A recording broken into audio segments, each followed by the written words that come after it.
I haven't rimmed this entire year. This will be my first rimming of the year. So anyone wondering, this is the first stream of the new year for me. First RimWorld of the new year. Because I did not stream yesterday. So happy New Year's, by the way. Happy New Year's. Man, I don't know. I gotta stop saying stuff like this. We'll never be ranked high on YouTube because YouTube actually goes through and picks up all the words that you say in your recording and it uses them as like keywords and stuff. Or maybe we'll get some interesting new members of the community. Interesting. So here we are. Like I said, it's been 2 days. And I have some things that I need to do. Things have gotten a little bit crazy. Click on these corpses as I say that. We gotta, first off, close that door.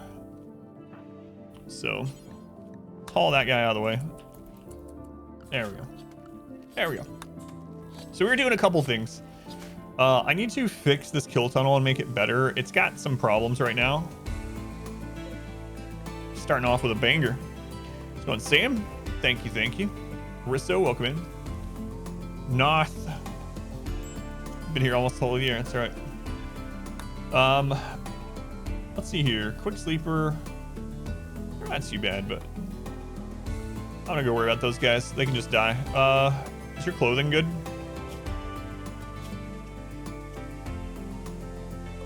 Not really. Anyway, we got our burn tunnel done. There are corpses everywhere. So a couple of goals for today is I would like to get back on the chance or on the research train. I would like to get to charge rifles because of how strong everything is. I think charge rifles will one-shot almost everything. And if we get enough of them, then amazing. We are currently working on expanding the barracks because we're almost at raid cap. We're actually getting really close to raid cap. God. So I've decided to probably just push population, get enough firepower that hopefully we can survive raid cap raids. And we need bigger barracks for that. We need to extend the bug room. So Igor doesn't really spawn many infestations. He mainly just spawns raids, just raids. So we haven't had a lot of infestations, animal attacks, mech clusters, ships, stuff like that. But we will have them again for sure. We've had one infestation and we will definitely have another. So I need to get the bug room finished, the bug trap room so we can burn. We need to get the barracks extended. We need to get research really flowing. And aside from that, we just survive. Any recap? So of the series as a whole or like just recent time? Series as a whole, we're playing against Igor. Igor is a crazy storyteller that doubles all damage. He sends raids at least every 3 days, sometimes constantly. There was an hour and a half period of the stream the other day that we had 15 raids. 15 raids in an hour and a half of real time. Real time. Everything deals double damage, so everything's very scary in that sort of way. We've had a lot of recent big raids, actually. We had like mechs, tribals, and pirates back to back to back. Just a very intense playthrough. Attacked a lot, still more attacks. That's the recap right there. Need more. We need to get our shells remade. I just realized. I think there's some in the barrel, but yeah, we got 3, which might not be enough. Rituals are coming up. Do we have sick people still? I don't think so. I think that finally ended. And we also need to get our hospital going. That was another thing. Did we end up getting hospital beds researched? No, we didn't. We're working on multi-analyzer. Let's bang out the hospital beds. We'll get the hospital made. I think I'm gonna make it right behind this. Constant fighting, bodies and blood everywhere. Let's get more done. Then a fluid tribal jungle start. Yep. Zero sleep run, or can you even do that? You can't do it. No, they'll eventually pass out from exhaustion. So they have these needs meters here. After rest has been low for long enough, they'll literally just fall over and sleep, and you can't stop them. Now, I guess what you could do is you could use something like prepare carefully and make all your starting pawns have like half cyclers so that they never have to sleep, but they also, their consciousness is lower. That would be interesting. I don't know how that would work. Sleep is a very powerful tool in this game for mood management. So, and then don't recruit more pawns until you can install more half cyclers. That would be crazy. For you, every run is 0 sleep. What do we got here? We got a teetotaler jogger. 66 years old. Looks like you're getting executed. And who are you? Ah, a good shooter. I gotta decide whether we want to take him. Seems really good for your mood as well. Let's get some of those shells done. So, monster. Let's work on some shells, please. All right. Okay, so I think I'm gonna put a little hospital here, which means we might have to redo how this is set up. Not a big deal. I think I'll just move these down here.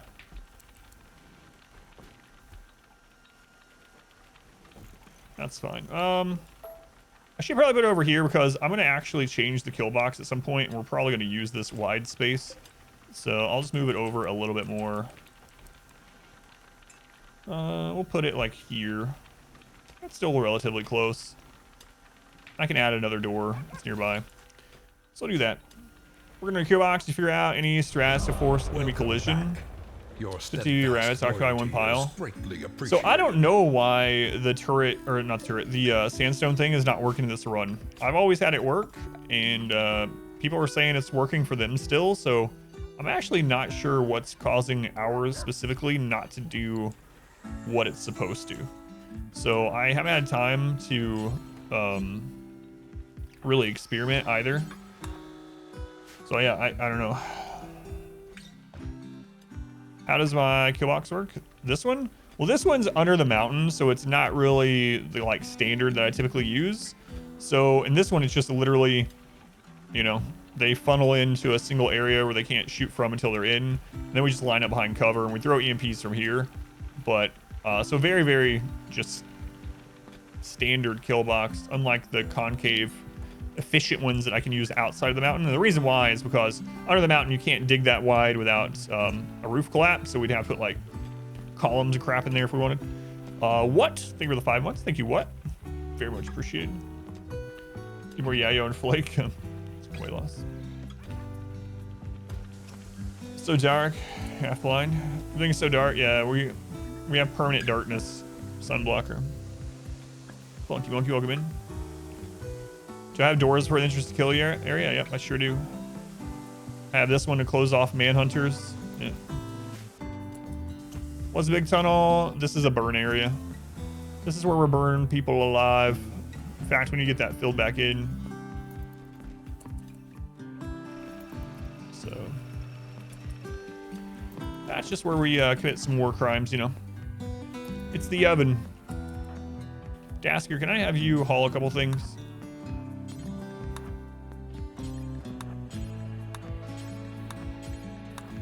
Those hauls.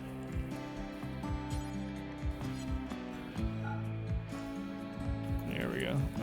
Have these doors held open while you guys are working in there. Is that legal? No, but it's okay because we burn the people that tell us that it's not legal.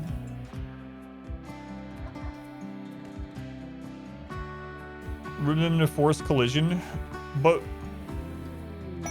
I have to have these doors here. If I don't have these doors, then we can't use the oven. So maybe that's it. But yeah, I'm not sure why collision isn't happening like here. There's no doors here. It's weird. It always has. So I'm not sure why it's different in this run. Where in RimWorld do you not commit war crimes? I'm gonna do a no war crime run, a good guy run. Why not stack corpses in there and ignite them? That's why I've been doing this run, Mass Fat Lush, because we have no wood, so that's exactly what we've been burning. It's only war crime if you're at war. Just had to make the column tunnel part longer.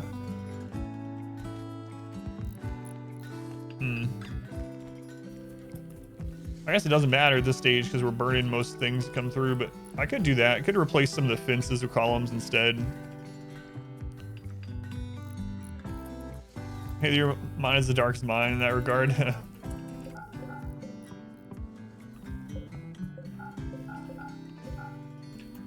Blaster, you need to get out of there. What are you doing? What are you doing, Blaster? Might as well get this silver while you're coming out. Alright. Yeah, we need to get that packed in some more. There's a drunk rabbit in there too. Got that going for us. We finally got some hauling animals, which is kind of nice. Kind of nice. We had some of them die, though. It's not kind of nice. Okay. How are we doing on allies? Did all right. Did we end up packing some meat in here? No. Let's call some allies, actually, to trade. All these guys. I don't know if we already have one on the way. Probably not. I don't know. It's in a few days. So, Dodger, welcome in. I mean, you only use auto bongs defense or something? No.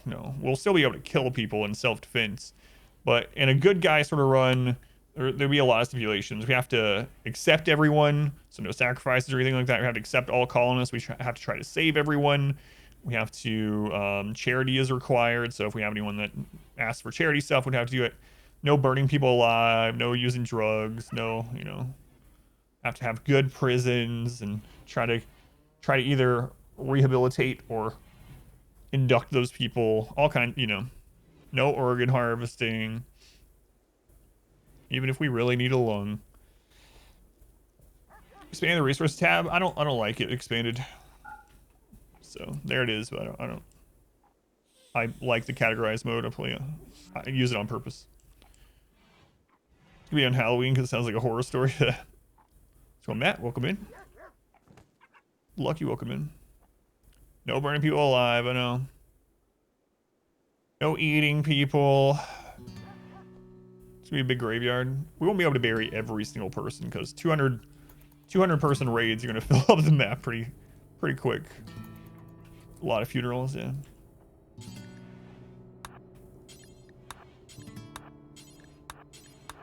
I didn't mean to strip that person.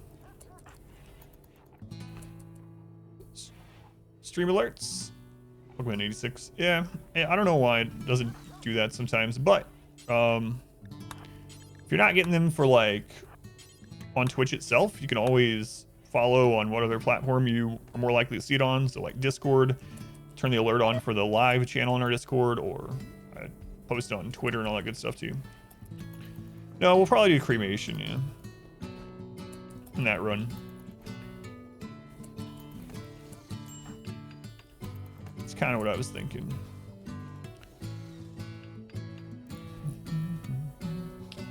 I had started doing that. Yeah, I should do it again. Like, we had already moved some of it off of this and that, so I'll do it again.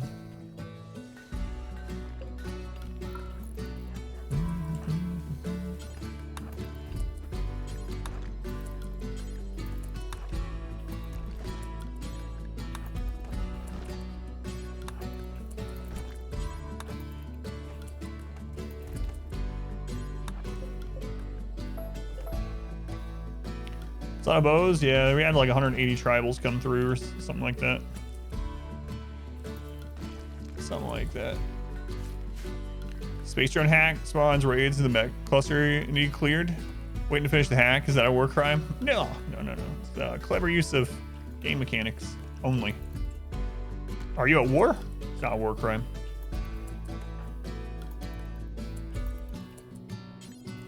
Okay, haul some more of these guys.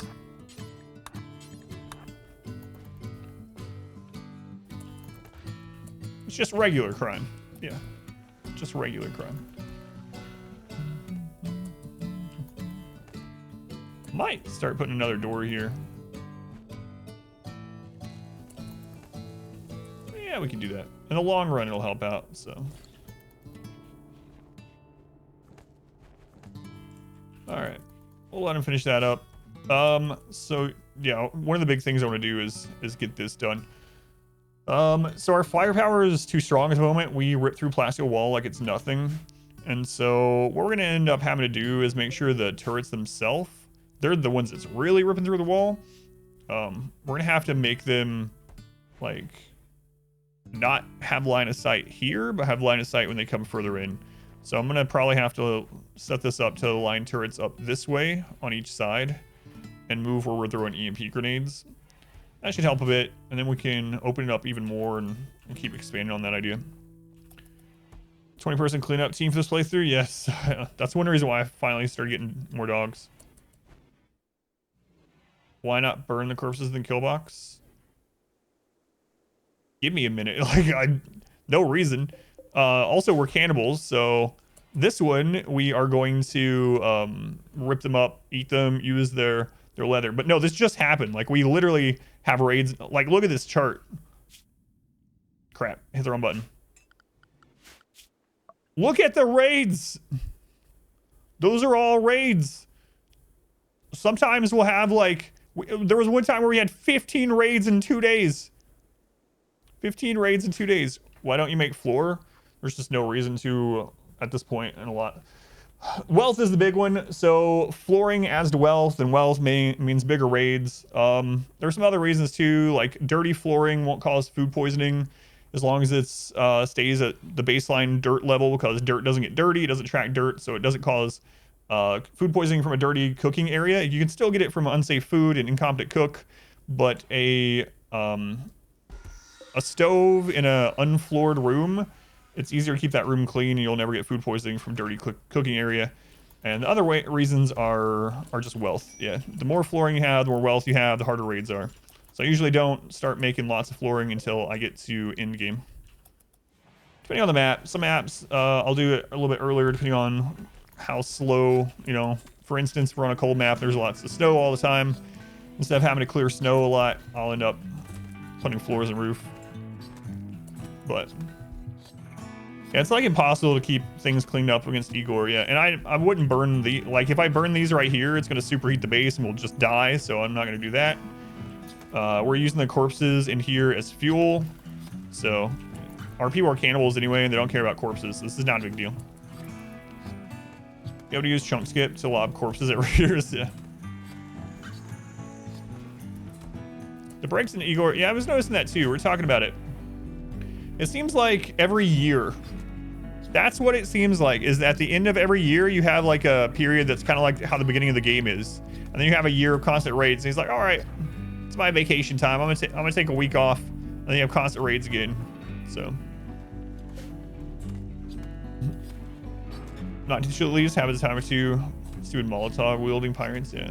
It's Igor Christmas. Yeah, the main reason about the floor thing is just wealth, and more floors means bigger raids.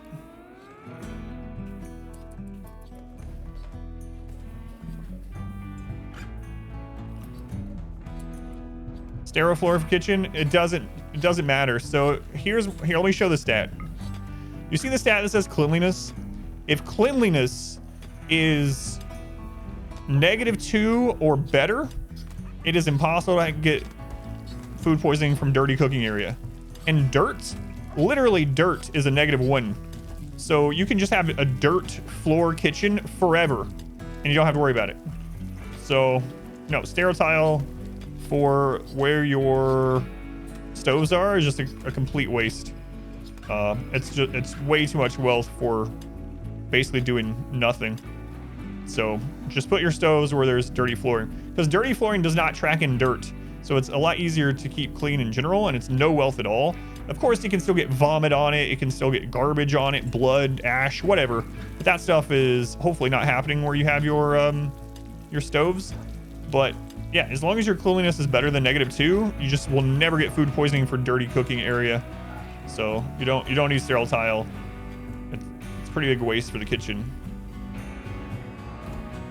When he changes, if Tiny changes dirt to -2, yeah, that would suck.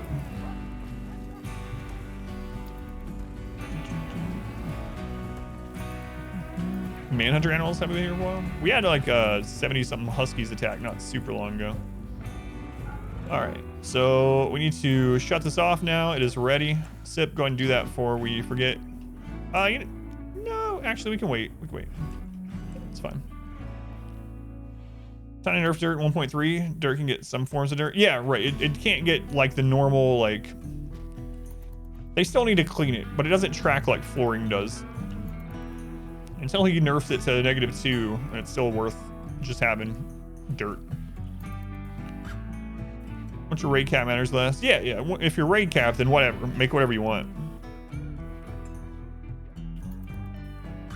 Yeah, that's another reason I like to keep the stove in the barracks pretty early, just cause bigger area averages the cleanliness better. Yeah. All right, we're gonna shove all this meat in here.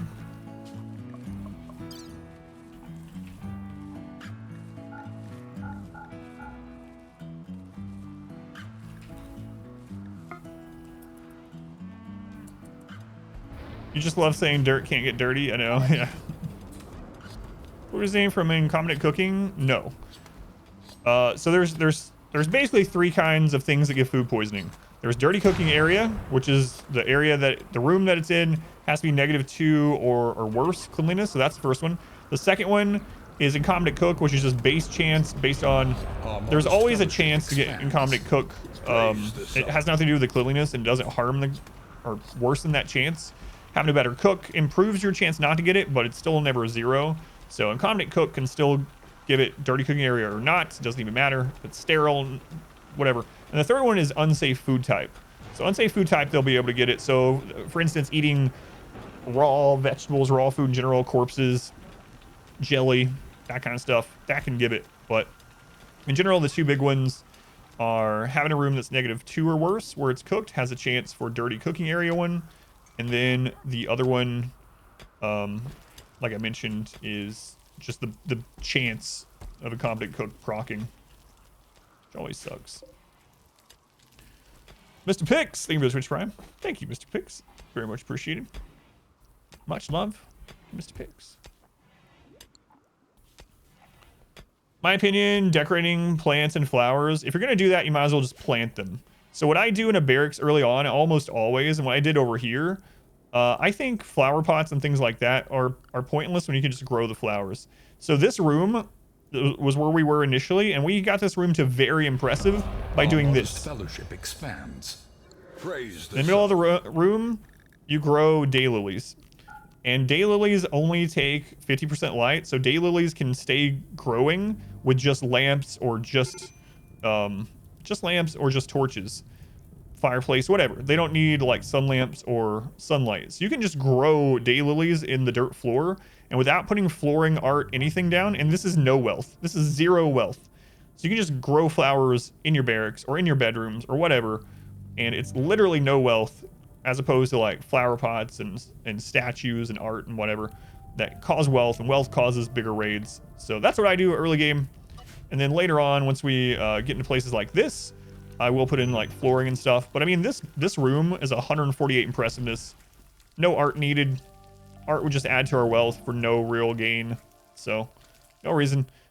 In fact, some of the mountain bases that I've done with big barracks, I'll actually put in fungal gravel with tunneler and literally grow daylilies in fungal gravel and get it to very impressive.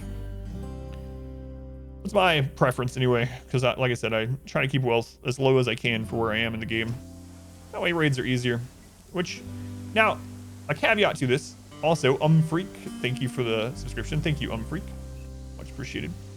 Now, a clarification to this, these things, these wealth management things, become more and more important the harder difficulty and the higher percentage you play. If you're playing like on standard, like 100% or whatever, build floors. It's not going to really matter unless you're going crazy and like tiling half your map. It's really not going to matter because structures and things like that only give half of their wealth as raid points, and you know they're not a lot of wealth in general unless you're doing like gold tile or sterile or something like that. On 500%, it can definitely matter. Like a room of you know, the fine tile can absolutely mean that you have more raiders, like literally a higher number of raiders, unless you're already raid capped. So, you know, just you can probably clear up wealth in better places than just not doing flooring if you're playing on like normal difficulties. Is this the same run as the Negative Tally on YouTube? No, that run, YouTube's about 2 to 3 months behind this one. Yeah. This run is something like 5 runs past the one that's going up on YouTube right now. Hiding room on Domenico. What's going on, Domenico? Serious pain. Oh, right, they came with that scar. We could heal that. I don't know that I want to waste a healing serum on it, but yeah, YouTube's pretty behind the stream, unfortunately. All right, we want to get all this taken out of here. I am going to mine this. We just need to fill it back in. Hopefully traders get here soon. But yeah, it is really interesting that it seems like he takes a break at the end of a year. Maybe we're getting close to that break with Igor. Pain stopper, that's true, yeah.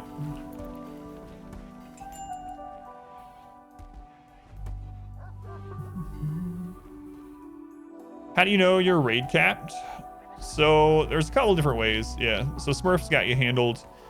But basically, I know what size raids are raid capped. I also know around what wealth I get to when I'm raid capped. So in a normal playthrough like this, when you start seeing normal raids of 200 tribals, normal raids of 100 pirates, normal raids of like 50 mechs or 25 centipedes, infestations of about 45 hives, then you know you're at raid cap. You can also turn on a developer mode tool that will show you your raid points. So I know for me, since I played 500% so much, that raid cap starts at between about 250 to 350,000 wealth, depending on where that wealth is coming from. So I know that we're very close to being raid capped at the moment. Super close, actually. We've already had tribal raid of about 170 or so. So we are right there. Very, very close. It's gonna take a while to get all that out.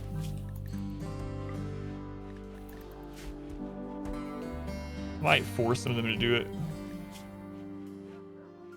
I need to just make sure they stop having tatter apparel soon too.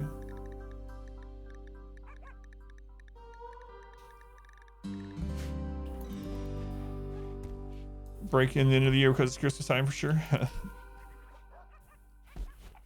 go on Dragon Bomb, A-Ram, Broad, welcome in. There's the bulk goods we called in. Jan, welcome in. Domenico, pain is virtue. Yeah. Wrong run. God, there's even corpses all the way down here. This map's a friggin' mess. Alright, I'm gonna cancel load on that. We're gonna set this to its own zone. And then we're gonna have Adam Vin sell this junk. And we'll probably need to call in another one immediately. Another end of year raid reprieve? Yes! We were just looking at that. Look, it happens every year, we've noticed. At the beginning, and then at the end of every year, we have like a lull. It's very interesting. EFTQ to go through. Just keep before showering. I still haven't played that, but I need to. Dog leather, where'd that come from, I wonder? Wonder where that came from. It's some, oh, Lowshield. Yes. Please. Give us the Lowshields.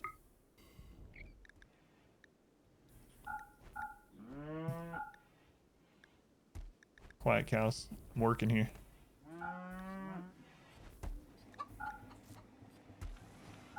It's all this junk.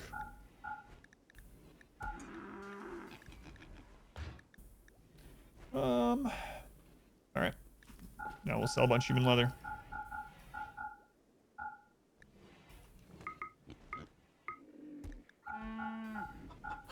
Okay. He will join us or die, Master. Oh. Whoops. I was looking at the wrong number there. There we go. Now we'll gift them some too. Raid source. I think this is purple? Yeah, it's purple. Raiders need Christmas also. I'm gonna butcher your name, so I'm gonna go with the first 3 letters. Welcome in, Ape. Call us queued before the stream started. About 15 or so. Raiders need Christmas as well. Saw your streams. Think you've got 20+ hours on YouTube. That's pretty awesome. Yeah, thank you for watching over there. You can lose your gear. Zidian, thank you for the gift sub. I'm gonna go with Ape still. Yeah, thank you, Zidian. Communicate person that you've ever seen. Thank you. Glad you think so. So we're gonna give them all the human meat.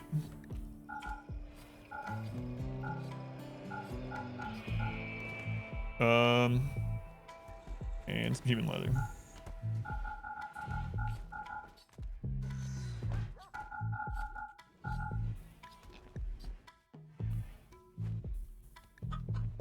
All right, where are we at with them now? We're at 92, and we lost, and we got, so we can do 8 more. We might as well, like, this is lowering wealth, and it's getting them back to being allies.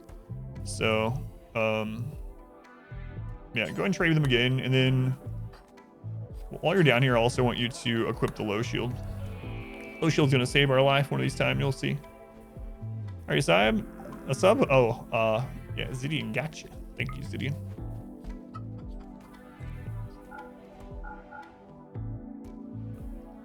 All right, we'll just give them the rest.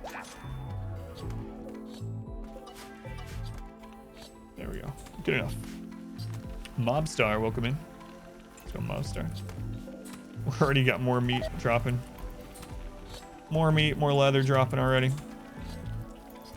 All right. So do you want to fill that in? I don't want to dig any further than that. Don't get offended, frightened when you see it's in the pod. Well, wouldn't you want to? Would you want to be friends or enemies with them? If you could only pick friends or enemies, you couldn't be indifferent. And you knew this place over here had the power to wipe you off the face of the planet, and they send you like human leather.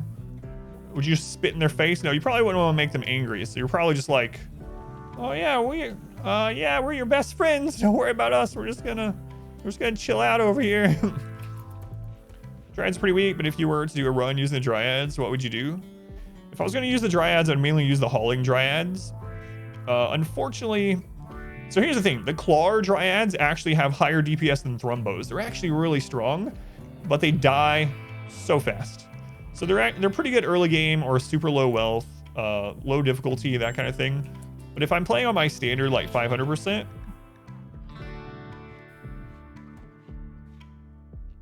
that's interesting. An extra raid every 22 days. No, until we play that. Anyway, I'm playing on my normal like 500%. I would just go with the hauler Dryad if I was gonna have them. All right, we're getting things cleaned up.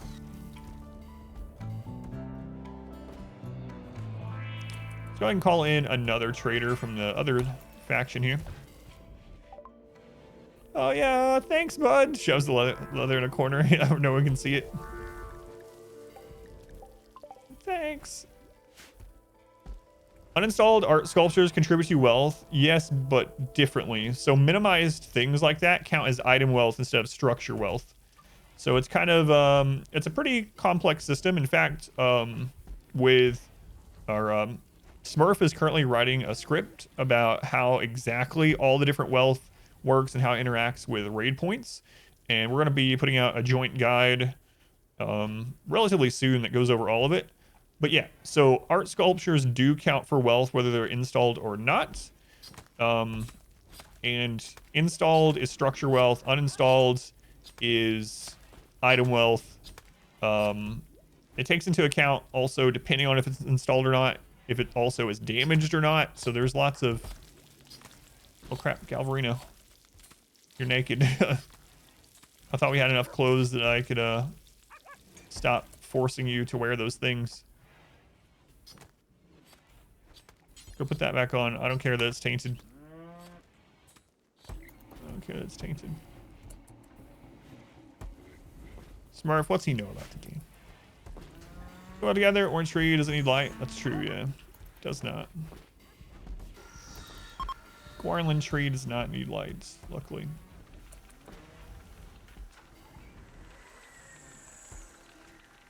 Doing is a copy paste on the art. It's very silly, but I got it all right. Nice. Starting to learn. After 3,000 hours of this game, I'm starting to learn things. Oh no, we left that open to the animals. Oh my god.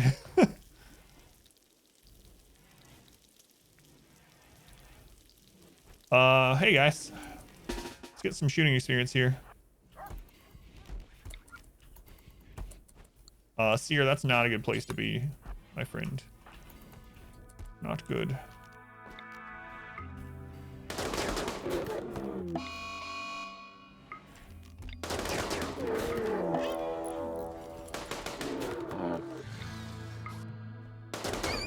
Ooh. There's a little squirrel in here. Not for long. It's a little overkill, I would say. It's a little overkill. Alf, there's a rat in here. Good job, Alf. Look at you. All right. I wonder if they were tamed. I opened that to put a door there, and then I never did. So they're just like, oh, our food now. Here's the insanity of a golden legendary sculpture. Uninstalled at 100% HP, it's worth 43,000 item wealth. Installed at 100 HP, it's only worth 21.5 thousand building wealth. Installed at 50% HP, it's 21,500 still, because buildings ignore HP now. But if you uninstall at 50%, it drops all the way down to 4,300 item wealth. Yeah, so uninstalled item wealth, minified things count. Or their HP counts, yeah. It's very interesting in a weird sort of way. And for anyone that hasn't played in a long time and you're like, wait, didn't before you were able... Yes, a long time ago, you actually could damage structures. That's why it was changed, to reduce the wealth. So a long time ago, you could go through, and people did this. I didn't because I min-maxed a lot, but I never did this. You could go through and you could have your people punch all the walls until the walls are at like half HP, turn off auto repair, or just take them out of the home zone, one or the other, and it would reduce your wealth and your raid points pretty significantly to damage all the walls in your entire base. So they changed it so that you can no longer do that. All right, we're gonna shove the meat in here again. We're getting really good at shoving meat in places. We're really quick about it these days. Yeah, this is an interesting thing we've discovered about Igor. He takes these breaks. What? You guys were just here. All right, cancel. Cancel.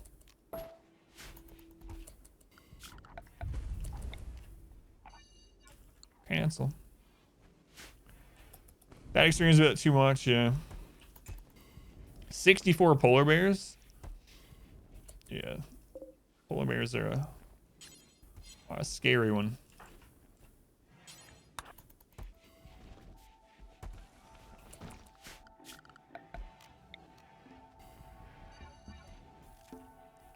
I think I'm gonna keep making more of these sometimes too. Ready for trying to min-max a base that's immune to Zzzzt. Oh man. So one stupid thing you can do is just don't have any conduits at all.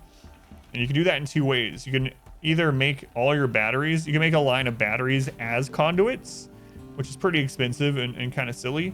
Or you can have everything have its own individual power source, which isn't too bad with like chem fuel generators and stuff like that. So you could literally just have like a chem fuel generator that connects everything in your barracks in like a little nook right here behind a wall, and have things outside of it connected to it to make sure, you know, it doesn't overheat. And just little chem fuel power plants everywhere you need them. Or you can connect everything with just batteries and no conduits. That is an interesting idea though. I don't think I would do it. Let's go on garlic, welcome back.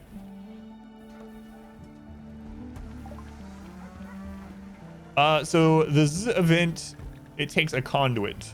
So it is specifically based on conduits. If you don't have any conduits at all, it doesn't happen. So that, if you don't have any batteries, so batteries will make the explosions worse, but it doesn't save you from getting them. Guys, we need to just turn this into friggin' turrets. I'm gonna do it.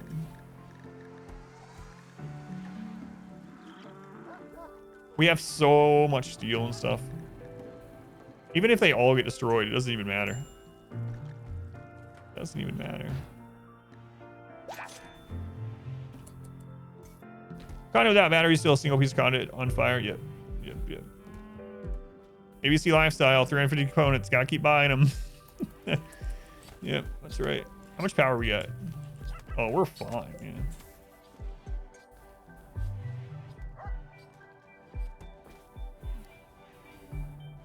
My daughter needs me to log her into her computer really quick. Don't let me die. Conduit without batteries. Oh, yeah, they can't happen, yeah, without conduit.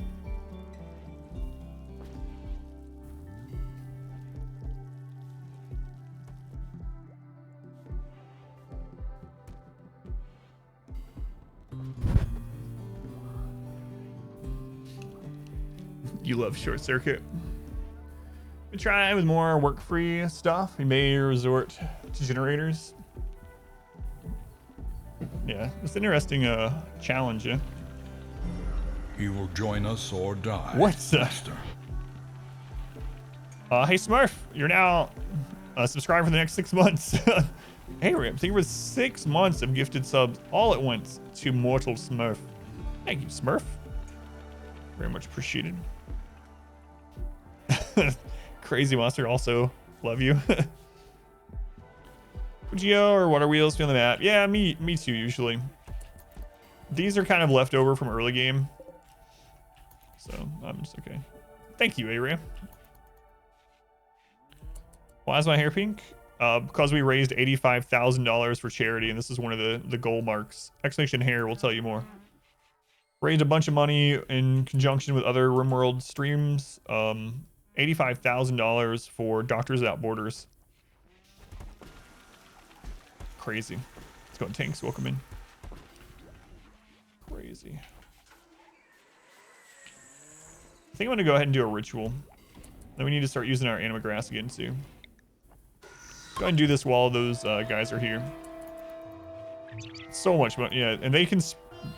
The amount they can stretch the money is crazy. There's a chart on their website that says like how many meals they can do for like $10. So. In the 3 hours that I was on there, we did 3,000. So the total event was 85,000. My contribution was 3,000. 3,000 in 3 hours. Yeah, crazy. The original goal for the whole event was 60,000, and we as a group raised 85,000.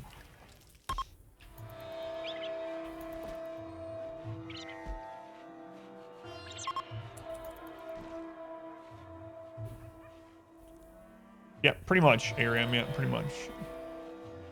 Really good organization, yeah.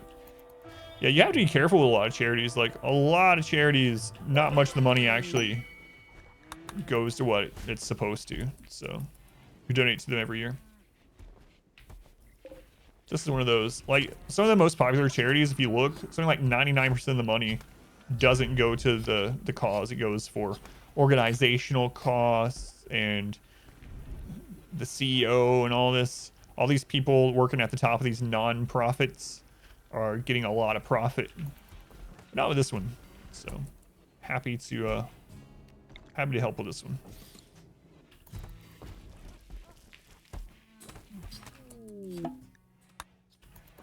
So the amount of charities that have all the hidden fees and stuff. Yeah. Was that a site that will tell you what percent goes to what, Mac? I didn't know about that. Is that what it does? charitynavigator.org.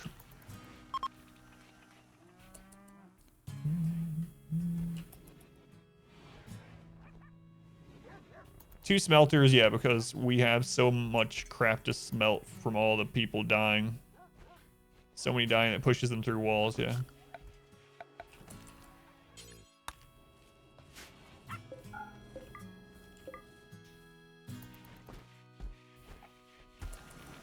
Hey, they're exact as well. Spent a lot on advertisement, not much actual work. Yeah, a lot of them, yeah.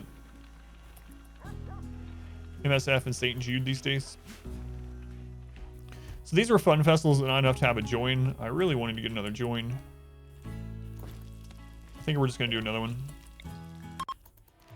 Gotta have my finger on the button to cancel. It's really crazy that we found out that Igor kind of takes a break at the end of each year.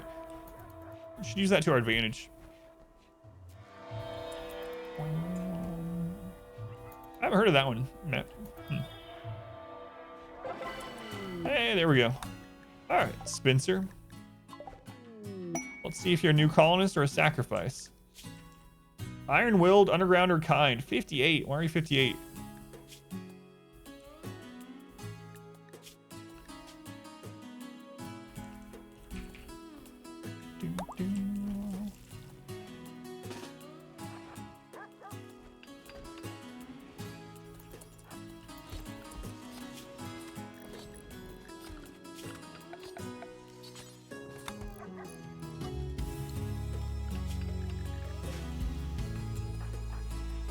Adam Vin, our resident psycho, get up, you got work to do.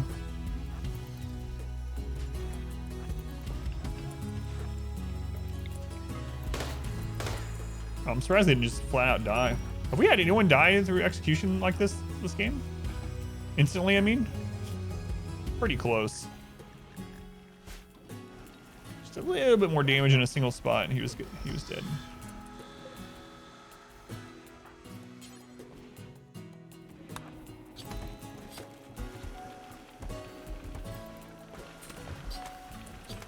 Probably should check if that was actually better.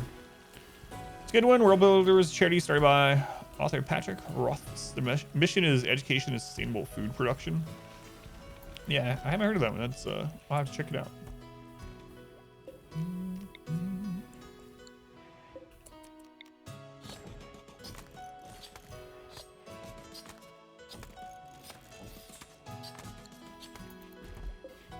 Been going for a long time too. Yeah, I wonder how. I've not heard of it. But yeah, I'll have to look. So we're gonna go ahead and put people inside right now because when they die, we're probably gonna have a reinforcement raid right away. Depends on what they technically die from, but odds are we're gonna have a raid as soon as they die. Do the Storyteller. We've had one infestation, yeah. Just one. Attacking immediately. 45.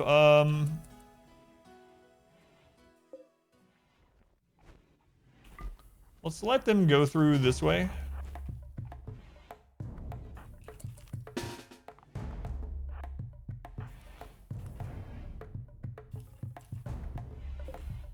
We don't need to use the burn tunnel in 45.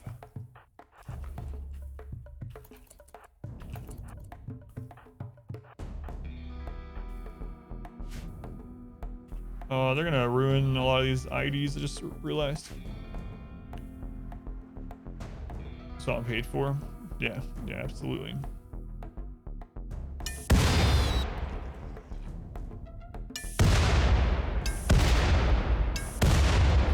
The friggin' damage on this. Holy crap. Why is there a Neil sheet in the kill box? Neil sheets only give 5% cover. So I was using it so enemies ran there to try to get cover, but it's basically still no cover.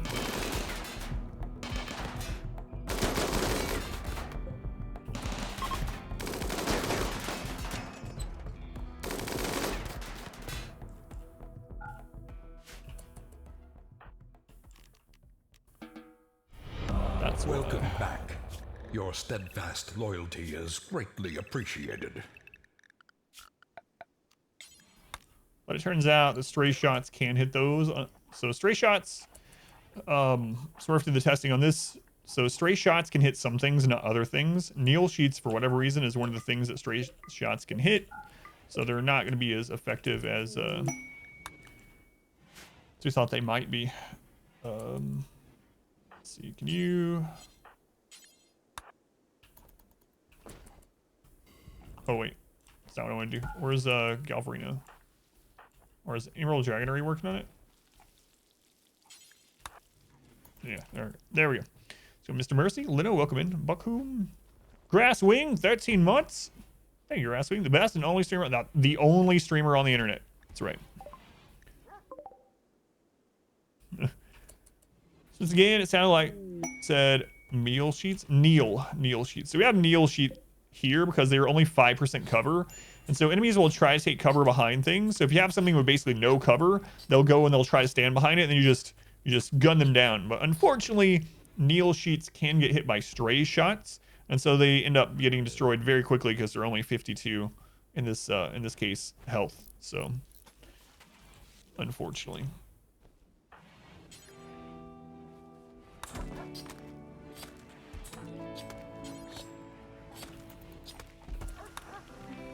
I know we have another cook, right? Itching balls. Your pillow works too, yeah, but there's so low health. It ends up not actually being very viable. Unless, I don't know, with how good our accuracy is and how crazy the double damage is, I've really thought about trying to set up some kind of like sniper range hyperweave pillow. Iron-willed psychopath cannibal, 58.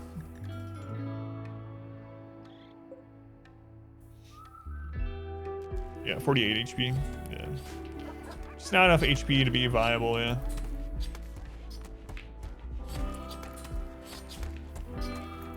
Unfortunately.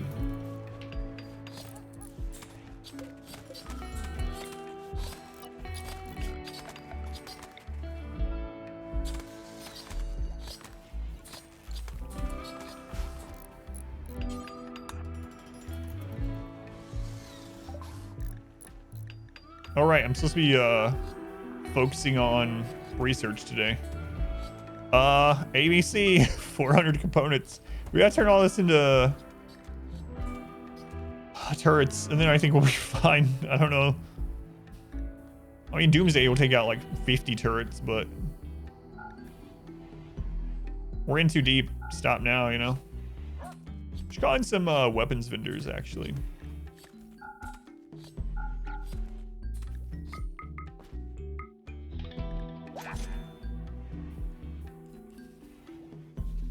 We're in too deep. Third time, you got in. Good luck, good luck. Doomsday wind up means you win if you have enough turrets, though. Yeah, as always, it depends. Low shield is what really sucks. Wait a second, I never thought about it. If you turn off royalty, the pirates no longer have low shields either. Low shields came with royalty, but I don't. Yeah, because low shields are only made from Met Cluster reclamation, right? These aren't tunnelers, they're turreters. I need to turn off royalty. EMP turrets win. That's right. That's what we need. I'm with you there. All right, let's call in some weapon vendor. You don't have DLC and they've not had low shields. Yeah, low shield came with royalty, so I think it's specifically tied to royalty. Pirates with low shields are the scariest thing. Must be a number where you start passing them up. Yeah, I probably should, honestly.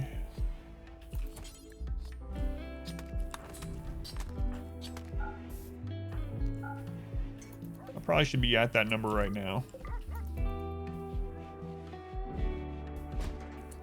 Thank you, Mango. 1,000 component run. I usually stop buying them around 200, and we almost have 400 right now.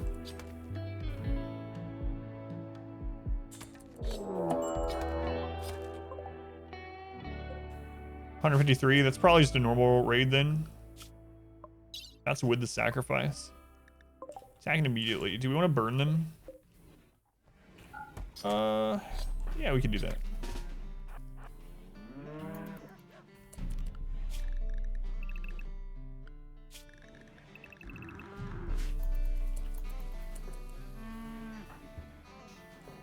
We'll burn them unless these guys will let them in.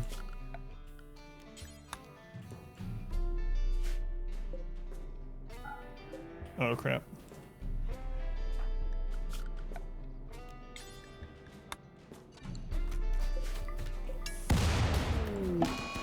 Hostile.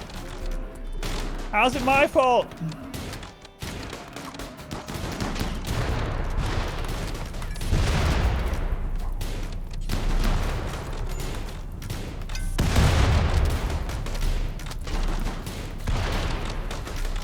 Hey, look, there's all the stuff that we just sold them. Oh my god. I think they created their own fire oven tunnel box.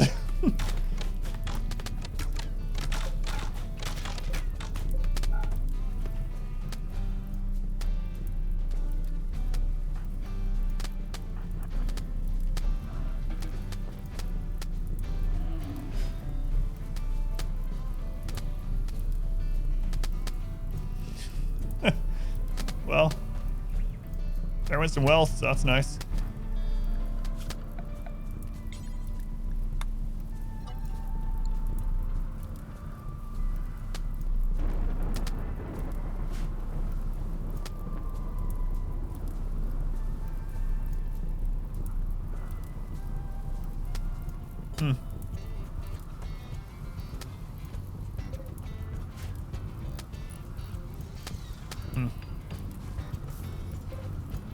You know what? No, I'm gonna leave them there. Can't believe these guys are our enemy now. How's that? Where are you going, Emerald Dragon? Oh god.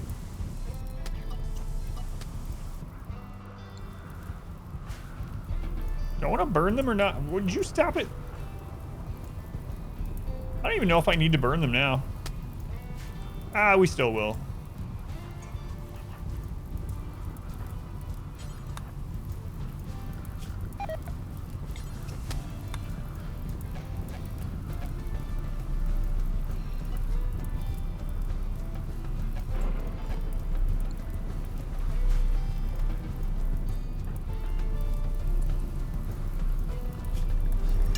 Someone is That explains a lot. festive.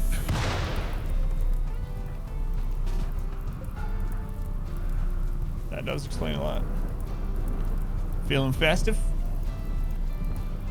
Some more human leather and meat. I know, that's why I thought about not killing these people in here.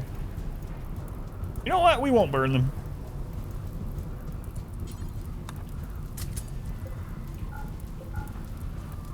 Come to think of it.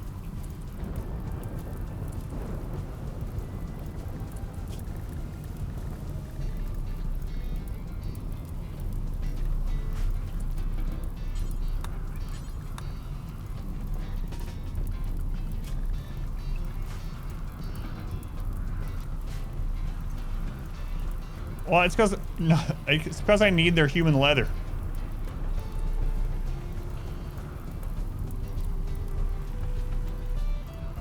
So it's not like some kind of, you know, noble reason. My New Year's resolution is to burn less people this year. Well, that's definitely not going to happen.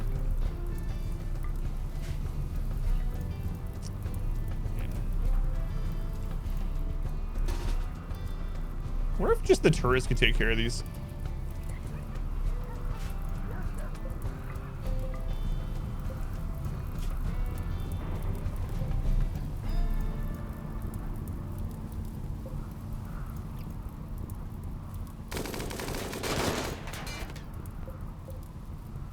Probably.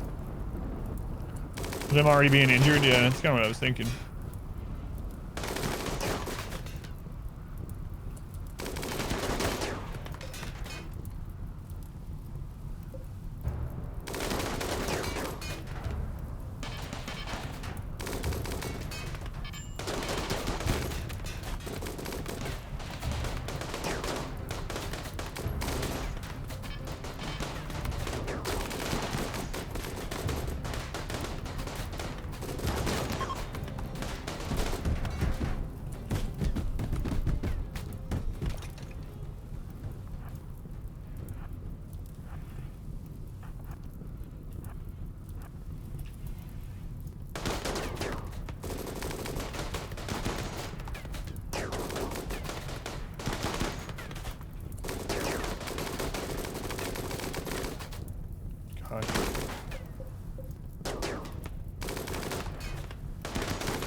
Depressed to watch Tribals, yeah.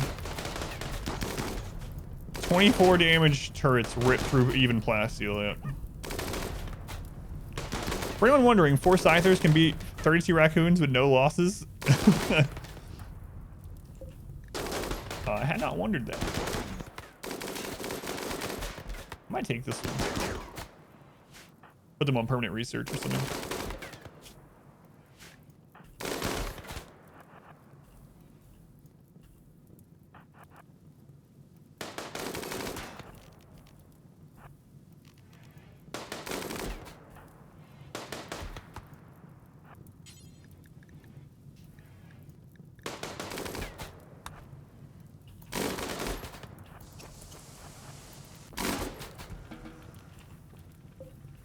That's a lot of mess, guys.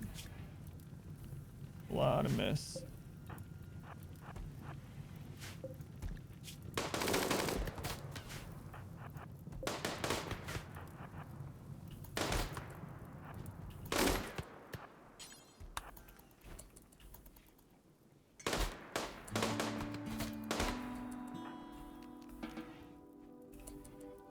You know what? Go ahead and grab him too.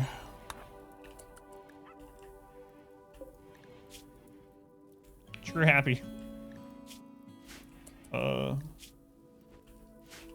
Galvarino, can you make it over here in time? All right, those guys are gonna become part of the tunnel. Thanks, pizza. The annual bow harvest.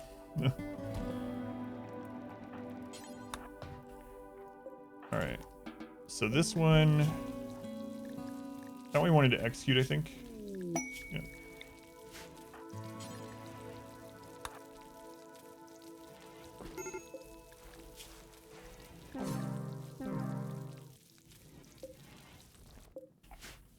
Okay. I think that might be the one we want to save. Let's go 42, welcome in. Sorry, trades, you know the rules. Oh no.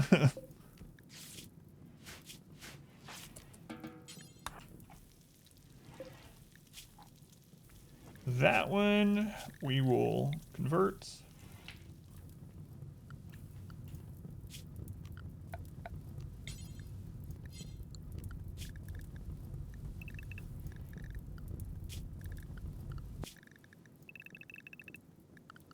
Okay.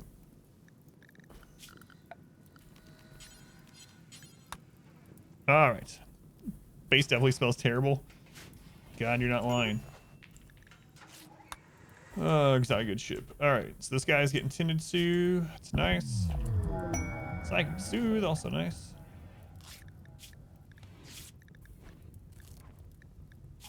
Oh, that's the dead one. I was like, what? Fast learner, trigger happy. All right, we got 2 possible future colonists. Nice. Faction on which one? Is that one of the ones we wanted to keep? It is, yeah.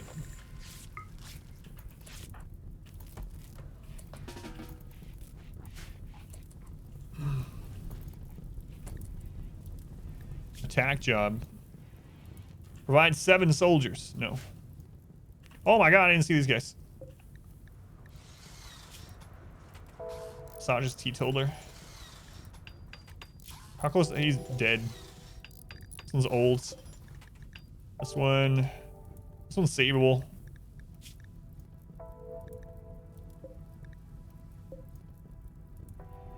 Animals. Who's nearby? I'm gonna grab them. They live, they live. All this junk that fell out. So these guys are enemies now, and we just called them in to come trade with us. Right? Or did we call in the other guys? I think no, we called in the other ones. Future Bear Tamer, yeah, that's what I was thinking. Yeah.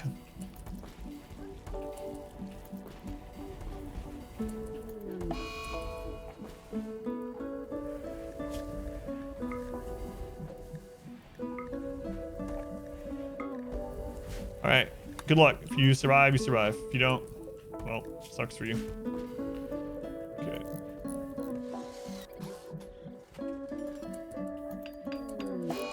Holy crap.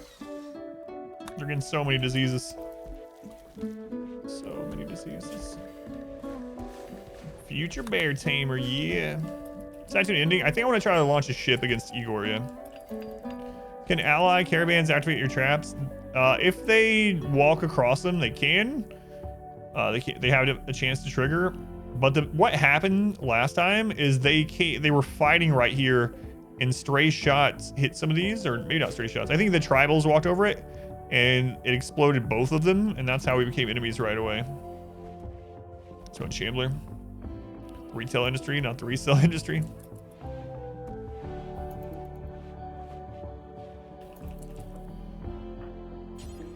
CJ Consortium.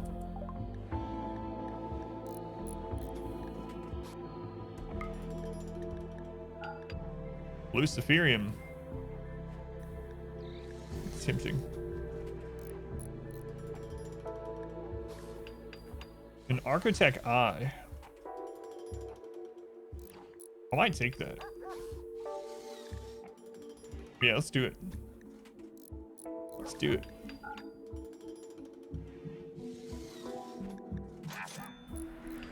I think that probably goes on our shooting specialist, right? So, blaster. Yeah, look at that. Blaster, congratulations. You have a peg leg? Forgot about that. We're gonna have to get your peg leg replaced someday too, all right? All right.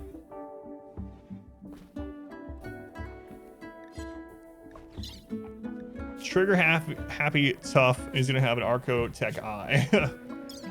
Crazy.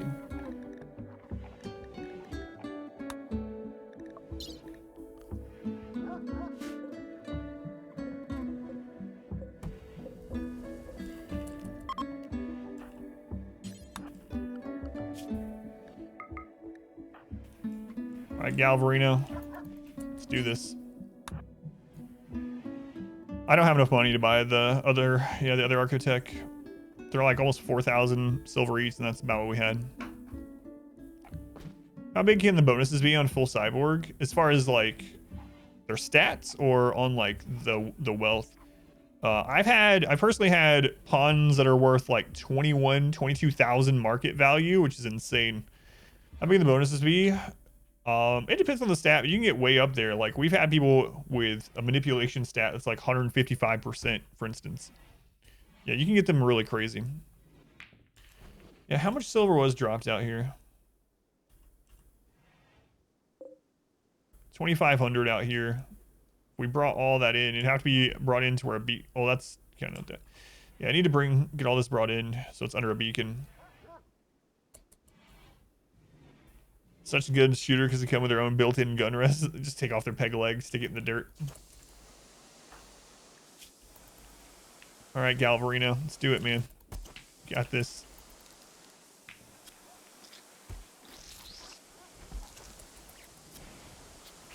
Okay, it works. God, I'm always afraid that Archotech surgeries will fail. We've had it happen before. Blaster, I'm really curious to see what your accuracy is going to be when you wake up.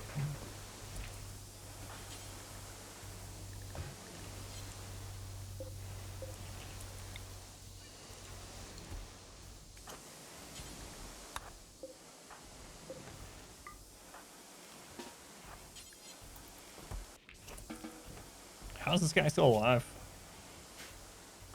Sell some components? What? No, those are future...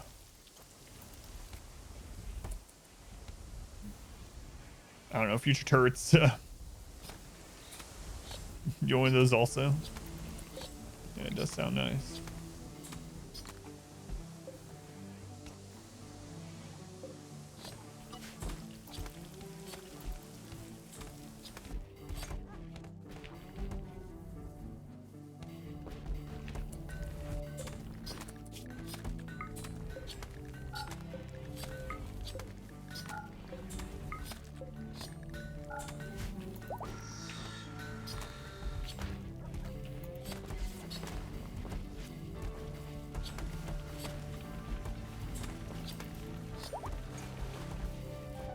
Man, they're blasting through the disposal these days.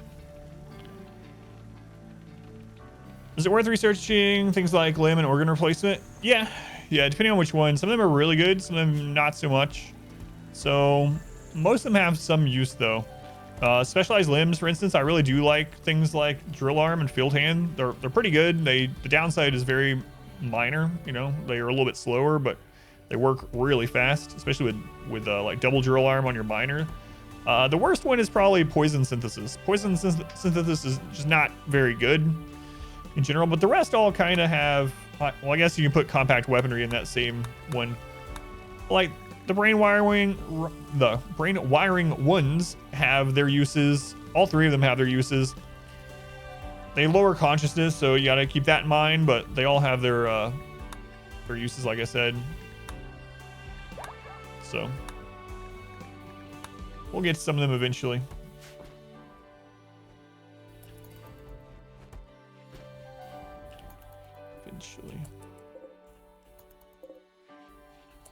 All right.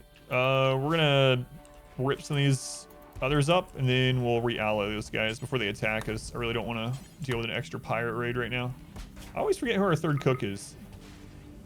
Emerald Dragon. Why do I keep forgetting that? Emerald Dragon, I don't know.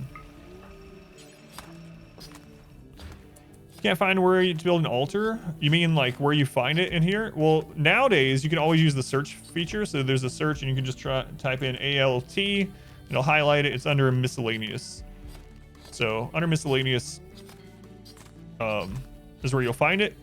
Another thing is to make sure that in your ideology you do have an altar. You might not. You might have an ideogram instead, which takes place of the altar. So if your ideology has an ideogram, you'll build that instead of the actual altar, and you'll use that as an altar.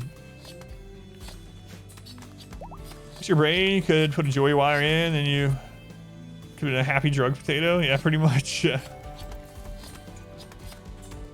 been a while since we had one of those too. No, I don't want to waste your toughness on something like that.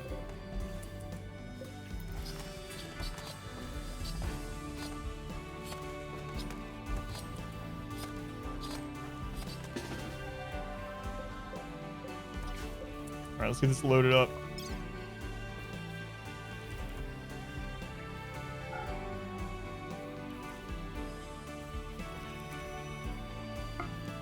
It is still winter. As soon as winter's over, we need to unroof that. Bamford Mine Screw has been dedicated Sidecaster Pond. Mine Screw on a Masochist is really good. Like if they don't already have a scar or something like that, you can make them really happy by just giving them a Mine Screw. Yeah. It's one of the few niche things. It's your Premier League stream is going on your Wi-Fi. It's a weather guy. Boss, welcome in. Tiro. Aldrin, welcome in.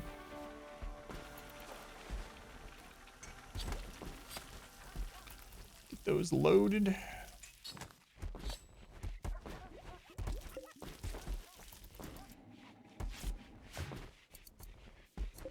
You can only pick one. Would you rather have ideology or royalty?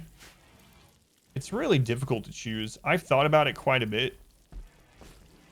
I think if I could only have one, I would still take royalty.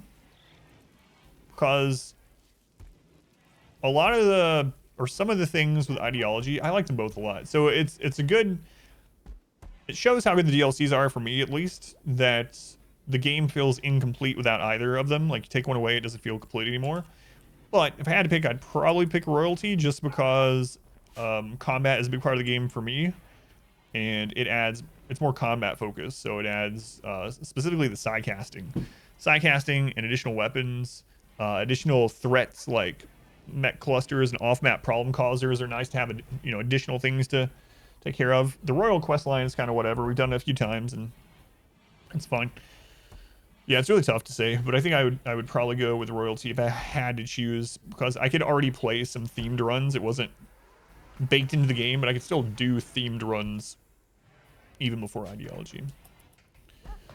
Adds a lot of quality of life too. Yeah. A big one is like the quest overhaul too with royalty. Some of that is now baked into the game, but yeah.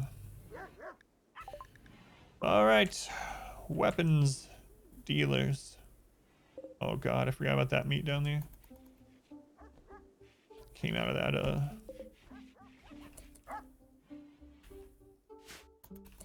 trader group that died. Our modest fellowship expands. Praise the sub.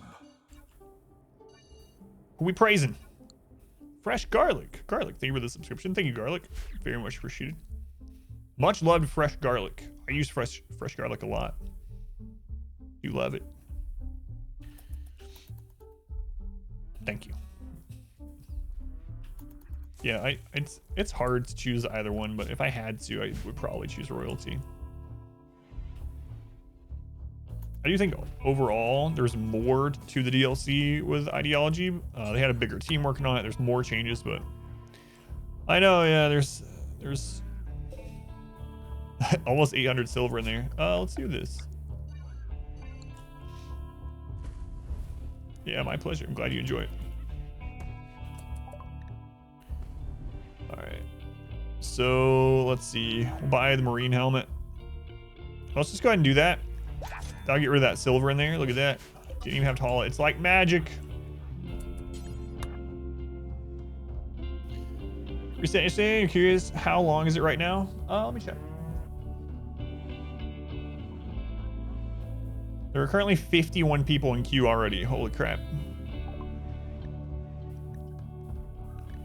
51 already. Alright, let's clean up some of this.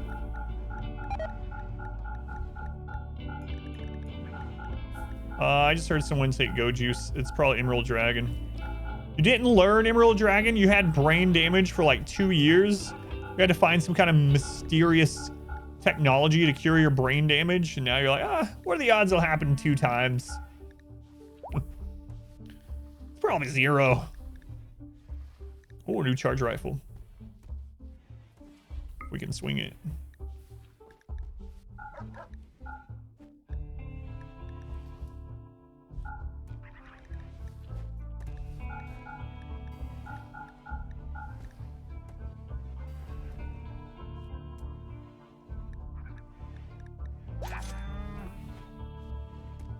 All right, so blaster. Get that new charge rifle.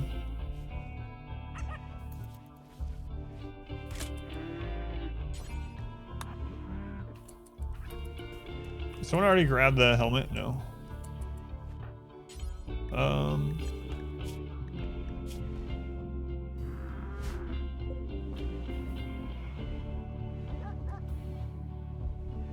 Dat name, you can have the helmet.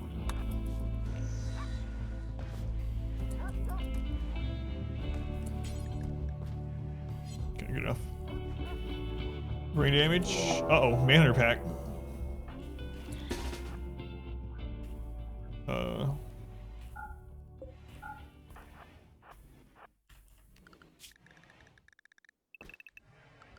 Oh my god, these traders are gonna die as well. We're gonna be enemies with everyone again.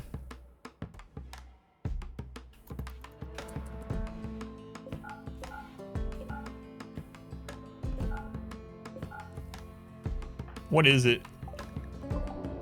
Oh man, yep, they're screwed. 38 manhunting sloths. See ya.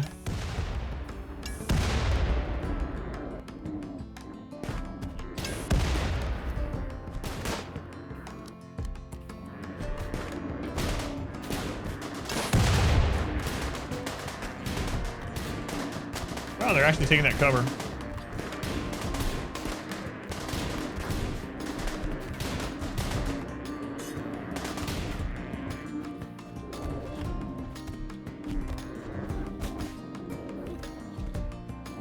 I mean, those 3 probably died more from the IEDs. No. Get the mod. Oh no.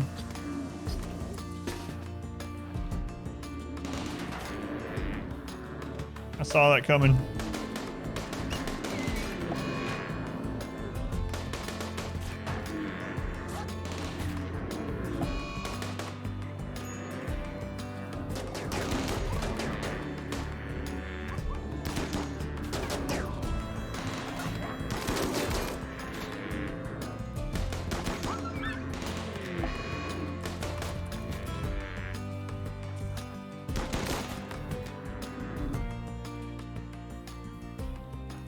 Wow, we could have saved those guys easily. I think next time we'll just take care of the animals. Manhunter attack, I should say. Lost a husky during that.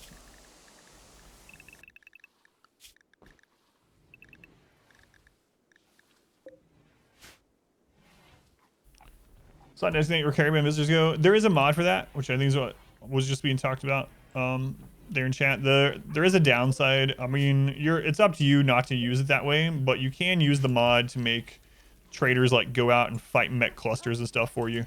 Like if I have a mech cluster over here and a trader comes, I can literally put the trader spot in the middle and the traders will go over there and die or kill the mech cluster. I mean, you can use it that way if you want or not. It's up to you. Yeah, it is a nice mod.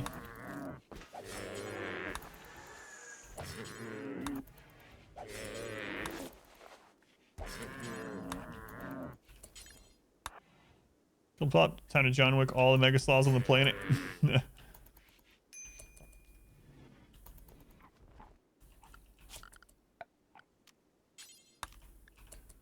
Man, they killed 3 huskies in that little time.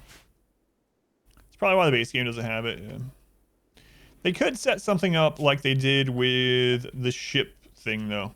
Like, I wish they did. So there's this ship landing beacon that you have to build, and it's kind of expensive, right? It takes 4 of these.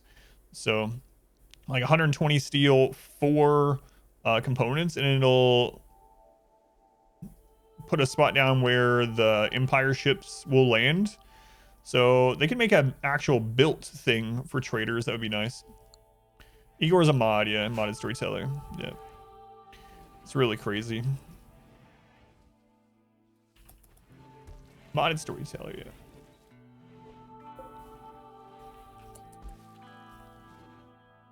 There's an option to build it now just for that problem, by the way. Where?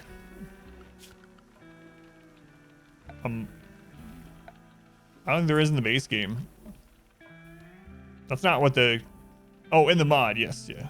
In the mod, yeah. Oh, you mean the problem so that you don't just place it down and have them go to like the MECH cluster for you? Gotcha.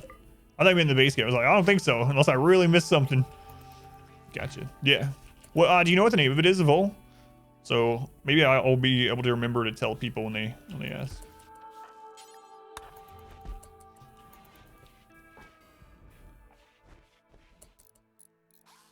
The autogun turret? We haven't researched it yet. Caravan spot? Last time I used caravan spot, it was literally a spot where you didn't have to build. Trading spot? KB trading spot? Interesting. Yeah, I have to look at it. I don't know that I'll use it either way, but it'd be nice to be able to recommend it either way for people that want it. Oh, 2 more barrels. Jeez. Bring those in.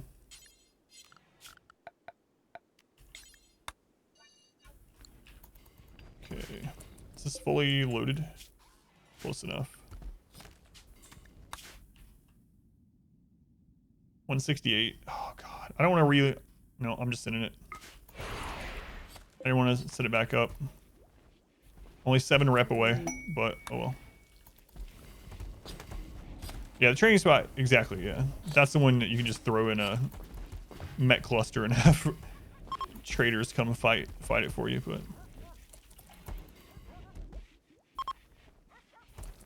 Oh, and the caravan spot, yeah, caravan spot is not for traders. So the caravan spot is where your people load the caravan. Non-modded one, I mean. The non-modded one doesn't force traders there. Unless it's just recently changed, but I can put it over here just to test it. I don't think so. Here, I'll put it right there. We'll find out real soon.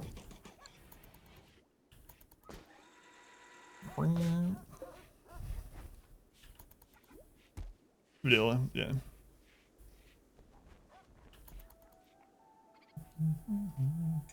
Maybe we'll put one of those anyway.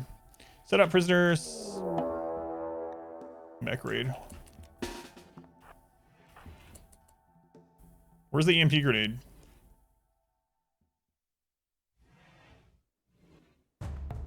Oh no, I accidentally sold the EMP.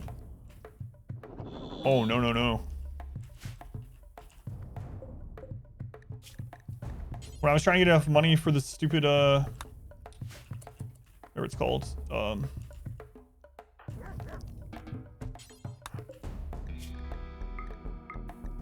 charge rifle.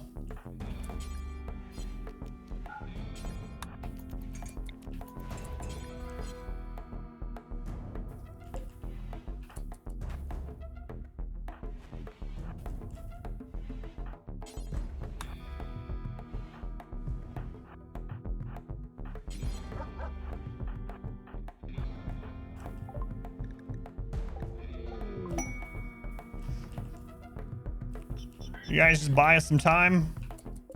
Just buy us a little time. No, I clicked through. I was like, I gotta get money for this charge rifle before they leave. I accidentally sold our EMP grenade. Come on, guys. Oh, you're going so slowly.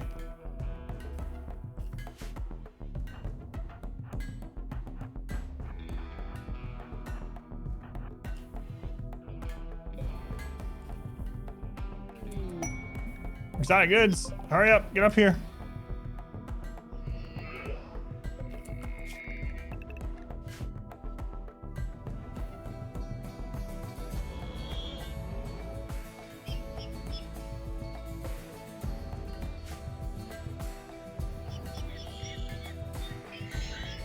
Oh, it takes forever. I don't know if they're going to be able to hold them long enough.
Crap. Is the shield down? Shield's down.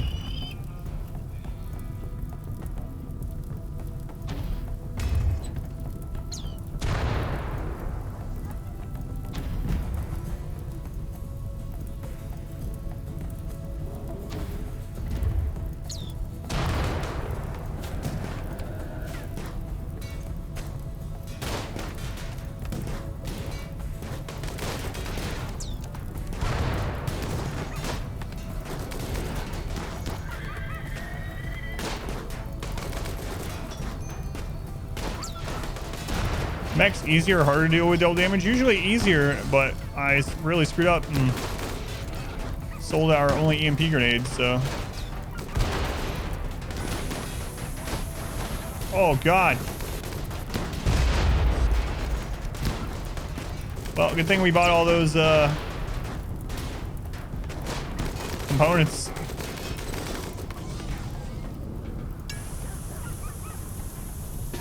Woo, get out of there. All right. Good thing we got all those extra components. I don't know where the dog's dying at.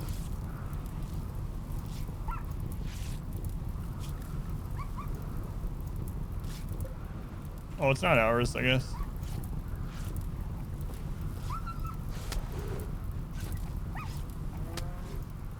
I think the turret is a 3x3. Yeah.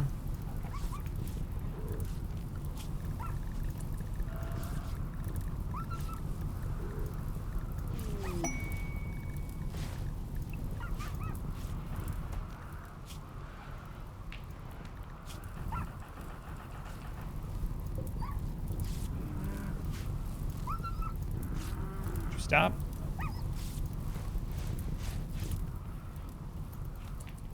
Peta. Yeah, we did have water skip, yeah. I was just a little bit slow trying to get it on, or I didn't even try. I was slow to react. I didn't notice the turret was burning until too late.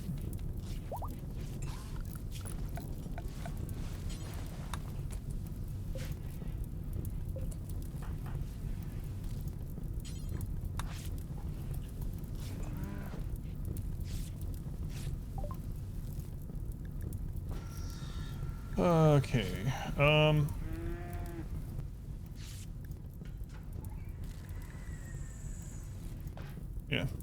not gonna worry about it right now. We got a lot to do.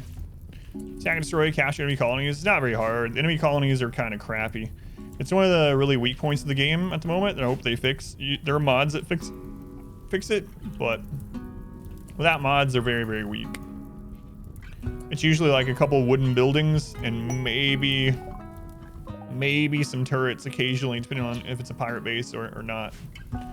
They're very easy to handle. And they never scale, is one of the big things. So they never get harder without mods.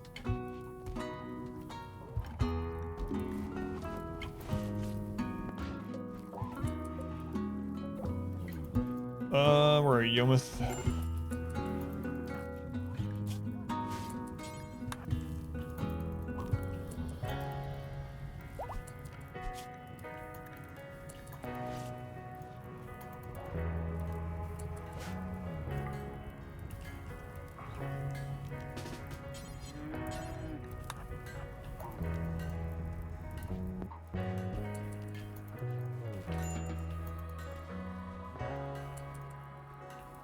Reset prisoners, safe fights, ideology. Oh yeah, sorry, that all happened right as I was reading that to answer it.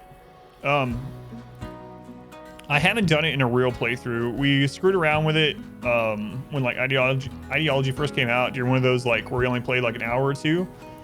It seemed all right. I mean, I don't know. Everyone that like you get melee experience from it. It seems like one of the more interesting ones, but not one of the more like min-max practical type ones to use. So it's kind of a cool one to use, but it's not a great one. Never attacked an enemy settlement before. Yeah, they're not very strong. Even like, so I thought when Royalty came out, I was like, Empire settlements are gonna be crazy. Let's go try to attack one of those, and it's the same crap. It's just an Outlander base, basically.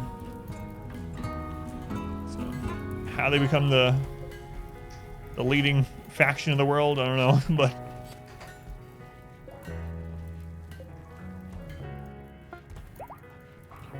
all right, we have the EMP grenade again, so that'll help. Very disappointing to find out. Yeah.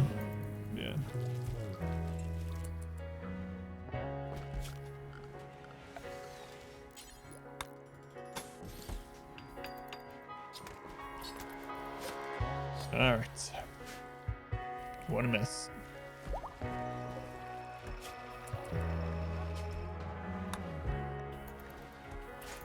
What a mess.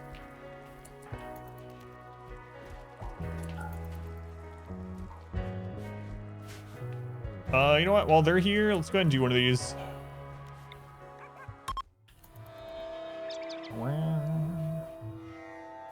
I'm gonna go see what kind of crazy stuff they have. They probably got Psycasters and futuristic things. No, just some wooden huts. Save bases of other players.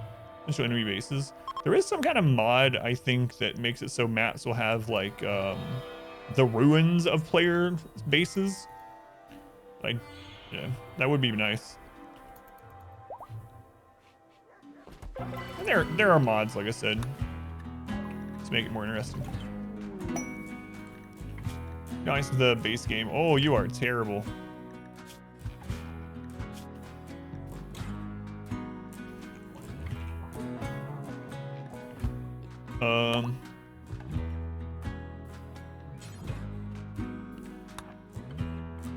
Let's have you haul a couple things down here while you're here before we kill you. All right, bring this medicine.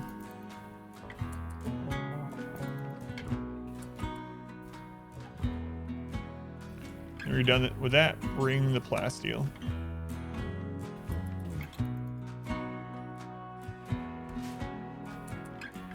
Pick your suggestion. Hit the new RimWorld YouTube. Things to do for the channel. Hit a button. Leave the room. Came back later. It's exhausting. It's exhausting. Let's go on pineapple. Welcome in. Thank you. Rare Thrumbos.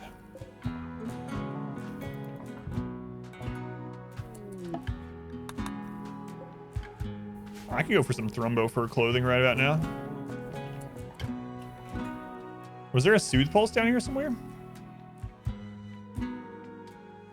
Where did you see it? There's such a mess everywhere.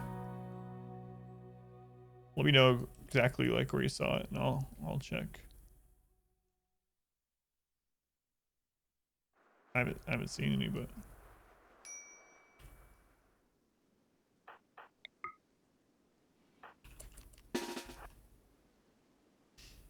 You know what, Igor, so far? 2 challenges just right. Playing once you manage the early game. I actually like Igor a lot. I think it might be more interesting if there wasn't the double damage part. The double damage makes it really snowbally either way. Like, we're basically immortal until someone dies, and then we're likely to lose the run. Like, as soon as people start dying, we're likely to lose the run. Until then, though, we are just golden. So it's a weird kind of setup, but oh yeah, there's a low shield. We do need to finally grab that, but I didn't see a next to the meds.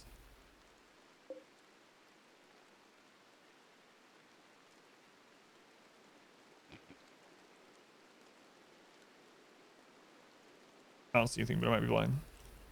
Is there an option with Igor to disable double damage? I don't know. Yeah, we should check.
The dead chef. I know where's the pulling thrumbos, the Igor.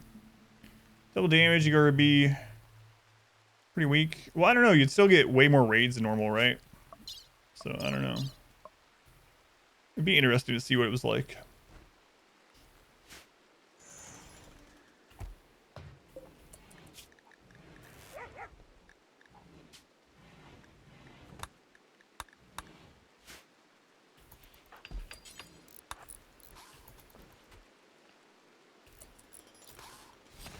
Arctica's less alpha striking, not sure though. Yeah, and so the combat would be way longer. What biome are we in? We're in Timber Forest, but we got a permanent sun blocker, so there's no like trees or vegetation. It's a little bit colder than it normally would be. I think initially it was a 40-60 temperate.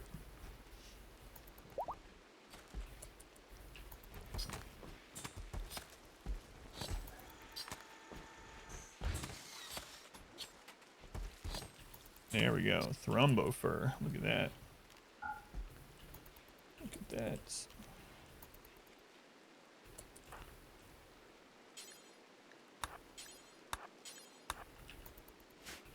Alright, need to kill you. Might send her off somewhere, actually. Do we still have the sacrifice from before? Ah, it's gone in one day. Alright, we'll sacrifice you soon. Don't become friends with anyone. Please. Give you a warning for raids or an infestation also possible. He doesn't give a warning, no. That's part of a mod pack that he's in, so we don't get the warning. And you can have infestations like that, but they seem very rare. It mainly seems like just raids. No in-game way to turn off double damage. Think you can turn it off by just editing one number in the mod text file, though.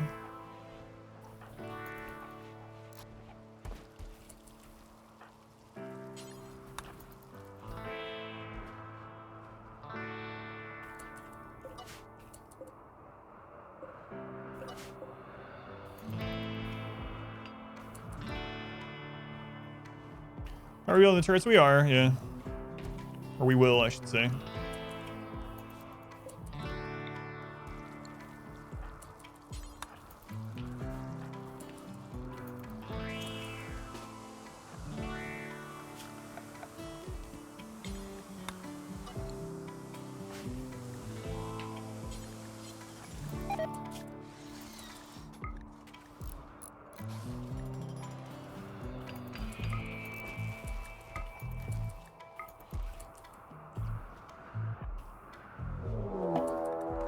MECH cluster. That's super close. It's been a long time since a MECH cluster. Climate adjuster -10. 5 assemblers, 10 MECH capsules. Well, I guess we'll pop that open on our next rage.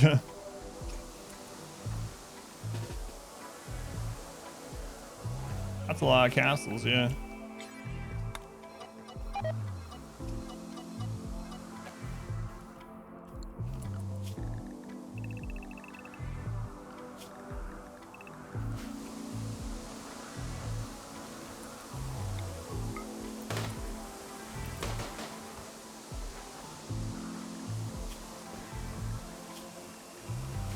How are they still okay? That was a bug or something. How are they still standing?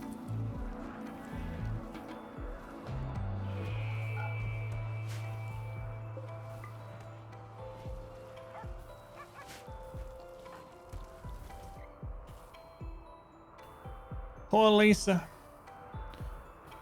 Look at run that just started on YouTube. No, that run's been done for like 3 months. Yeah. So the stream is like 2 or 3 months behind YouTube.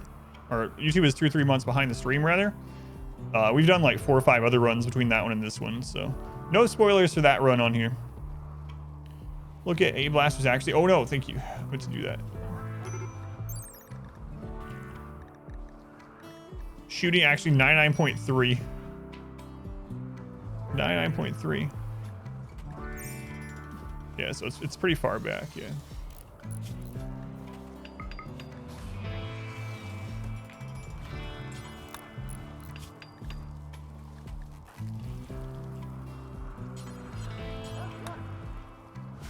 But this is still a fluid ideology run. Just a different one.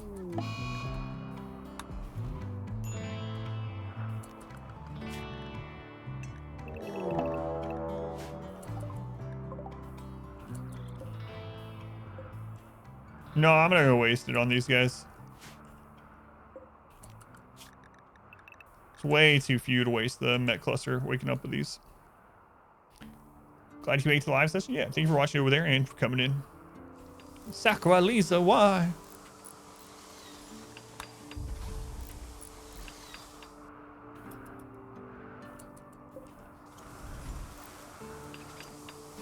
I think that just the turrets could kill these guys.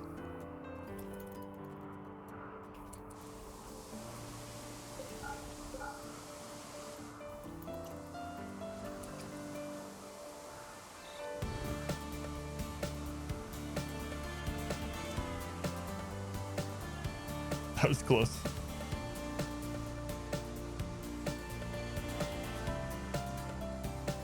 Did we just kill her because she had bad stats? Well, that and there's something in the game called adaptation factor, and there's a lot of things to the adaptation factor. One of them is if you have a recent death, the game tries to take it easier on you.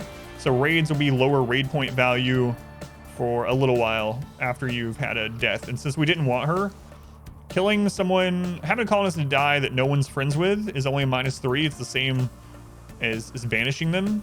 So might as well kill them, get easier raids for a little bit for the greater good, as always. Yeah.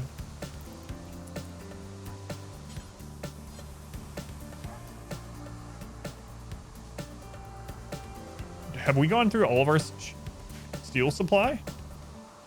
How do we do that? No, it's right there. Oh, I see. We never added the new part of the base. It's like, what? Surely. You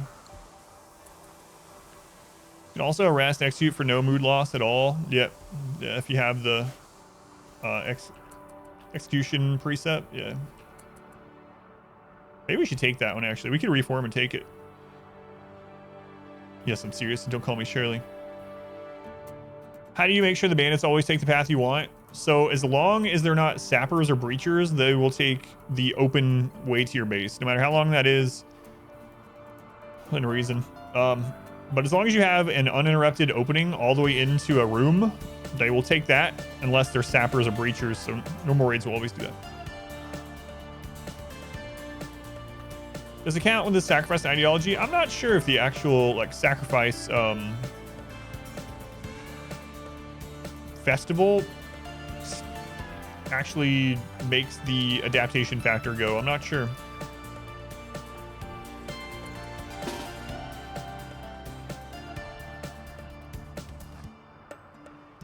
Any major miss today? Just a lot of constant raids as usual. Nothing crazy, too crazy yet. Almost killed us because I sold all of our EMPs, and then we had a mech raid right behind it. So that happened, but you know, aside from that.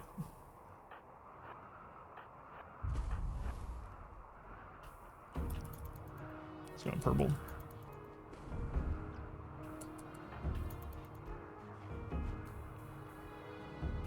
Are you like a jogger or something? No.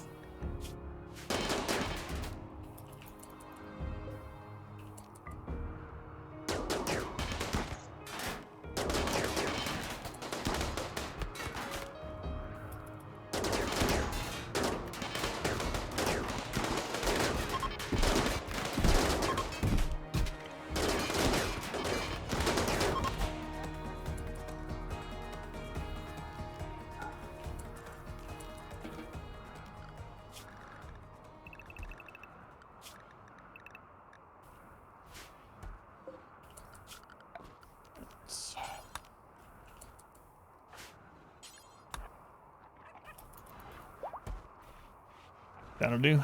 That'll do. Tribals. We also need to chop her up.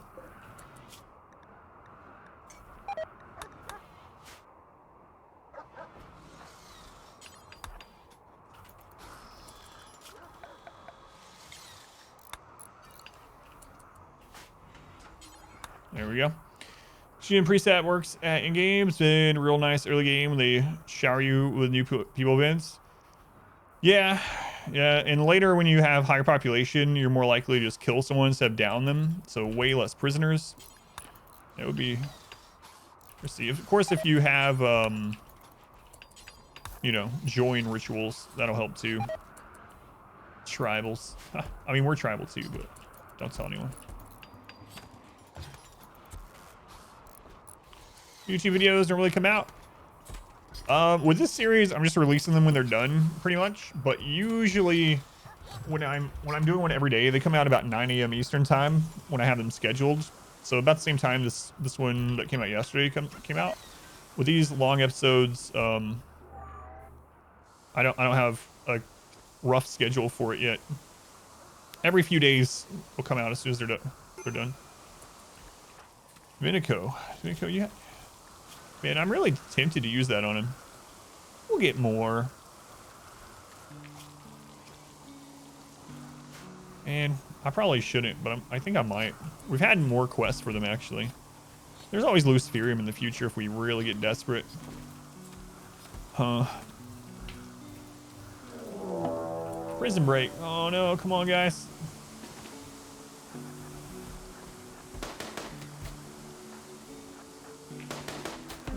Oh no. Oh no.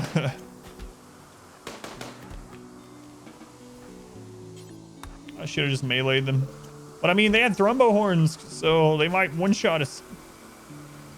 Baby Carrot's dead. Twitchy, so hooked to the stream. Your wife wants to report your channel. Just get her hooked on the stream too. Can't join the dark side, start Luciferium everyone. Oh my god, I've done that before, so I have a story about that. Back in my 20-year Randy run, back in 1.1, we did a run, and for the longest time, I wasn't using Luciferium. I just wouldn't use it. And we had someone that had brain damage. They had like, their brain had like 10% of it left. 1 out of 10 HP left on their brain. And I wouldn't use Luciferium even on that. I was waiting for a healer serum, and it went years, and we never found a healer serum. And so eventually I was like, all right, I'll use Luciferium on this one person. So I use Luciferium on them, right? Well, then another one of our pawns gets brain damage, one of our best pawns. Like, all right, 2 people on Luciferium, fine. It kept going like that for a little while, and then before I knew it, within just like an in-game year or something, someone would literally get like a scar on their arm, and suddenly I was like, let me introduce you to a little drug we like to call Luciferium. And so I started doing that, right? And then I noticed at one point we were starting to get low on Luciferium, and we had like 120. I was like, why are we getting so low on Luciferium? How's it going away so fast?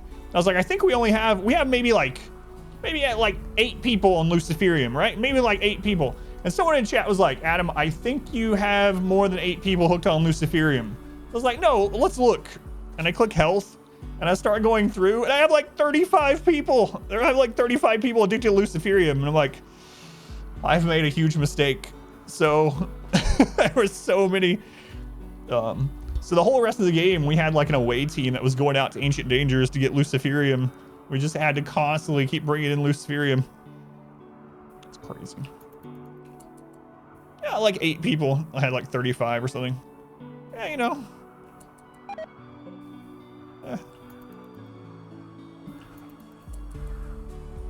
You got a paper cut?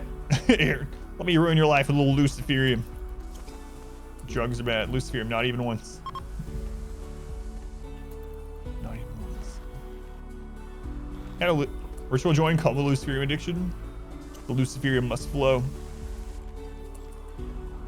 You like the way I did that voice for it? Forced to go grave digging. That's right.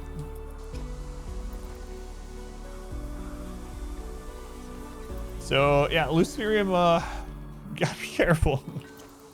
It's very good. Luciferium is so good. So which one didn't die during that? Oh, we shot off their friggin' leg.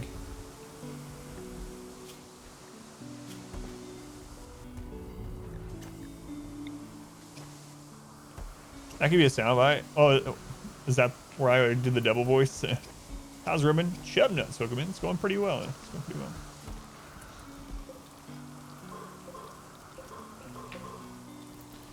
Any way to get Luciferium from the Lucy bugs? Always wondered. So the ways to get Luciferium, you can buy it from traders. You can get it from Ancient Dangers. You can get it from Ancient Complexes. You can get it from caravanning and trading. People that are addicted to Luciferium, when they enter your map, will have a couple in their inventory. So one of the old ways to do it was take all kinds of prisoners, get them addicted to Luciferium, and then release them, and hopefully they'll come back later with a few in their inventory. I don't know if that still works, but those are the only ways in the base game to get it. Luciferium roaches, I don't know about those. Those must be modded. The bugs in the base game do not give Luciferium. Luciferium insects are from a mod. You can only find and buy Luciferium, yeah. In the base game, you can't, there's no way to produce it or harvest it yourself. So. Ship AI Lancer or the dealer. Folks, when they ask what you do you say you get digital humans addicted to drugs? No, no one's asked. No one's asked what I do. I'm not sure what I'd say. Recently bought the DLCs on Steam Sale and now planning to start playing again. Haven't seen much what's inside though. Streams make you excited to play though. They're a lot of fun, yeah. A lot of fun. Both the DLCs are really good. Very happy with both of them.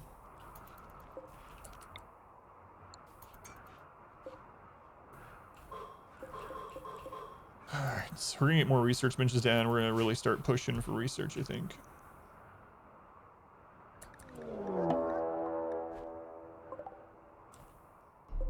$155 tribals. Who's gonna win? The tribals or the MECH cluster?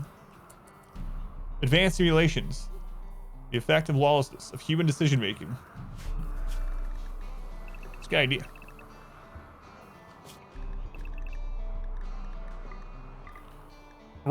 I thought about it recently, and I was like, I think I'm gonna tell people that I'm an adult entertainer.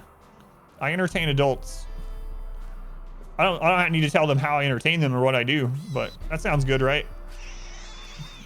My neighbor asked me, so what do you do? I never see you driving to work. What do you do? Oh, I'm an adult entertainer on the internet.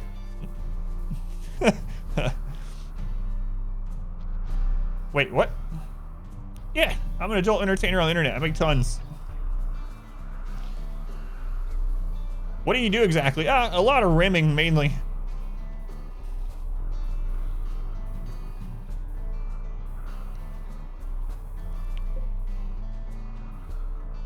That's what I'm gonna go with. No.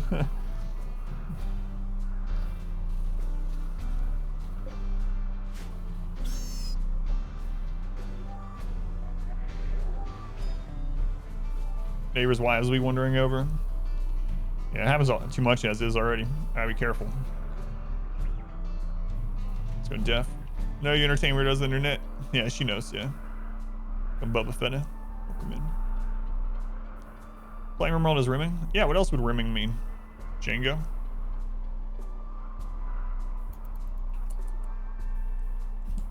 OnlyFans, yeah.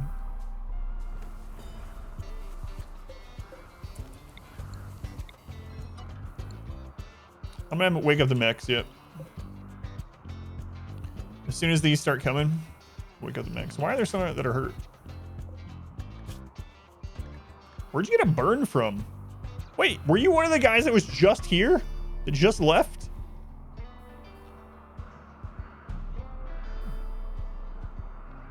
I'm not alone. I'm rimming like 500 people. That's a big rimming party. More debate. Yeah, I'm just gonna let him fight the mix. He's back for more.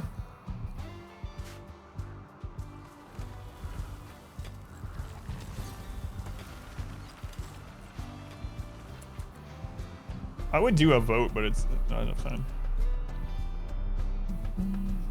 More place for people to have a conversation with their fans while being top. That's right. Yeah, normal conversation. Reinforcements have arrived. We need to start using this again too. We're at 38. I've seen a raid flee, then instantly drop pod half of them right back in the middle of things. Make a clip of the Protoss versus Terran versus Zerg fight. I don't think so. No, I don't think there's a clip of it. It's pretty long, so it might be too long for a clip, but yeah, that's such a crazy moment in RimWorld. And the run before this, on a Tundra run, we also had another crazy moment like that where we had 1,100 tribals attacking us at once. 1,100 tribals on the map. You guys coming?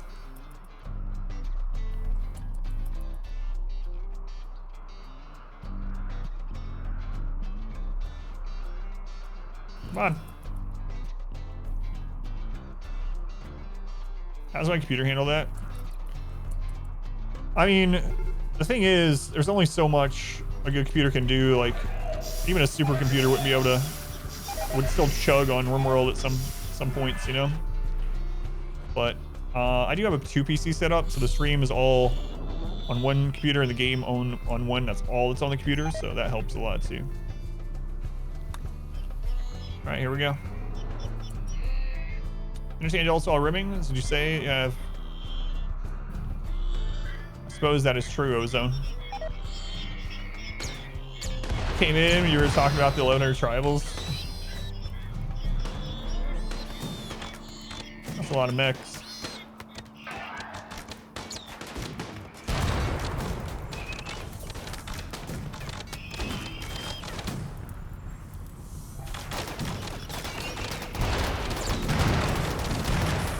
Yeah, it's more of a PowerPoint presentation at that stage, yeah.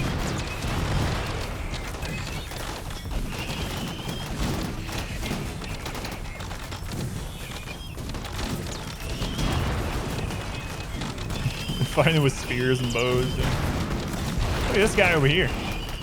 He knows what he's doing.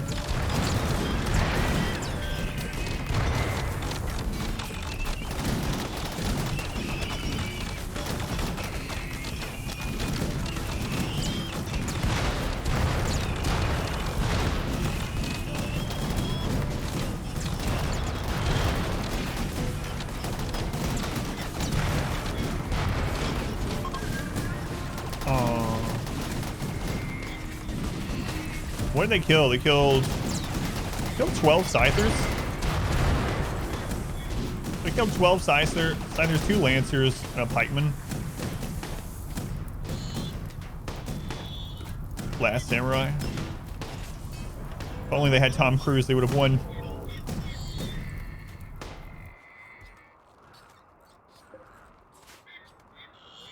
Yeah, they got rid of some turrets, yeah. The Warg, like, screw this, I'm out. Yeah, we'll see if they rubber band back. I don't know.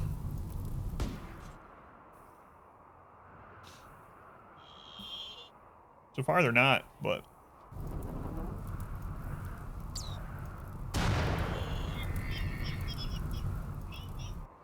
Some of them aren't, anyway. Drop sleeping spots down and wake up the mechs. Yes, sleeping spots count as structures, as furniture. And so building anything near the mechs will wake them up. And that includes those because it's considered as a building or building something.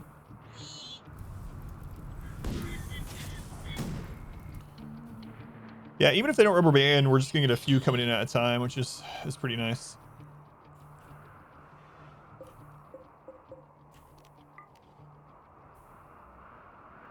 No surrender. I'm gonna surrender tribals probably.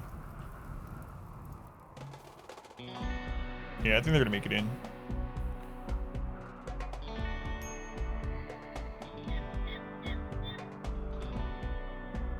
Blitzkrieg or Polish Cav.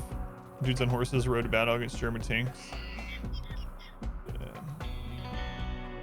It's actually crazy how much, like in World War I specifically, how many horses were still used in World War I. A lot of it wasn't cav like you're talking about. I mean, there was that too, but a lot was just used for transportation and hauling in general through muck. What are the big cylindrical? Those are columns.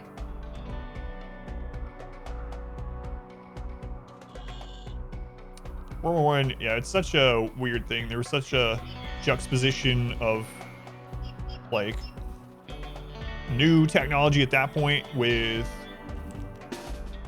old war tactics and old technology. It was just absolute friggin' massacre.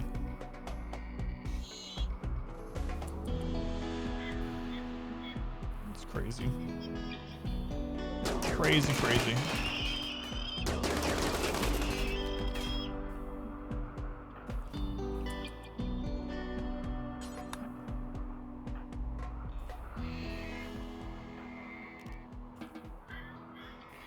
Was some country in World War I actually lined up on the battlefield? Yeah, yeah.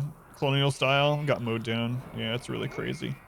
It's really insane seeing the pictures of like literally like a horse and cart with a machine gun in the cart behind the horse. It's like, it's really, really bizarre. New technology versus old world ideals. Yeah. We'll just let the turret take care of that one.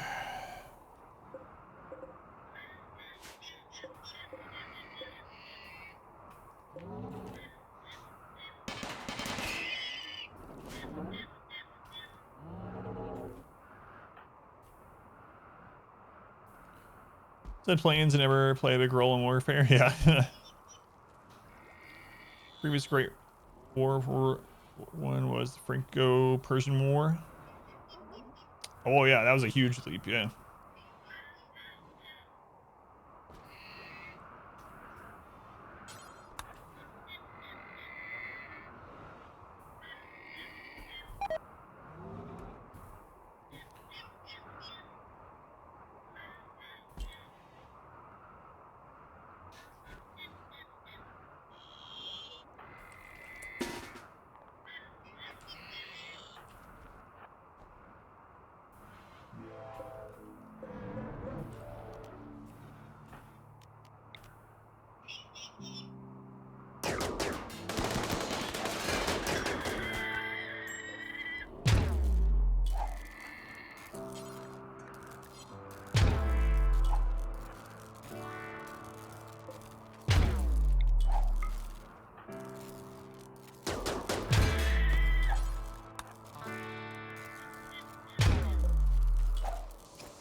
Comes in a short time, attempts to kill each other. Yeah, I mean, and some of this was also pushed by war technology as well, but on the positive side of it, it's also crazy thinking about how we went from the Wright brothers to being on the moon in like 70 years or something like that. When the span of 100 years go from inventing the first ever kind of plane as we knew it at the time to space travel. That's really insane. A lot of those technologies, of course, were spurred on by war, but or advancements, I guess I should say. Really crazy.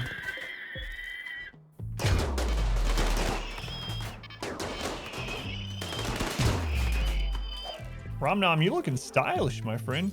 Look at you. Times perception, just like color. I decided if gun links are worth it. I haven't tried to see if they interact with the new turret changes yet.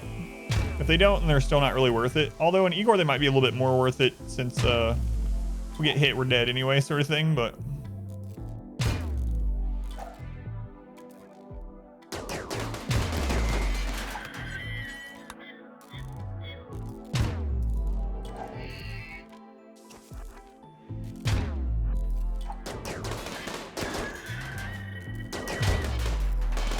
TV so we can improve our mood, so we have more time for war. Floor's kind of dirty. I don't know what you mean. This is the modern style here on the rim. Hey, what are you doing?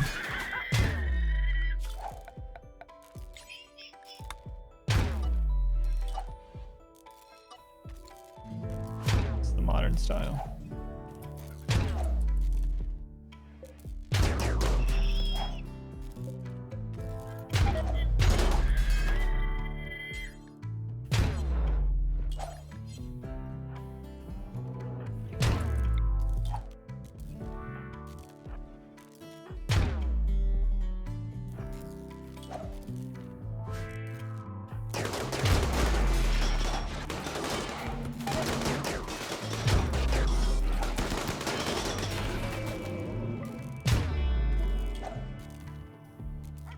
And Mango. Favorite who like a week or something before the Wright brothers first flew so that humans wouldn't fly until year 3000 or something. Yeah, I remember seeing something about that too. Crazy. EMP grenades are better than the launcher. Yes, EMP grenades have faster fire time, a bigger radius of explosion, and lower miss radius. So yes, they are better. The downside is they're shorter range. So you have to be closer to throw the EMP grenades, but they're better than EMP launcher in all other aspects. Igor just dropped 105 skulls on us.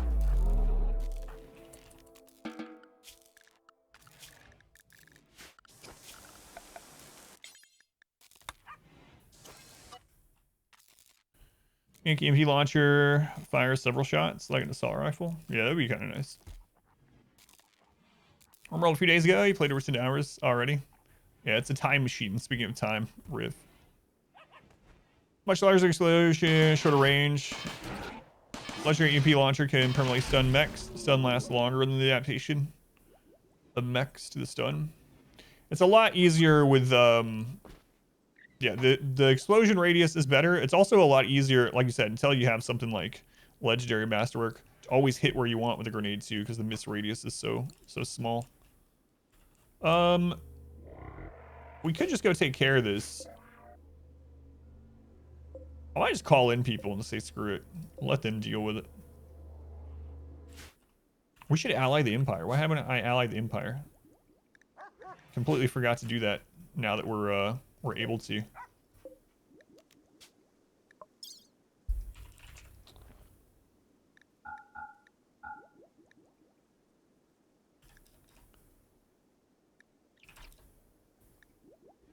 Yeah, we'll play it safe.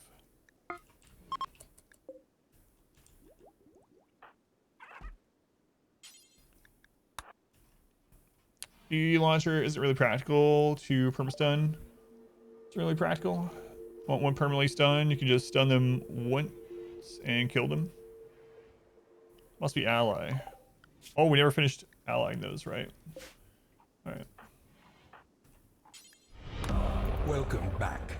Your steadfast loyalty is greatly appreciated. We do have a smoke launcher. We can go take care of it pretty easily ourselves, but... So, Kim, welcome in. Chell, thank you for the 3 months. 3 months already. Thank you, Chell. I took some finesse on mobile. Thank you. Got figured out how to pull nitrogen from the air in order to make fertilizers. Ability to feed the world is directly due to him. 2 in 5 humans can thank him. Creates chlorine gas. So it kicks off chemical warfare. Whoops. Yeah, it's really crazy.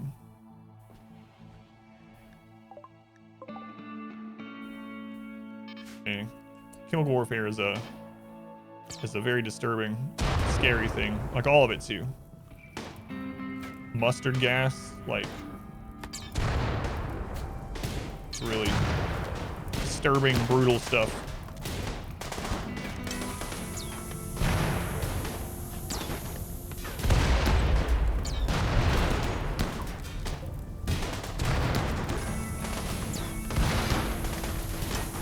I have to remember history, then forget it. Yeah.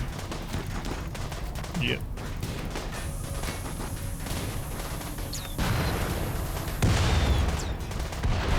Come on, you guys got this. Just a few more turrets and we'll come out and clear everything else up.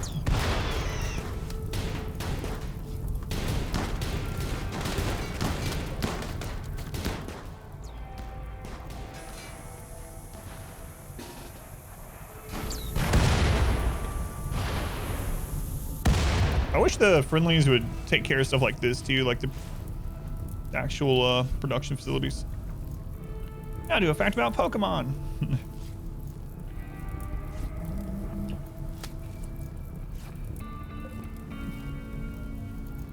Good job, friendlies, yeah. You know, a cool one?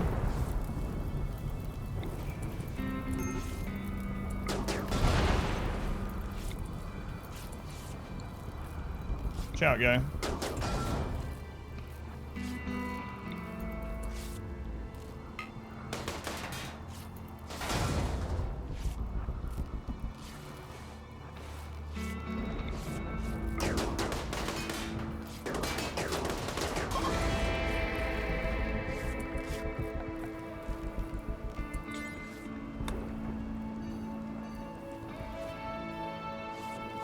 What a mess.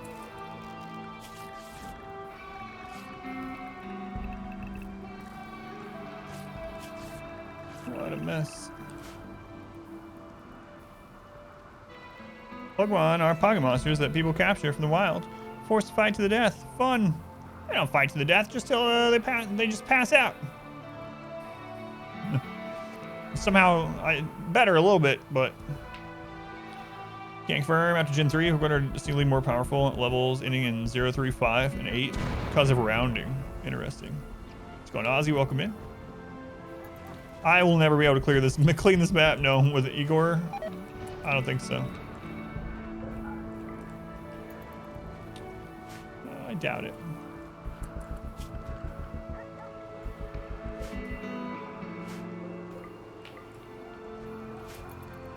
Very much doubt it.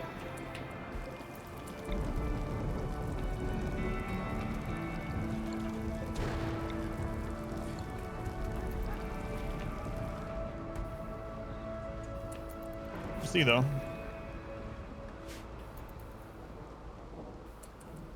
Never know.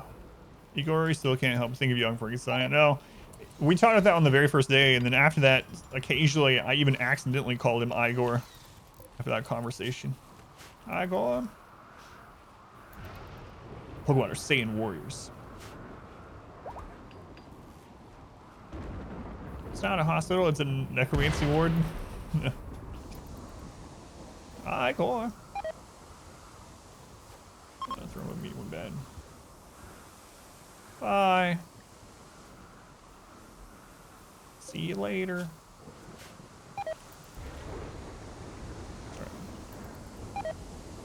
Spaceballs. Best Mel Brooks movie? It's hard to pick. Yeah, I don't know. Nurse Joy's into dark magic. That's how she cloned herself, yeah.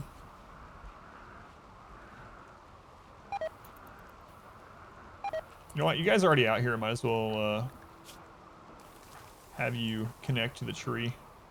Kane, let's get your final tier here. I should have been more active about recruiting those prisoners I wanted. We have 2 words of trust. We have convert. And now the ones I really wanted are dead, so. Neuroquake.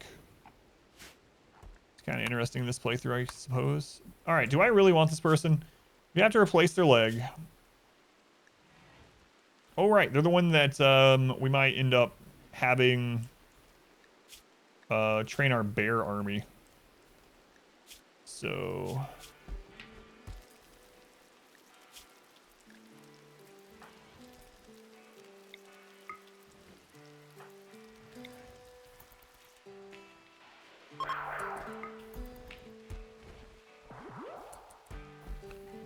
Who else had word of trust? I know we have another one.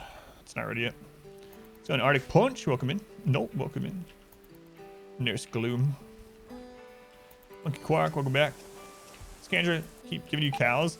That happens sometimes. I've talked about it before how sometimes things like that seem seeded. Like you'll have a run where you just keep getting, they just keep giving you animals. We even had it happen in this run where we just kept having pig join quests, or not quests, but events.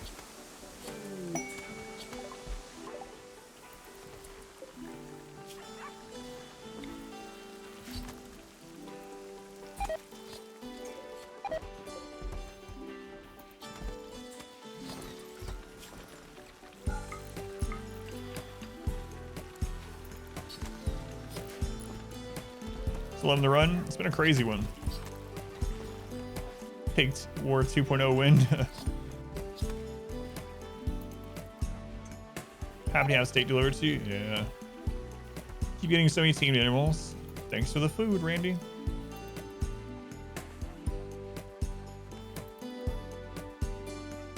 All right, so we want to unroof this now. Until next winter. Yeah, I don't even know that I don't even think I have the VOD from the Pig Civil War still. Sadly. Mewtwo has a unique animation where he swats Pokeballs away instead of the normal wiggle mechanic. Maxwell skips this because it does not actually calculate chance. External doors open to speed movement. Because all the animals will come in here to eat. So I have this door open for movement, this one, etc. This one, but if I open any other door in here, immediately all the outside animals rush in to eat our food because there is no vegetation on the map due to the sun blocker. In fact, when one of these doors ends up getting held open on accident, suddenly we have like a friggin' herd of rhinos in here eating our food. So that's why. Maybe later on when I have a closed off area just for food, I'll do that. The other reason why is winter just happened. And in winter, I needed the temperature held in. Did hunters used to friendly fire a lot more with multiple hunters in earlier versions? I don't know, because hunting is yeah, I don't know. I don't think I ever ran into it, but I almost always manually hunted, so. Lost 2 Nuzlocke runs yesterday. But it happens. Yeah, eventually auto doors, but not yet. We'll knock those out at some point. But yeah, that's the reason why right now.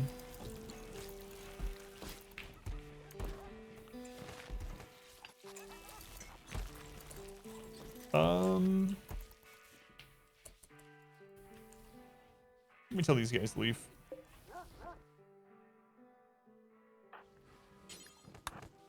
Just lots of random silver out here. 2 hunters go out, 1 returns. Set in, they were forced to eat Sir Robin's minstrels. And there was much rejoicing. Yay.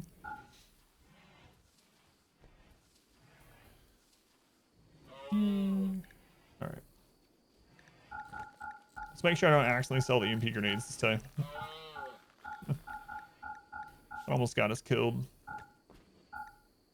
69% heavy SMG, nice. Keep those 2. Another charge rifle, we'll take that.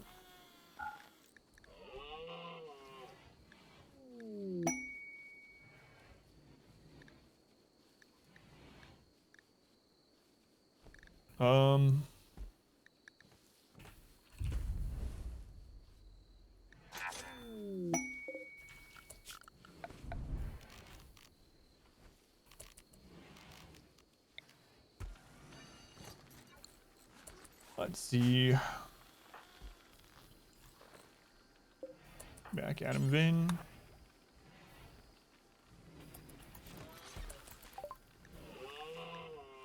Okay.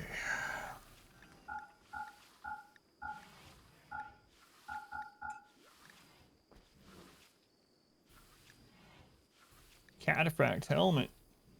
Take that. All right. Who's our next best shooter?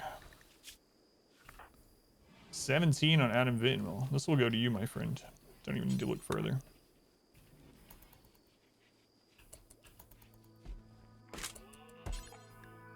And then that means we can upgrade that one.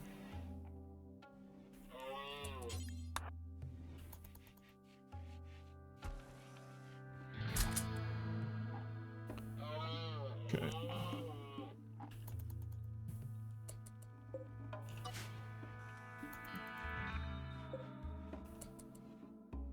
You're in there? Balls? Yeah, been in a while. You're one of our cooks. Congratulations, condolences, etc. Masterwork cloth duster. All right, let's get filled up. Okay, let's see what we can get to here with the Empire finally. 128. Is that enough? Yep, ally with the Empire. Nice. Missed a few streams. Oh yeah, no worries, no worries. It's all good. The stream's here when you can be here when you need it. Yeah. All right. I'm gonna finally smooth these.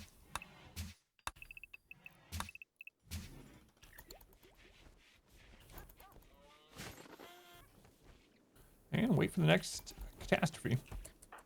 Who's gonna be our next natural meditation person? Dasker, I suppose. You survived for now. Yeah. All right, hospital beds are done. You know what? We do have so many components and stuff. Getting auto doors sooner than I usually do is fine. We'll knock that out.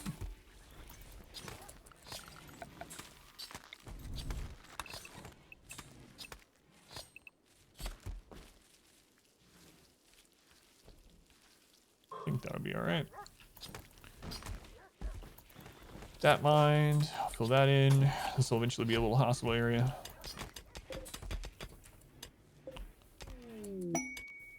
Another combat supplier. We don't have money. We spent all our money. We need to re-ally purple before that's gone. So, human leather. You guys want like 800 human leather? That's too much. Oh well. Right, many are back in the queue already. Over 50 already. I'm gonna have to put the price up again probably next month. Or I'm gonna have to get more people killed, you know, one or the other. Oh, it's combat supplier shit too.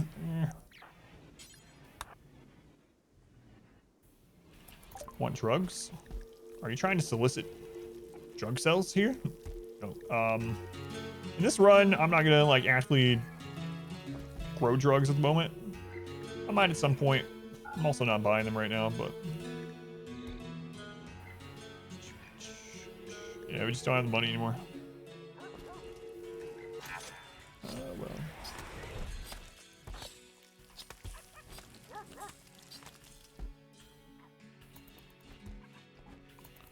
Do other things. You want some drugs? Have you heard of Luciferium, my dude? How to make that as a command? Exclamation Lucy.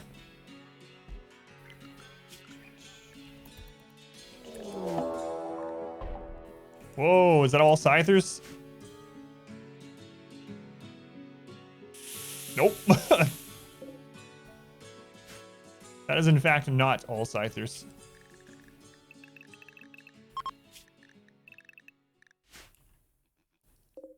"14 centipedes, 15 lancers, 4 pikemen, 10 Scythers. That's pretty close to raid cap, if not right at it.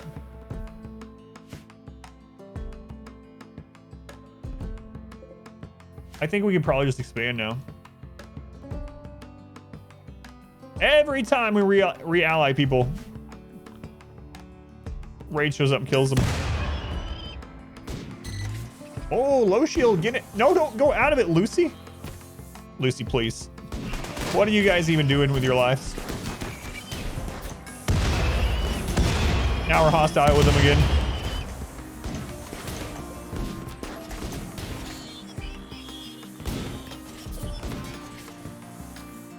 Oh, are you gonna let them in the back door?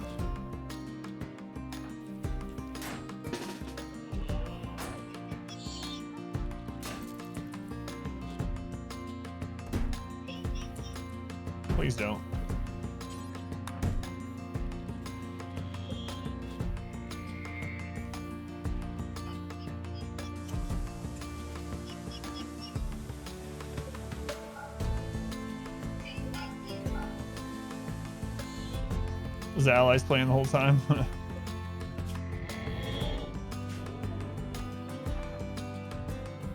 Oh, you're gonna get us killed there. Alpaca. Pack alpaca.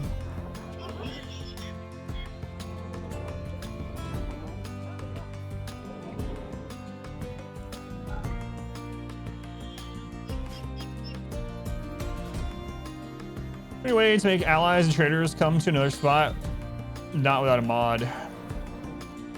I'll pack your bags. Yeah, not without a mod.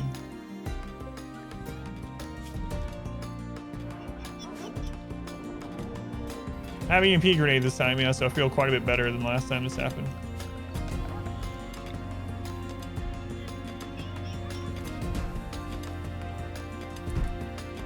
Christ.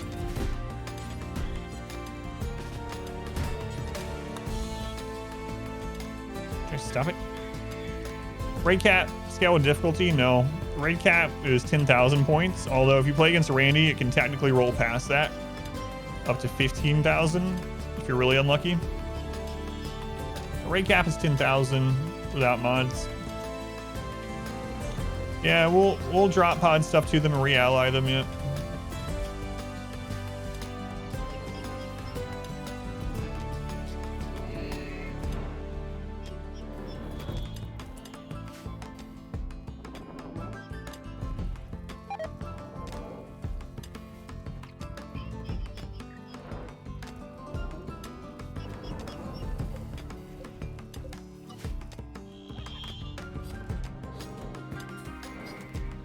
Computers start running poorly. High difficulties get to the cap faster. Yeah, the percent difficulty is a threat scaler. I mean, you scale to the maximum faster. Yeah.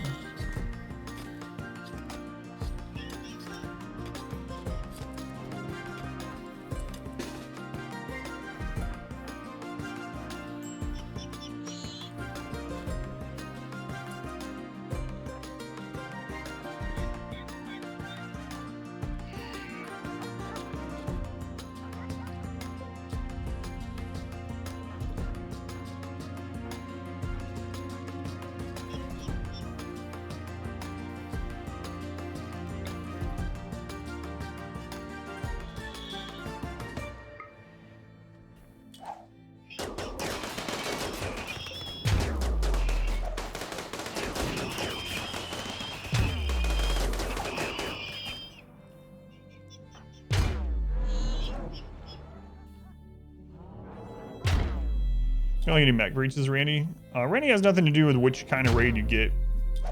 So it's just unlucky, yeah. Especially after the most recent patch where breach raids have been reduced.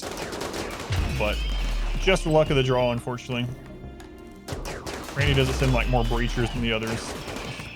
I mean, you can technically send more raids in general, so and if more of those end up rolling as breacher, then yeah, definitely you'll have more, but as far as like something specifically on Randy's coding that's like an additional increase in percentage that raids are breachers, luckily that doesn't happen. Drop hot human meat and leather harvested from their own people to warn them that they better be friends. That's right. Why do they target Sam? I don't know. He's not shooting them, I guess. By the time they target him, he stuns them.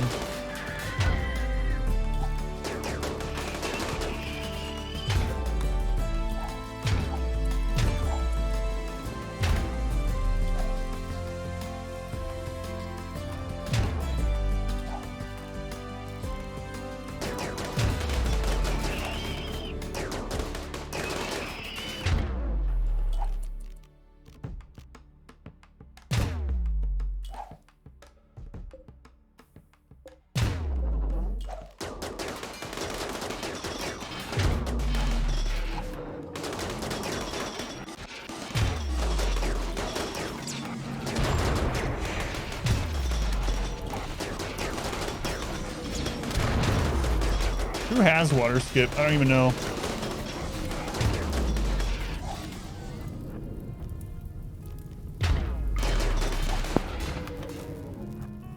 Look at that, Waterskip saving some turrets.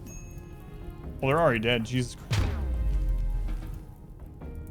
That was the fastest 14 centipedes have ever died. Get in here, hurry, put that out.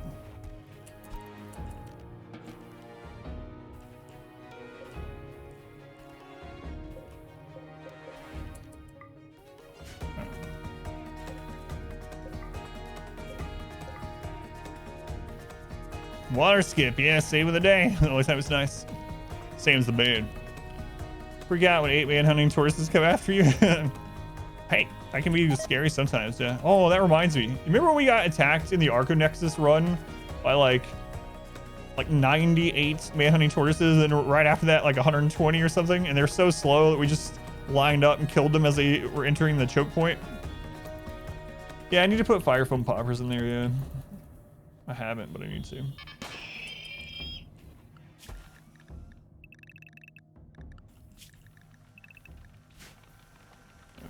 fact, before I forget about it again.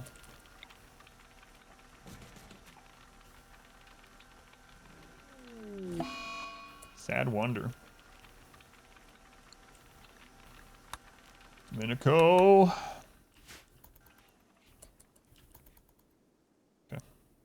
Match versus event very recently. It was so slow, it fell asleep before it even got close to your base. Yeah, that's always funny. Alright, let's finish loading this, please.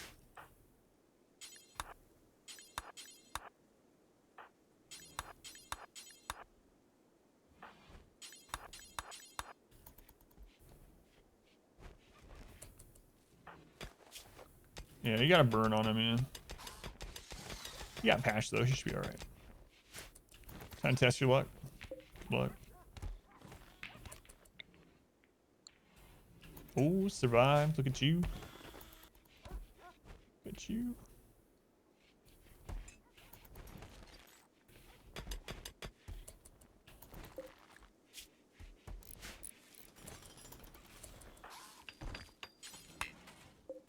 I always forget that you almost can't do that. 5.5.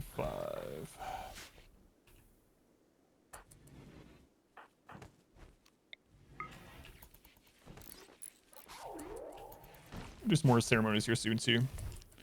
Pod full of meat. Skin meat. A barricade is better cover than the sandbags or just barricades? Yes, absolutely. So when they're actually positioned behind the wall is 75% cover, whereas barricades and sandbags are only 55%.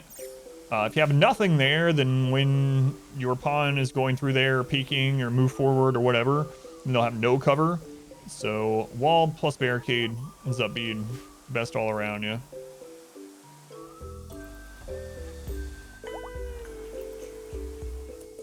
What is a low shield for? Low shields are extremely good. So the normal low shield, you use it, it makes a bubble that you can shoot out of, or anyone can shoot out of, but absorbs all shots for 15 seconds. So basically anyone inside of it is immortal to shooting.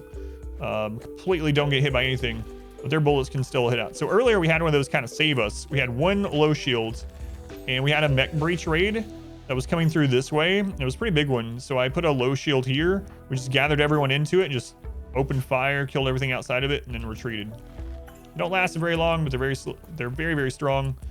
There's also Skipshield, which is a sidecast. It's not as good. Skipshield you can't shoot out of. Bullets don't come in, bullets don't go out, but low shield, you can shoot out from it, which is really, really strong.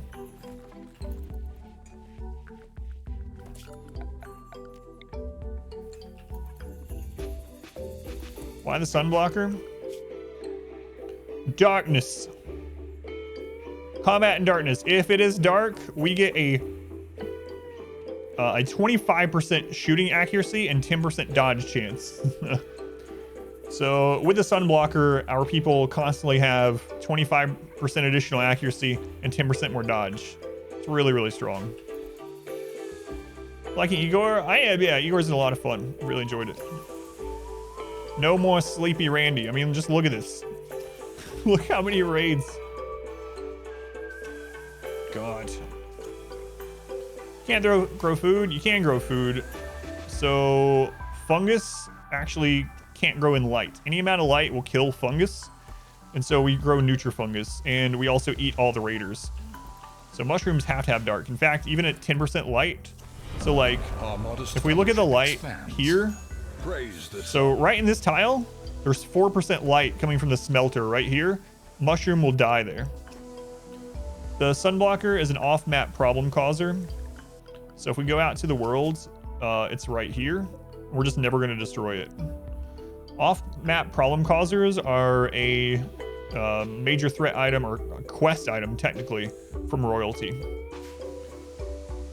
Chance, thank you for the Twitch Prime. Thank you, Chance, very much appreciated. Never used that here. Yeah, you can always use hydroponics and sun lamps if you didn't want to go that way, but our people hate sun lamps too, so. Pretty strong people for pretty silly reasons. The darkness, yeah, darkness tunneler is very, very good. Probably by like 8 foxes, yeah. So Jaguar, Ing Boy, welcome in. Mace. Of course we eat the raiders, yeah.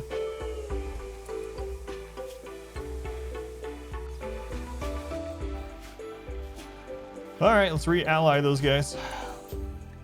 Again.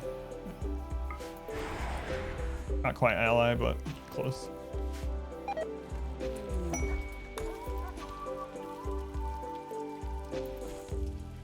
And let's do a festival. Let's get a recruit.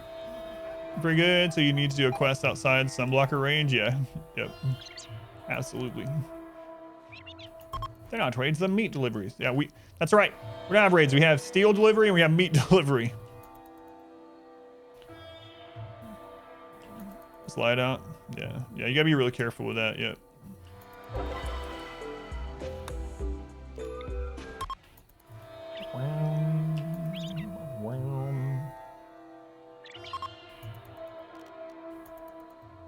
Come on. Just someone acceptable. Don't even have to be amazing, just acceptable.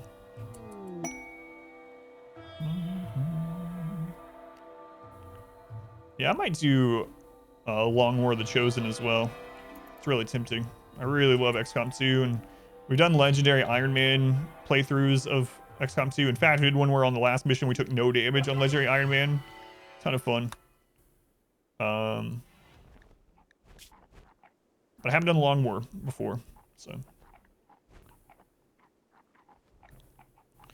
I'm very tempted to do Long War of the Chosen. I don't know, it might be bad for the stream. So I might start it and viewership falls to half. And I'm like, all right, well, I guess I won't be doing this, you know? Yeah, okay, Masterwork Bow. Masterwork Bow, I think not. No recruits, so. Welcome back. Your steadfast Pictures playing it might help. Numbers, that's true. Appreciated. Chef, 15 months. Thank you, Chef. Very much appreciated. It's a long time. Much love to the chef. Thank you. Yeah, we are just gonna recruit them. It's fine.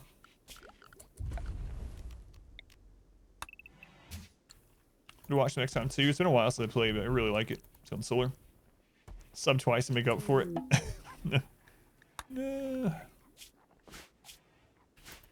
No actual allies. Favorite games from childhood that lead you to these kind of games? I don't know. Yeah, I don't know. So the thing about me is I pretty much like almost every kind of game. We used to do this thing where on Sundays I would go through Steam and I would just play a different random game, like indie game or whatever, for about an hour each, right? And so one of those Sundays, at the end of every game, I tell what I thought about it and if I would play it more, if I wanted to finish it after the hour. And so I kept doing that, and then I noticed about halfway through, at the end of one of the games, I was like, you know what? I really like insert genre here. So I really like this genre. And then Inspector in chat was like, you know, Adam, you said that about every single game. They've all been different genres. I think you just like video games. And I was like, you know what? I guess I do. So I don't know if there's like a specific game that spurred on the strategy part, aside from just the classic like turn-based combat of JRPGs and like Final Fantasy Tactics and Ogre Tactics and things like that. Zidian. This is such a good song. Zidian, you're in, but you're missing a leg.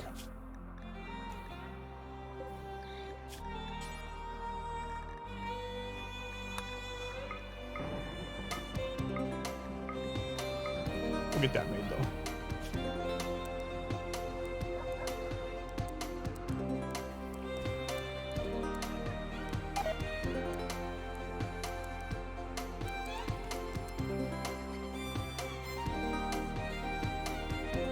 Let's watch. Yeah, I've done that some, yeah. No, I haven't played the remake of 7 yet. Yeah, thank you, Quark. I hope so. And I played a lot of RTS, a lot of StarCraft, yeah.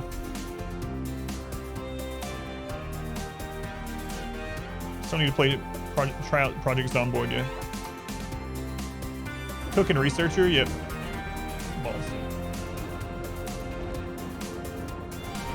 Welcome back. Your steadfast loyalty is greatly appreciated.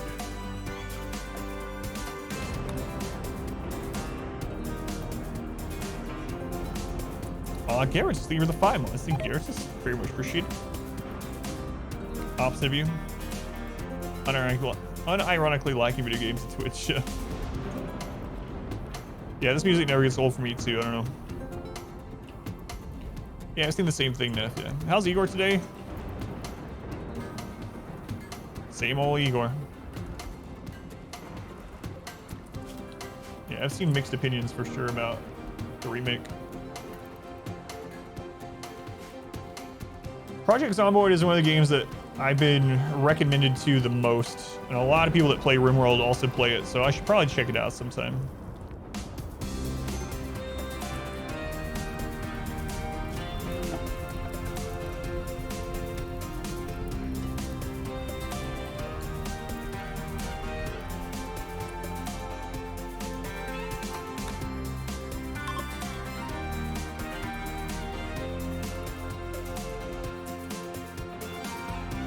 Triangle strategy for the Switch? I haven't seen that. Yeah, I don't know that one.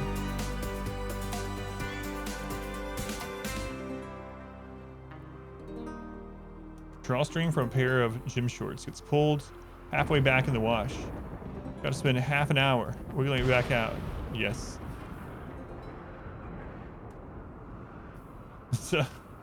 Authentic. Welcome in. Another word of trust. Look at that. Next festival in 7 days. 7 days.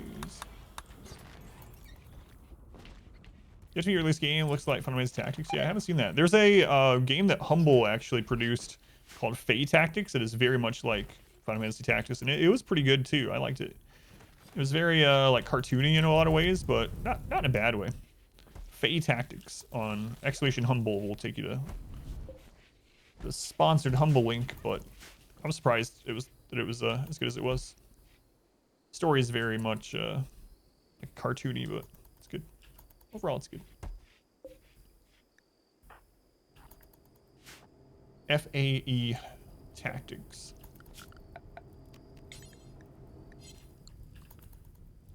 You know what? You guys need to just stop getting stuff in here. Cookie Monster, I'm sorry. Get out of there. Get out of there. What a mess this place is. Holy crap. I could burn some of these corpses, I suppose. We're gonna have more all the time.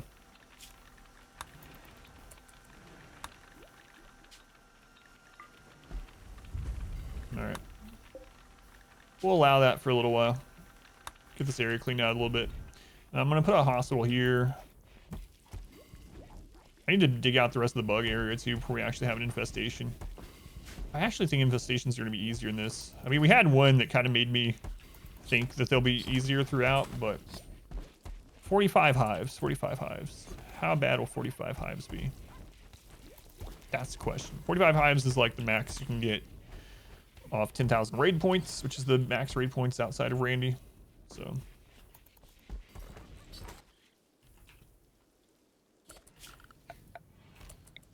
But hopefully we can just burn them. Don't have to worry about it. That's ideal. That would be ideal, I should say.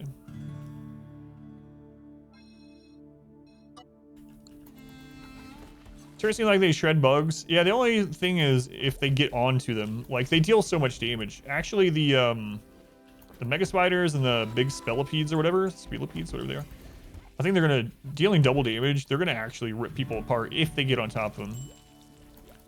Don't bother with spike traps. In this one, I haven't, because we get so many raids that it's not really possible to keep trap production up. So in this kind of playthrough against Igor, I haven't really been using traps very much since early game. Early game, I tried to get traps out, spam them, but you go through materials so fast with how many raids you get that it's not really feasible to keep traps going. It's just turrets in the burn tunnel, yep. Yep. Gasker, you guys are already out here. You might as well connect to the tree. Keep the finger on the cancel button. It's been a while since we got drop pod on. Oh, some animals got in there during the craziness. Crap.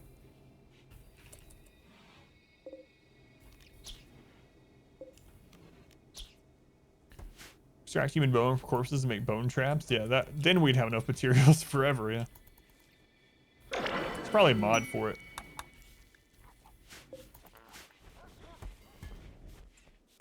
Probably mod.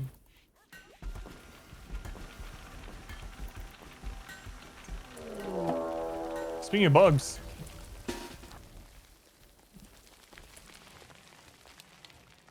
There you go. What do you know?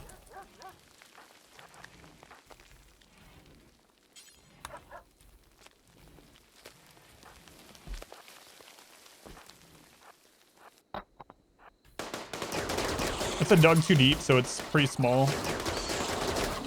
But this is a good idea of how fast we'll kill them. Even a small one got close. Like, if it's a full infestation, I think they do reach us unless we melee block. It's our first dug too deep, though.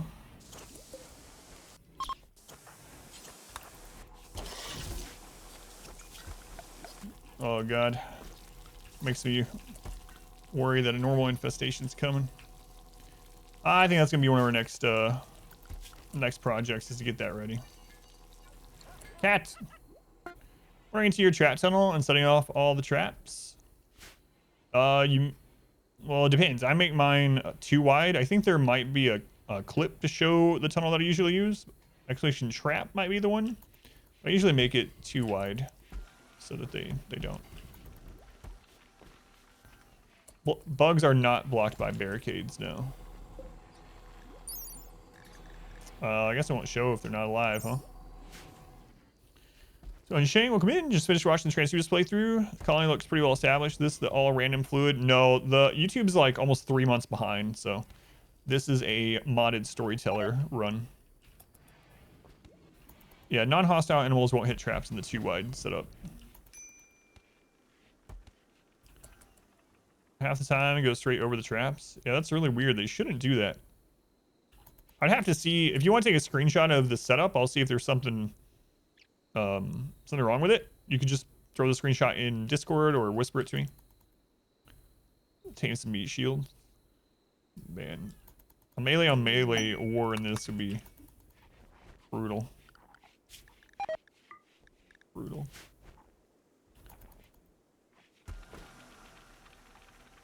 If they're starving and going for food, they might walk on them. Yeah, if you want to throw a screenshot in the Discord, and then we can see if there might be something that, you know, you're missing or we're both missing. If you want to.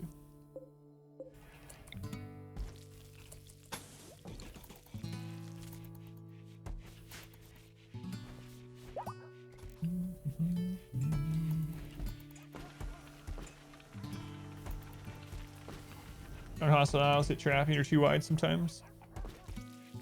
So one thing that can screw with it is if you have items that fall in there. If you have items that fall in there, or even corpses, it can screw up with the too wide a little bit. Because it'll change their pathing depending on the speed and what it's between and whatnot. So that can cause issues. Also, usually makes it a little bit better to put concrete under the traps, but not elsewhere. But yeah, we have a RimWorld channel. We have Discord. You can join, even if you're not a sub. Anyone can join. Feel free to join that. And a RimWorld channel there where we talk about RimWorld all the time. There's new discussion there like every day, so feel free to join.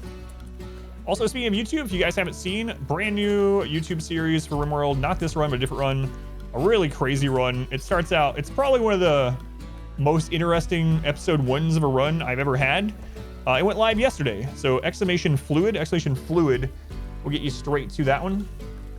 Let's go, Mr. Chase. Couple trees that grew in there, but it kept happening after you cut them down too. It's a really crazy one. Just go to excavation fluid. Sunblocker map, whenever a pawn dropped some food on, starving animals would rush through the map, go straight through the traps, trigger them. Yeah, that's why we have all these animals that gather in here. Because of the sunblocker. All right, auto doors are done.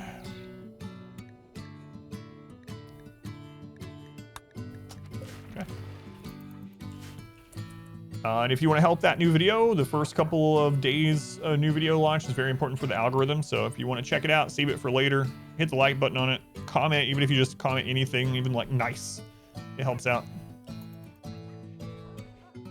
You're in the wrong chat. I was wondering, I was like, okay, Mr. Chicks.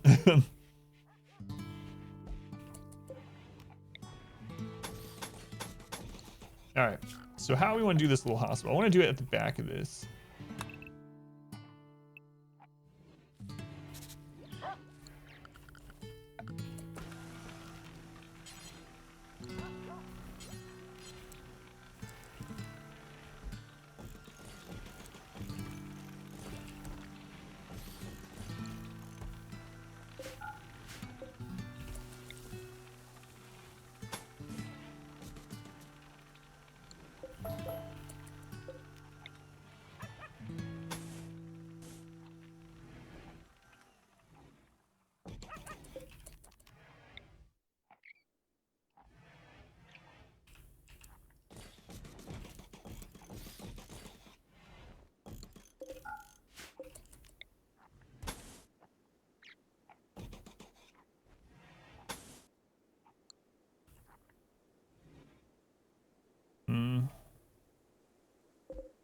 We're tunnelers, so we don't really care about tight spaces, so I gotta remember that.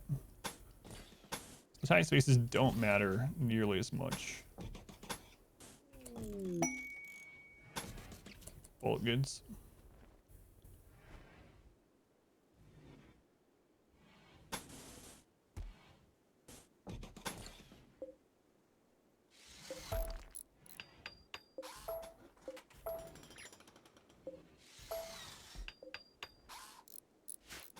So should be good enough for a little hospital.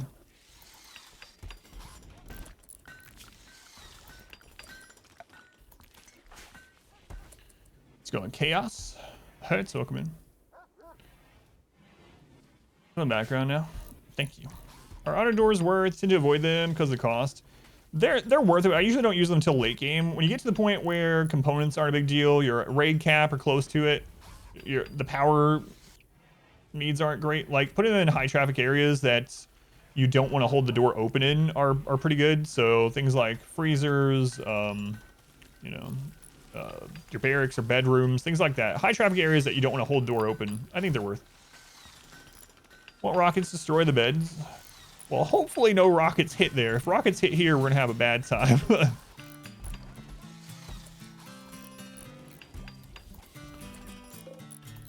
Yeah, I'm not gonna make hospital bed for every single one of them right now. Yeah, hopefully the rocket people die first.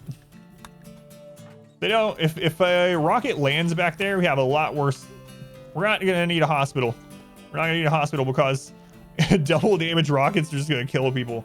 If a doomsday ever lands on us, literally this run is over.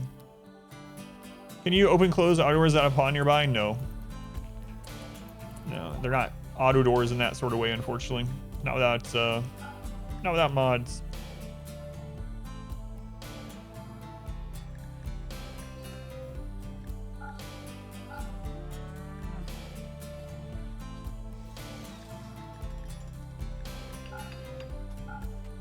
So yeah, explosions deal double damage in this mode as well, which is pretty terrifying. Oh, another low shield.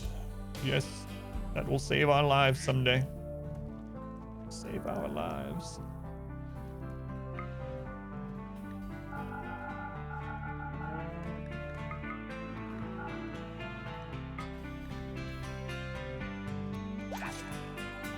Group of you guys.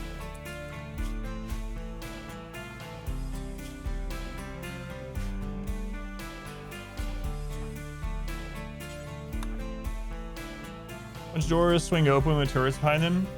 Yeah, it really would. Yeah, I'm gonna start doing that too. We were doing it earlier. I've actually thought about putting a line of doors here with turrets behind it and leaving all the doors open. And then raids that we want to use the turrets on, we'll leave the doors open. And then if we don't, I'll have someone come shut all the doors. Not sure how well that'll work, but I might try it. If there's any run to try it in, this is the one, you know?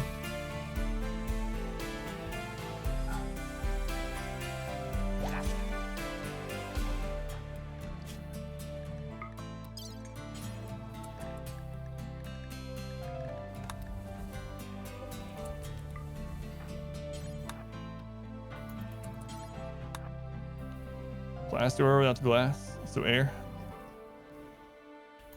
Oh, you know what to mean, yeah.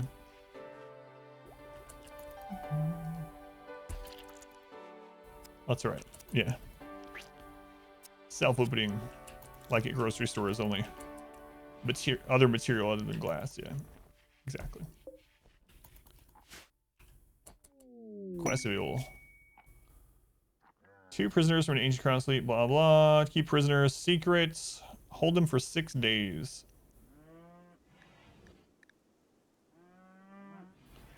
So I'm gonna take this in case the prisoners are awesome and we can just take them from the Empire and then re-ally. Say, oh well, they're our prisoners now.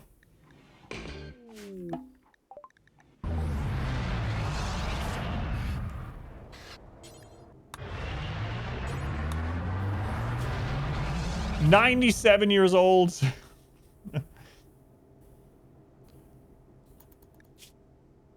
Yeah, I'm not gonna. I'm just gonna leave him. Turrets all safe from friendly fire range, so the walk, run front of the ponds, hold open all the doors, not get your head blasted off. Yeah, I was actually thinking something last night before I did this today. Something like this. I was wondering about that area that we use for breacher defense, where we would literally just have like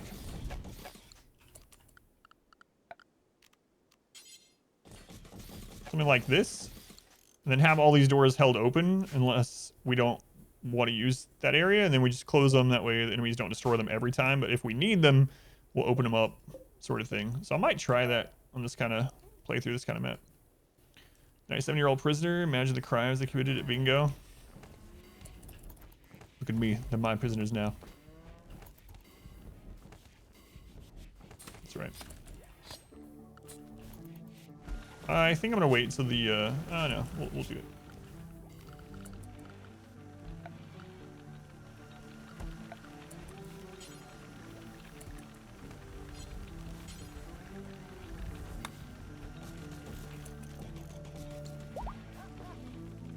My 7-year-old doesn't have something to offer. Shake their fists, yell at the mechs.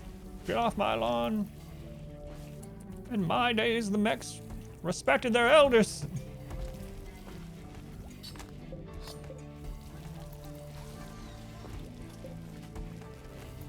Five days.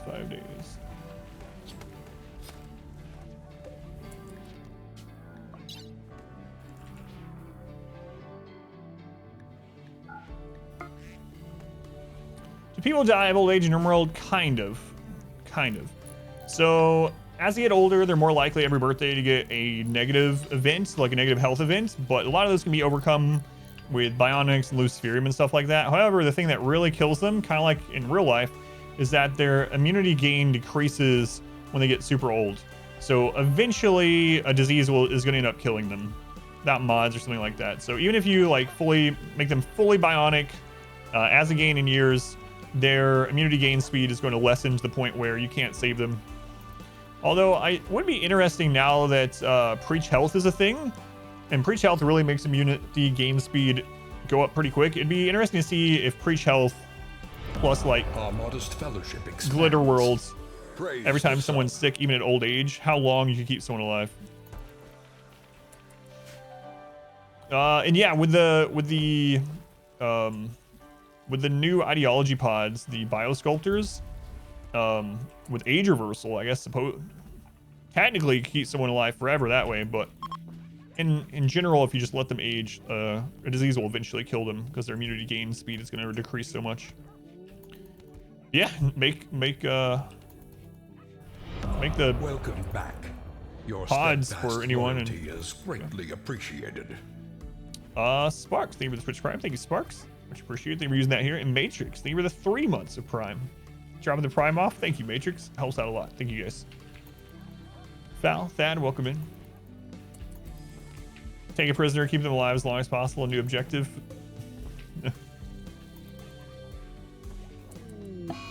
Hide in room.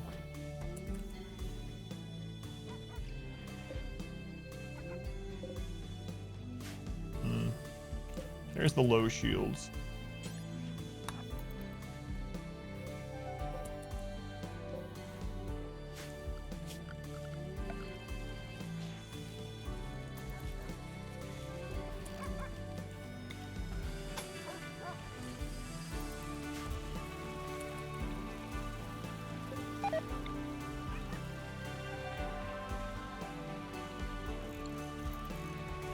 Medical cycle gets rid of injuries. Yeah, there's still some things that it can't get rid of. You can get rid of most things now, luckily. There still are some. But yeah, I still don't think you can keep them alive forever without age Your reversal. steadfast loyalty is greatly appreciated. Bitter, think you're using the Twitch Prime here also. Thank you, Bitter. 5 months. So I do get asked it sometimes. That's when it's become kind of a meme. But I have been asked before, like, if I get anything from Twitch Prime, it counts the same as a tier 1 sub. So if you have Amazon Prime, hook it up to Twitch, get Twitch Prime. Even if you don't use it here, like, just don't let it go to waste. It counts as a tier 1 sub for whoever you give it to. You have to give it out every month. It doesn't auto renew. So yeah, if you have Amazon, make sure you hook it up to Twitch and get the Prime sub out to someone. Of course, I appreciate it if you use it here, but just don't let it go to waste. Use it somewhere. Projectiles, but does it work on spears and arrows? Yes, it works on everything. Everything other than melee weapons. There's other places use it. This is the only stream on Twitch. I don't know what you're talking about. Folks, bugs, Max, not sure what we kept alive on Luciferium. Yeah, I love the wall light mod, yeah. What? You mean in your house you don't just put lamps on the floor and out in the middle of the room? What? Yeah, it only works here, yeah. There's no other streams. No, this is the only one. I had forgotten. Sorry about that. It's the only stream. Hey, as long as we've gone without getting attacked by Igor today. Alright. So we're going to try to re-ally purple.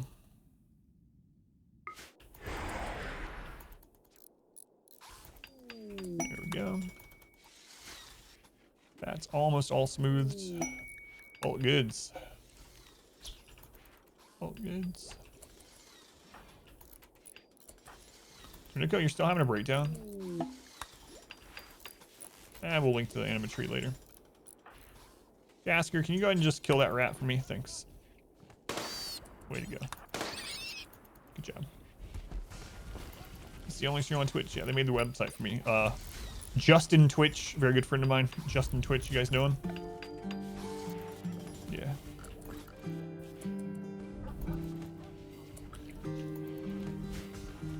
Developed a website for me. Welcome back. Again, Justin Your Twitch. steadfast loyalty is greatly appreciated. SGU, thank you for the 2 months. Thank you, SGU. SGU, I've never told anyone this. Twitch Prime counts same as tier 1 sub. Thank you for the support. I do appreciate it. Thank you.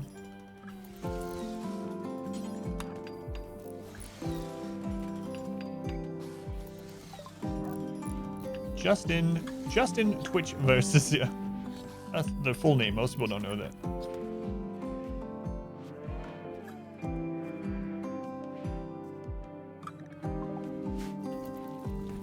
It's kind of twitchy. Mr. Justin Twitch. I believe he's been knighted now, so I think it's Sir Justin Twitch. Yeah. Sir Justin Twitch, I'm pretty sure. $5 busted. Baby Carrots, thank you for the 500 bits. I appreciate it, Baby Carrots. As I don't know if I ever told you on this. 500 bits, that's like the equivalent of 2 Twitch Prime subs. And Twitch Prime subs count the same as a tier 1 sub. So that's like 2 tier 1 subs. Baby Carrots, thank you. I appreciate it. I'll stop. Old age alone, don't make you a sir. No, he's been knighted. He's been knighted. Justin Twitch, yeah. Super Auto Pets, I have not. Half streamers you watch play it every once in a while. You're completely addicted. I've seen it. I haven't looked at it at all, but I've seen it on my list that people are playing it, yeah. What is it, like an auto battler or something?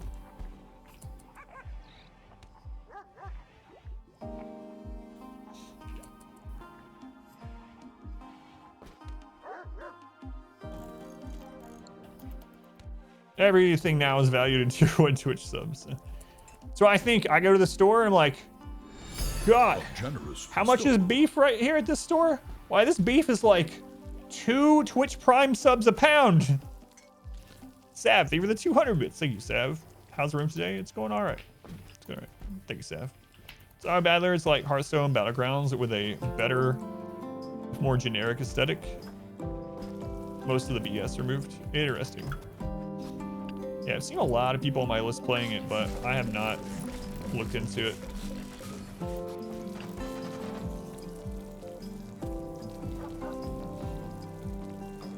Start the fatal ones so you could keep them alive forever now with the pod. Yeah, that's interesting.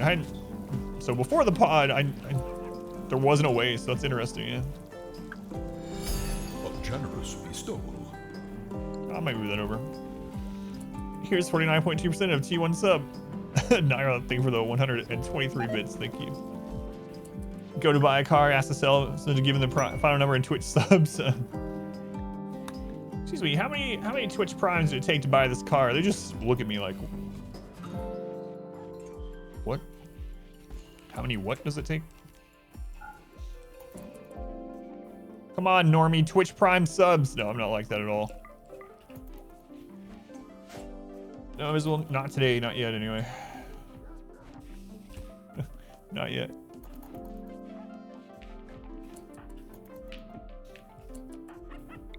Zidian has a leg. Look at that. Look at that. Blood Rot. You can't get it normally. Yeah, this is a quest one. Yeah, it's interesting. Tribe subs have nothing to do with reading the housing market. Know anything about them? Thing is a great habit. Oh yeah, I actually would do that. I remember right after college, I worked at Walmart, and my coworkers used to like poke fun at it, but I would literally measure things and how many hours it took me to afford it. So like for lunch, sometimes there was a McDonald's in the building. And it was very cheap to just grab like $2, $1 things, just be done. But there was a teriyaki place nearby that was like more like $10 a lunch, and a lot of people would just go there. And I would say like, no, that costs this much time of working here after taxes and everything. That takes this much time. Would I, and then I asked myself, would I work that long to eat that teriyaki bowl? No, I can just have a friggin' $1 McChicken and a $1 small fry, done. Cost me like 10 minutes or something, you know? And they would laugh at me. Whatever. 0.05% of Twitch tier 3 sub. Ball, thank you for the 250 bits. I'll play that one again. Gotta reload my alerts. Thank you, Show, for the 69 bits. Same way. Yay. Time's money, friend. Calculations got a lot better after you went back to lift. Yeah, that's honestly how I used to think about things though all the time. I still do to an extent, but especially when I was working with that kind of job. Measure worth by dollars per ounce. Zidian, thank you for the bit. You don't know how you had it, but thank you, Zidian.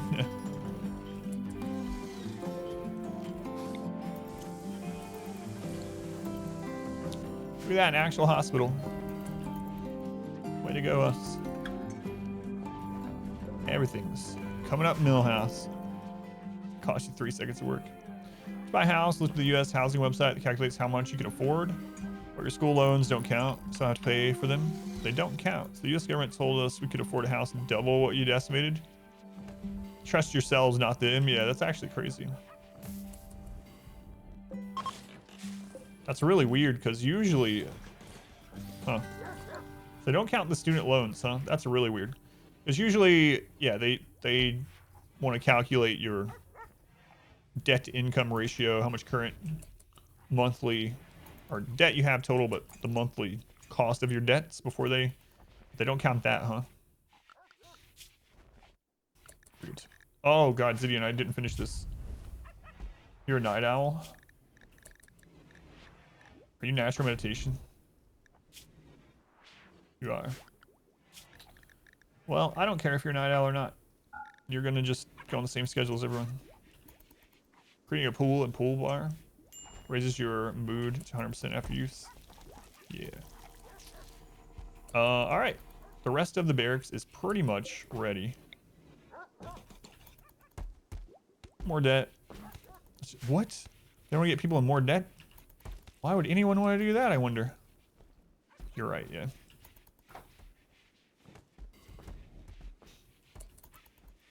You pay like $50 a month for like 20 years.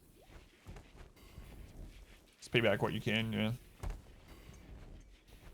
There are like hospitals and stuff that do that too. We ended up doing that a long time ago with some medical debt my wife had. We like every time we had a little bit extra money back then with something like $5, $15, $20, you know. That's all we could do back then. 2 days to go. Oh. Okay. I was like, why is there shooting? Welcome back. Your steadfast loyalty is greatly appreciated. Mick Doom, thank you for the 14 months. Thank you, Mick. It's a long time, man. Very much appreciate it. Just chip away at it, yeah.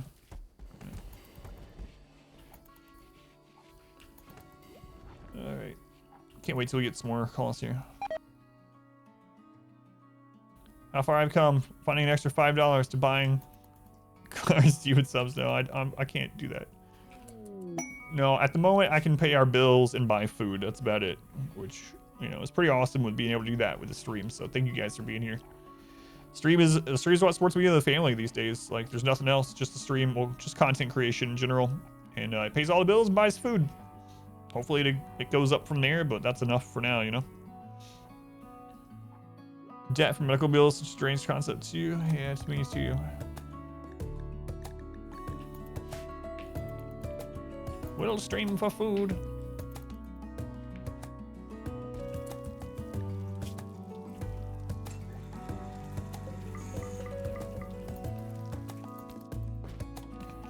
Solving against the loans, credit cards prevent you from getting missed payment on your credit report as well. Yeah, that's a good point too. Oh yeah, Wood's still dead. I mean, obviously, I suppose. It's not like he could just randomly come back to life, but every now and then I forget that Wood was a thing, and then I'll see his grave and remember. Kind of made you back surgery, and yours is only $500. That's surprising. Give it a year. Small island in the tropics with jade walls. Yeah. A new subscriber. Come, steel yourself. We are building an army. Crazy. Thank you for the 5 gift subs. Thank you. Crazy. Is that Roos? Which pronunciation? Crazy. Thank you. Tamio for 4 months. Ziller. Our modest fellowship Yule. expands. Praise the sub. 2LU I'm going with. Kegsbot and Ozone. Thank you for the Twitch Prime. Thank you, Ozone. And thank you, Crazy. Very much appreciated.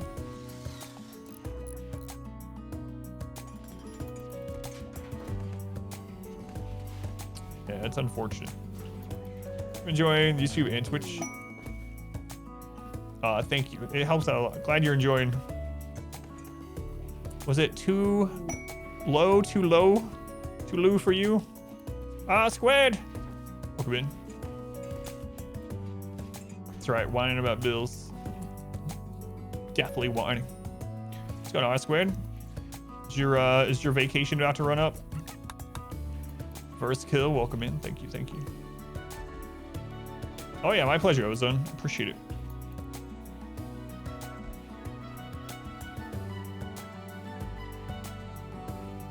So we actually have a hospital. Look at that. Look at that. Way to go, us.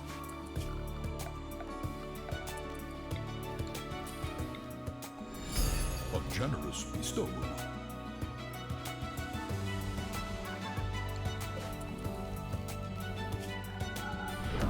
Our modest fellowship expands. So what's going on over there? Praise the sub. What are you guys doing over there? Who am I praising these days? Trisha, thank you for the 100 bits. You missed it again. All aboard the hype train. And Mr. Knuffles, thank you for using the Twitch Prime here also. Thank you, Knuffles. Much appreciated. Like I said, helps with stream just like a normal tier 1 sub, so thank you for that. All right. Way to go, us. Is that it's that end of year lull again, I think, that we've noticed. Slime environment. Yeah, we'll fix that. Oscar, I am gonna do an Oscar run. Yep. It was very crazy when we tested it out. I'm gonna do an Oscar run. I'm not sure if I'm gonna do it the very next one because the Oscar run's gonna be a long one. Well, maybe it depends on what it rolls. But the Oscar run is probably gonna be a long one. So I'm not sure when I'm gonna do it. I might do another run between this one and that Oscar run, but yeah, I am gonna do one.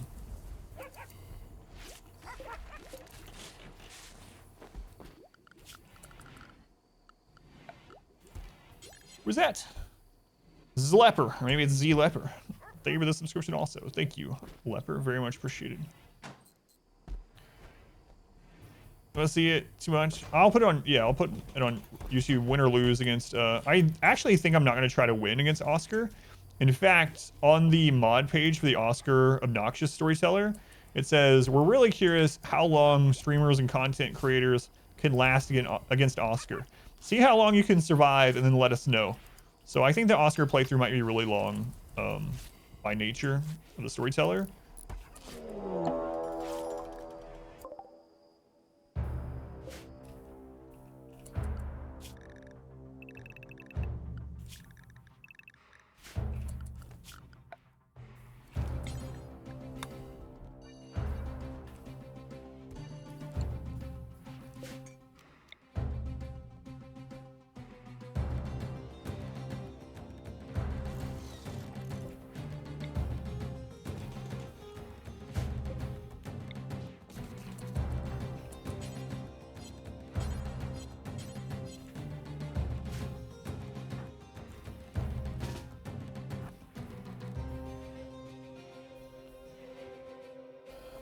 Remind me, I can talk about, I think barracks are kind of OP at the moment. Barracks are extremely strong, maybe too much so. We've talked about how they can nerf them to make it more balanced, but barracks are extremely, extremely strong in RimWorld.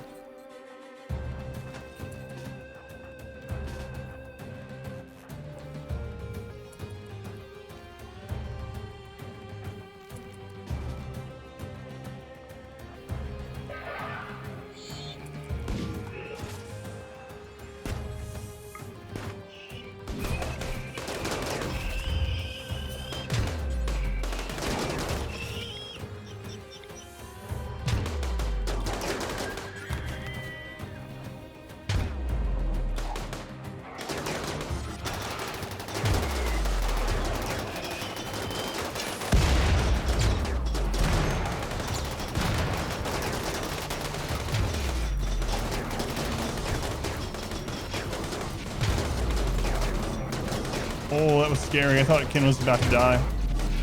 I gotta make sure I throw the grenades further out next time.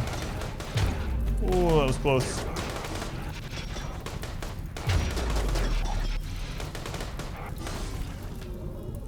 All right, we gotta fix that.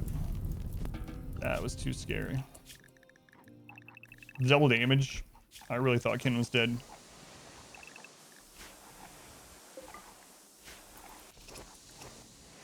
Sip almost died too, jeez. Oh my god, that was probably about as close as you can get. His heart had 1 health left. Sip's almost dead. Ken.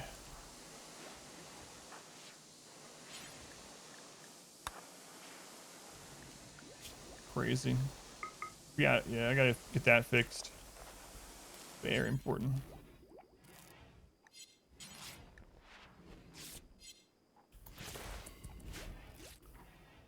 Ugh.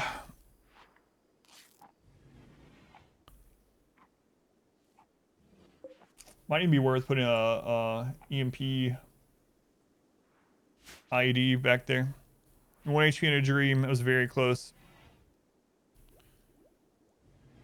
That was very, very close. That's crazy. We are really lucky so we got lucky that the torso took some of the shot. That's all that saved him. I didn't check what the HP of the torso was. It's 11 now. All right. I'm not sure what determines if you get a scar or not. It's random. It's going like that. Splash one. Colin, welcome in. So barracks in RimWorld are extremely strong for many reasons. One is the 2 big ones though, or I guess 3 big ones. They're extremely space efficient. You can have like 80 people. Imagine 80 bedrooms. I can have 80 people fit in this and be happy about it. Aside from Disturb Sleep, which only stacks to 3. So space efficient, wealth efficient. You can get a very impressive, like this is extremely impressive. This is adding such a huge mood boost. And it's so low wealth compared to something else. This room is 11,000 wealth. Imagine 18 bedrooms that are all extremely impressive. Way more wealth than that. So very space efficient, very wealth efficient.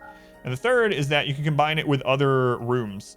So you can combine it with your dining and recreation, and then they get a mood boost for extremely impressive dining, extremely impressive rec, and extremely impressive barracks. And the downside is you only get a -3 mood hit for Disturb Sleep. That's it. It's very, very strong. I think if they were to nerf barracks at least somewhat, they could probably do it pretty easily by making it so barracks cannot be another room. Make it so barracks, if something's a barracks, it doesn't denote as a dining or recreation room. I have a feeling they might do that someday, but yeah, barracks are very, very strong for those reasons. You're very unlucky. All your pawns have a scar. Yeah. They're also weak against drop pod raids, but we're under the mountain in this one, so. Man, I really thought Kin and Sip were dead. That's scary. Scary.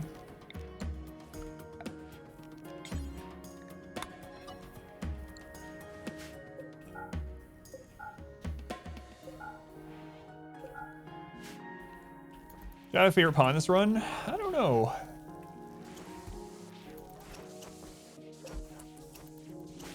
Reno's been through a lot. He's pretty important to the colony. Romnom was a pretty integral part of the early game survival. Wood was probably our best pawn, but he's dead. So yeah, kind of like they did with Throne Room. Yeah, Throne Room or like Ritual Room or something like that, but to a barracks. Yeah. Chat's my favorite. Oh yeah, obviously.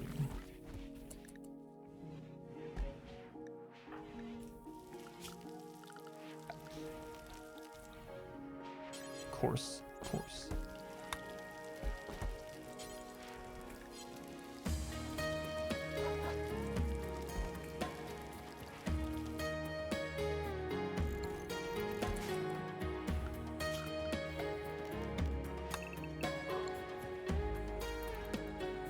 Jade pool table, look at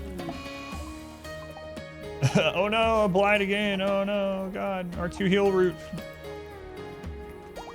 Why? Man, we got that hospital hooked up right in time too, huh?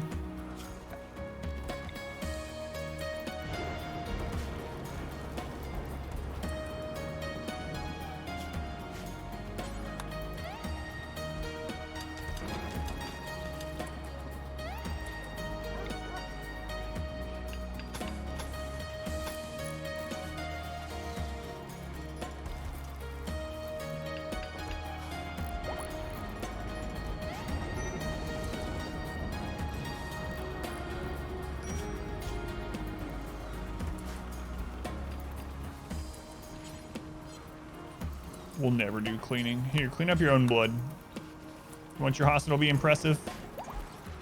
Make it impressive. Or barriers, that area, this area? Yeah, probably so. I want to redo all this, but I've been trying to get some stuff inside the mountain done before we work on this. This might end up being more important.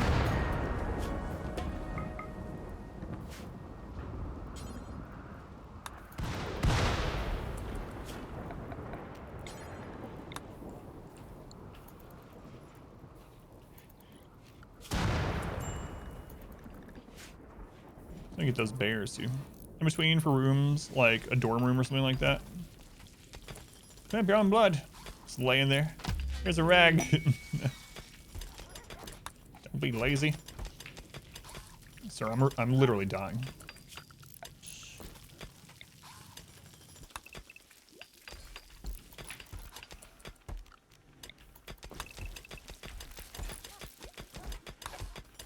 Doing Ashton, welcome in. Harry Paul Zach, morning. You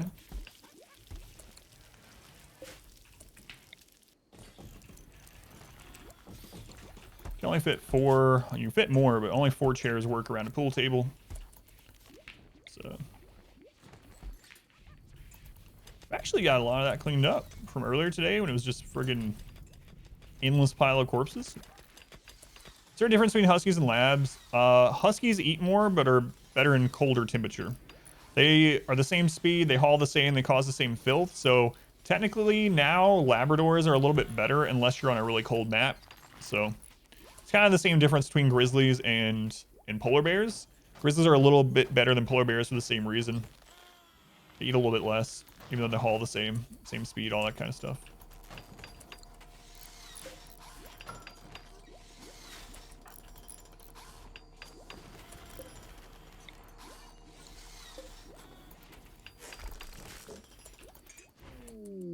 Yeah, it's such a small difference. Like, if you have the option, then sure, take one over the other, like lab over husky, grizzly over polar bear. But usually it's just like take whichever one you have access to. They're so similar. Huskies are technically better on colder maps, and labs are better if you have food problems in general, and you're on a map where it's not extreme colds. Stink bug lubricants. God, I don't want any of that. See if we have winter wonderlands.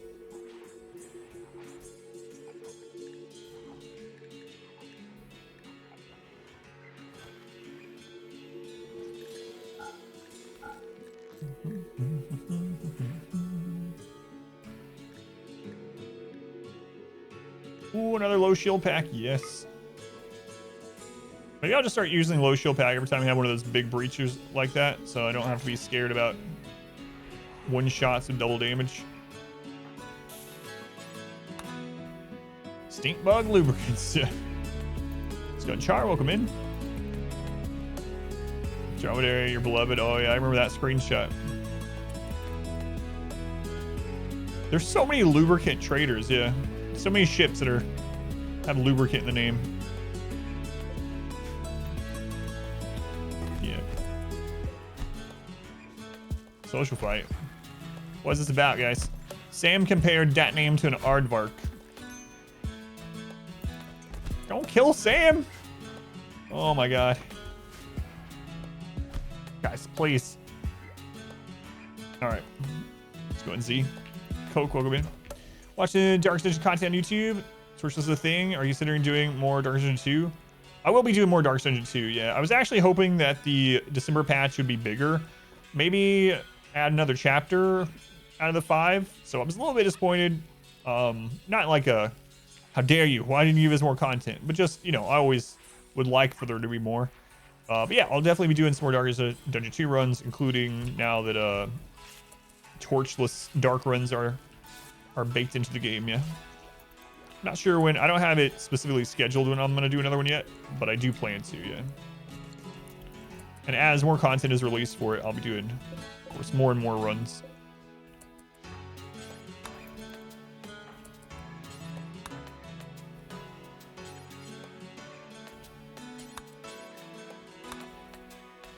Yeah, thank you for watching, Coke. God, the music's so good. There's so many good tracks on P Music.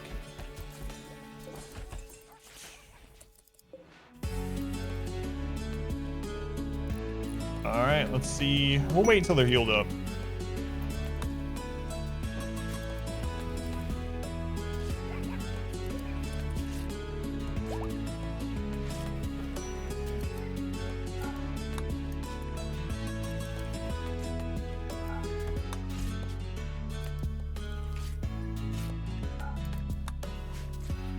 Ever played Timberborn? Yeah, I played it on stream a couple times. I'll be glad. That's still in early access too. I'll be glad when it gets more content. It's a nice, chill kind of colony builder game. Reminds me of Banished quite a bit, and I really liked Banished. So yeah, I like Timberborn. All right, those are the quest prisoners. Right.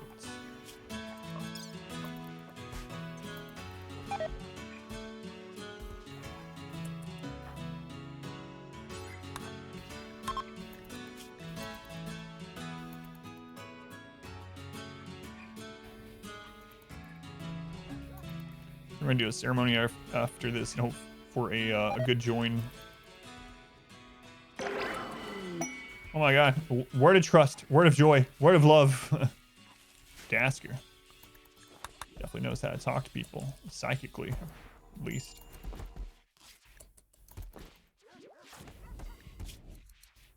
Intense pain. Oh well. You will celebrate with us and you will enjoy it. Words, words, words. Blah, blah, blah. Yeah, for anyone that hasn't seen, Timberborn is a post-apocalyptic beaver survival game. It's a colony builder and management game like Banished, if you played that, or End Zone, or things like that, where the human race has fallen, the apocalypse has happened. Ow, that sucks.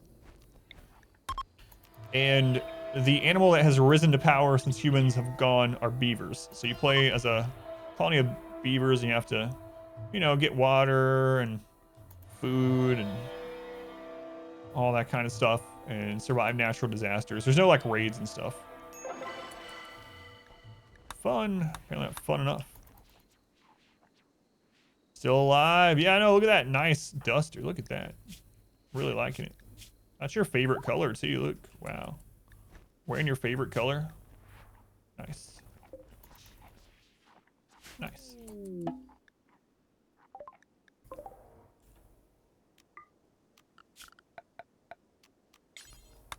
All right, get that loaded.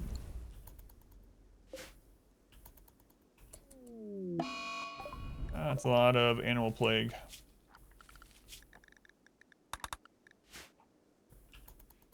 Got a nice robe.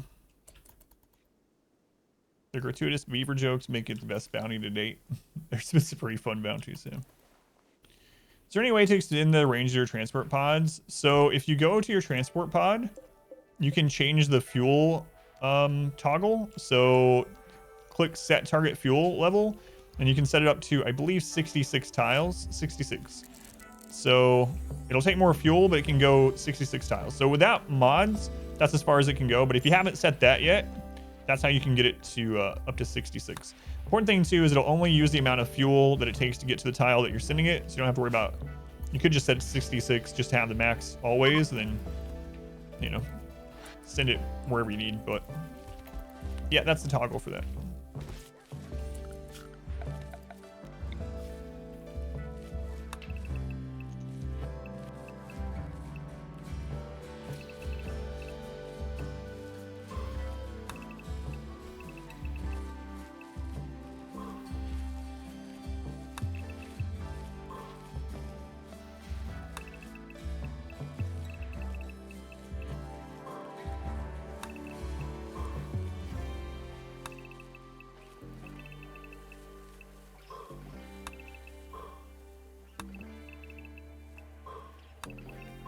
Get that done. Watch Transhumanist Run. Someone come up with a working Borg mod. Yeah, like completely Borg mod. Yeah. It's about as close as we can get without mods. That run, yeah. They were watching over there.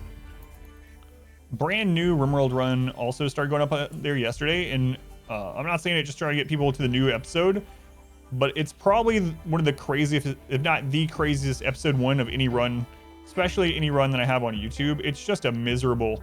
It's Randy at his absolute most disgusting behavior on a naked brutality run in the jungle. It's just god awful in that sort of way, which makes it entertaining, I think.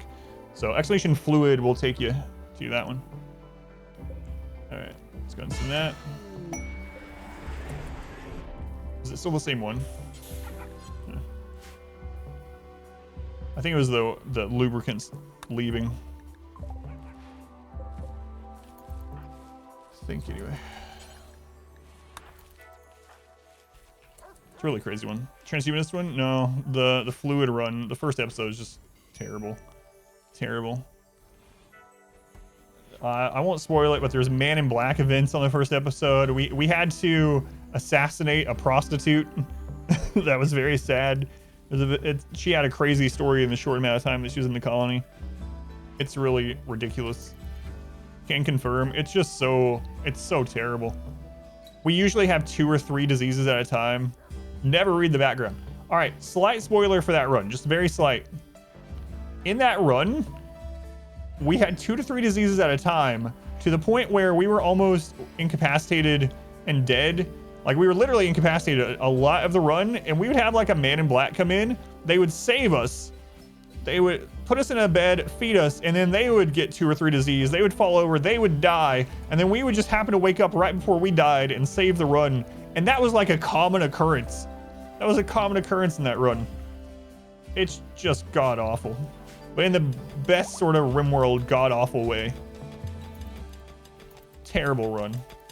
Terrible run. But it's one of those runs I'll always remember because how. Yeah, naked brutality in the jungle, 500% against Randy. And before that, we had just done a Cassandra run. So we were like, all right, well, Randy he's upset. He's jealous. It's like, I'll show you play friggin' Cassandra.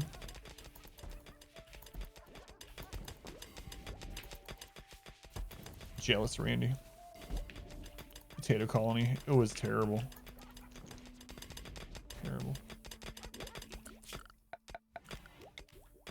Like I said, in the best sort of way.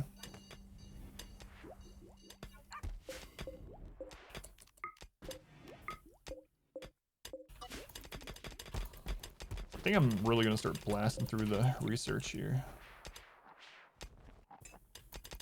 What if I have to get there to reach? Oh, that's the big one. Tell from the lag. Must be tribals.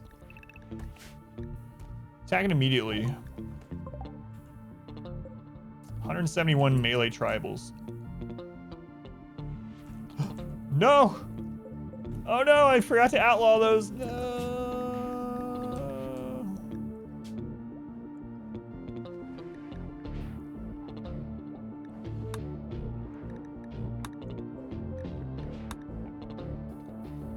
Well.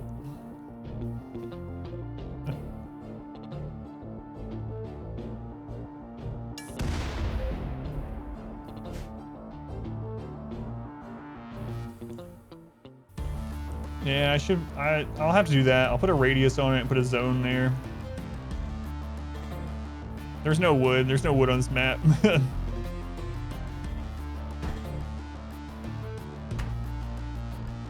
This might be pretty rough, actually. Because they're going to come in just as a massive group.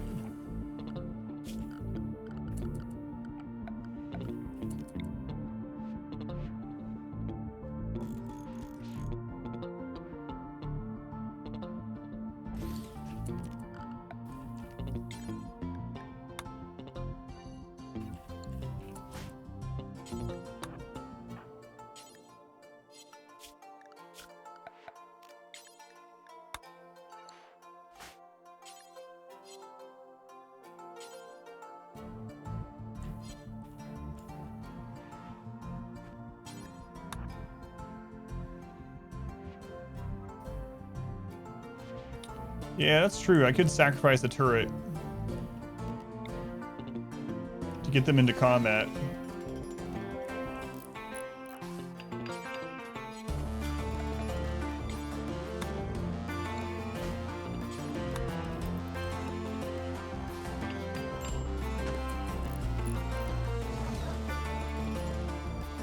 think we'll be alright. Well, this will allow us to re-ally everyone. Looks like they have hazmat suits. They heard about the tunnel. I don't know if empowered would work. I don't know, yeah. I mean, yeah, I don't know. We could always test it, so.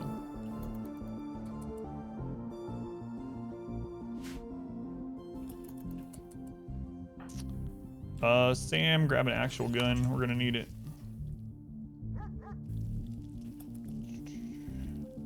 Everything's easier from the back seat. But the problem is with the incendiary IEDs, you don't always want it to go off. So there's some raids that we don't want to burn them, and so that's the reason why I put things in there that will burn, that enemies won't set on fire themselves. So like, we don't want a mech coming in there and burning out everything. It does work, but I don't like setting it up that way. I like being able to control it. They're all melee, so it doesn't really matter.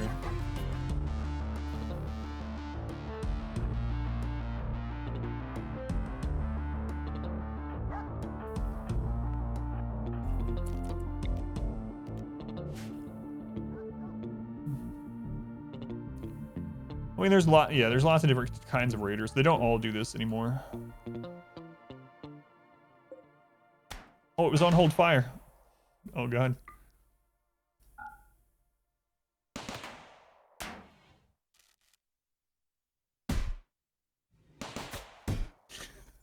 The devil damage turret's so crazy. Hey, look, it's working. All right.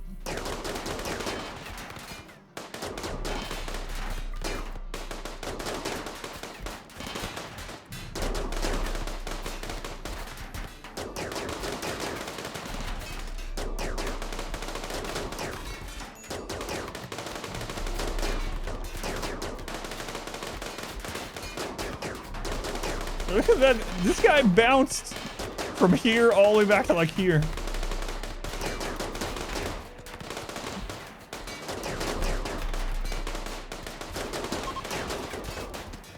Yeah, I think we're all right. Just wait in line.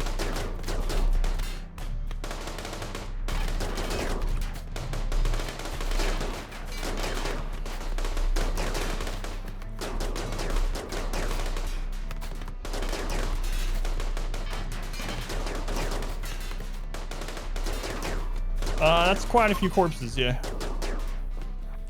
That is a number of corpses. A large number.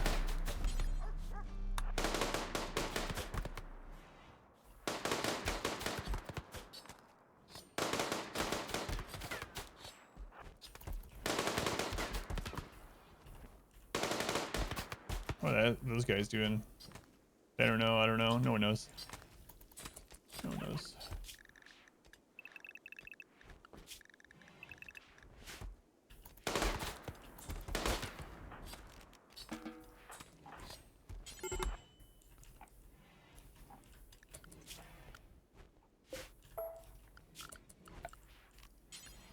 So gotta remember to forbid those next time.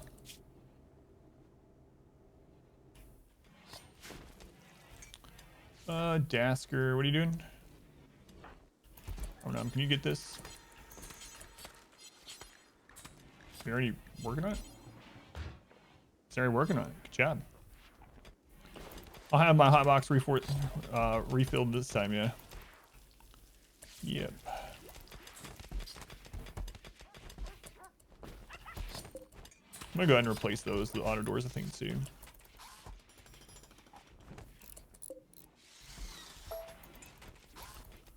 Alright. Let them get that stuff done. Guys, you don't need to get any of this. Just leave it. Just leave it. But I want to clean it.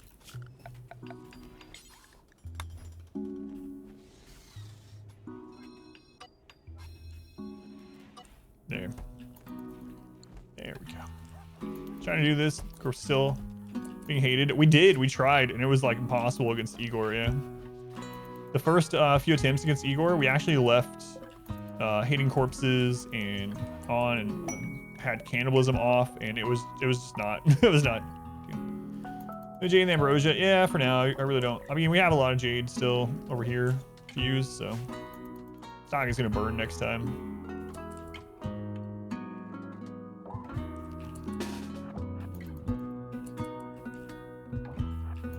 There's some Thrumbo dusters coming.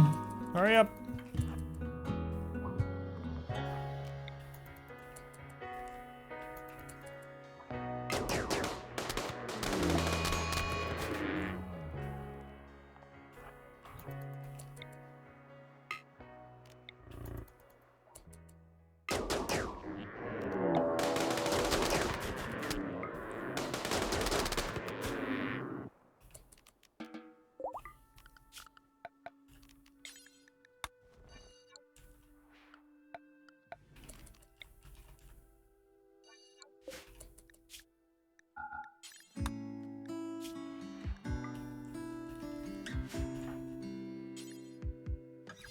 I don't know why I always grab you.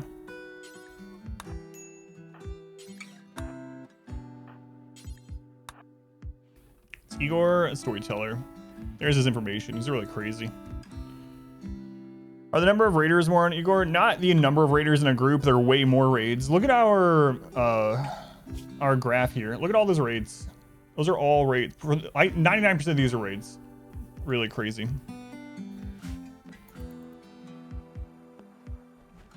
I think we need to use the caravan trick and bring all these in sometime.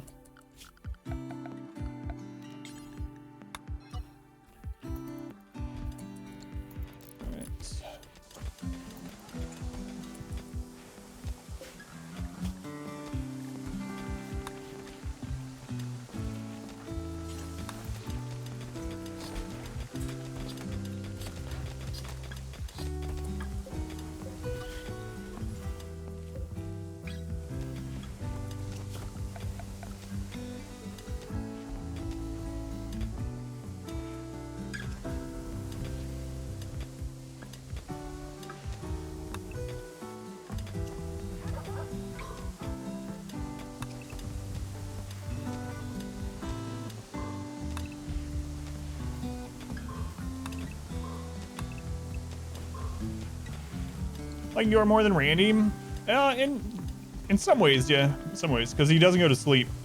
He's never asleep. Always try to tame Thrumbos, but they make such good Our modest fellowship expands. creatures visiting the colony and murder and skin them. Duster delivery. Shiloh. Hey Shiloh, welcome back. Thank you for the subscription. Thank you, Shiloh. Much appreciated. Again, much appreciated.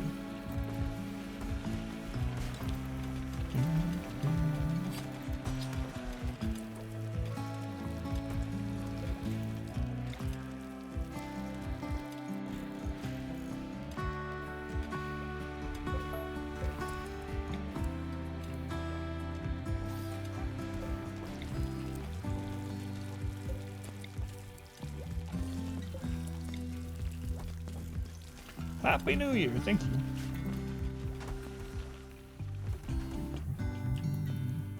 Yeah, Thermos are really, really good pets as long as you keep them fed.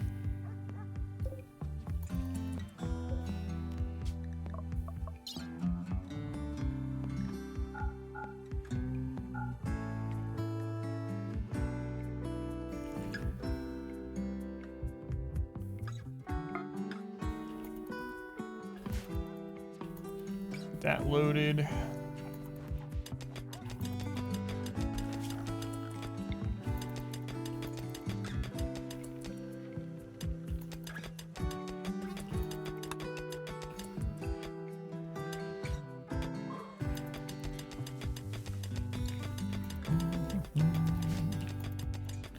Got a lot of mining to do.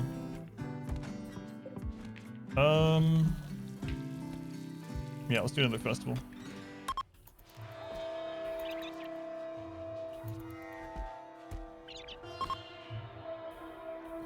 The Jubilee of Brahma.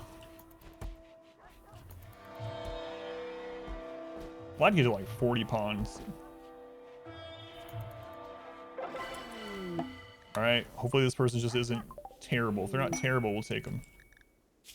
44, quick sleeper, iron willed, silently dull. Look at you. That's actually not terrible. Way to go. Way to go. You picked the right traits to be born with. Chose the right parents. Look at you. It's Raix. Raix is in and he's not even a certified cannibal? Weird. Also natural meditation. I think you're going to be the first one that we're going to put on the flip schedule. I think so. So, growing. Haul, clean, research. Okay.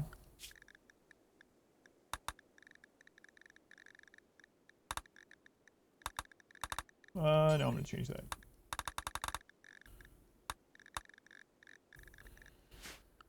All right. So we're just going to flip this from everyone else's. No one work with Raix. Don't let me catch you working with Raix. All right, natural meditation.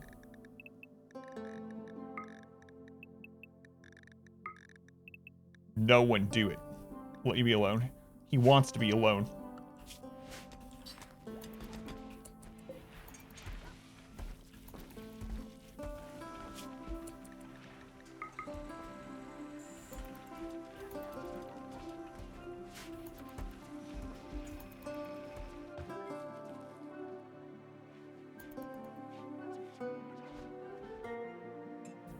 What a mess, what a mess. Again, what's the purpose of flipping their schedule? It's a way to get more work done without having to... I thought we had an extra bed. Yeah, we do. Without having to make more, like, benches and stuff. So, for instance, we have 3 advanced research benches.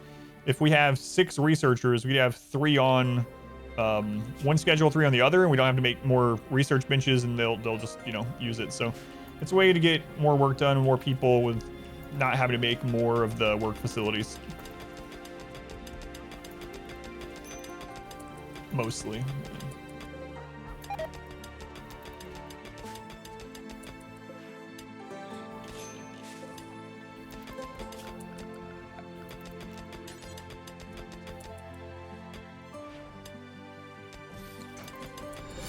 A generous bestowal.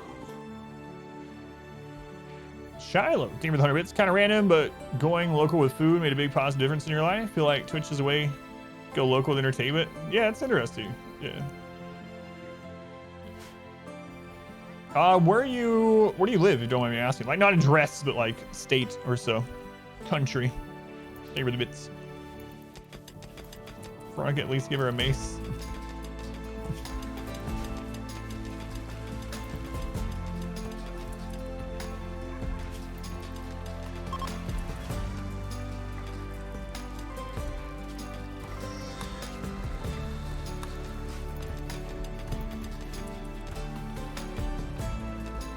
From Tennessee. My old stomping grounds, yeah.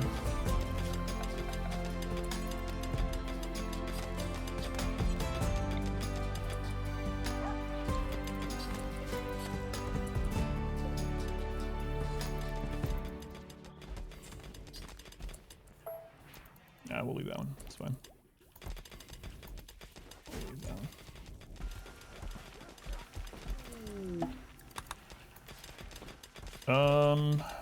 How long till the next ritual? 8 days? Exotic goods. Hey guys. It just so happens we just came into some exotic goods. Good timing. Way to go. Oh, I think we put way too much in here. Maybe.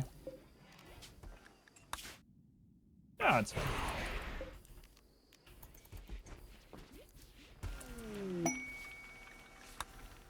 Allied again. Our ideology likes cannibalism, so they don't care about the bodies, no. We tried this same run where the ideology actually cared about corpses, and because we get raids almost every day, it was just god-awful to deal with, so. We have supremacy, and we have yeah, corpses and cannibalism. changed. Okay, we'll buy those components. We'll buy the advanced components while here because we will start using advanced components for too super long. I'm gonna finally sell one of those, and we actually might not need the animal pulsers at all anymore because we have. I'll keep one just in case, but we do have the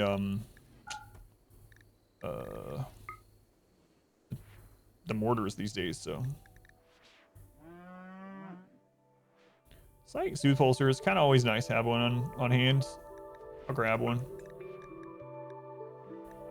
We'll grab one.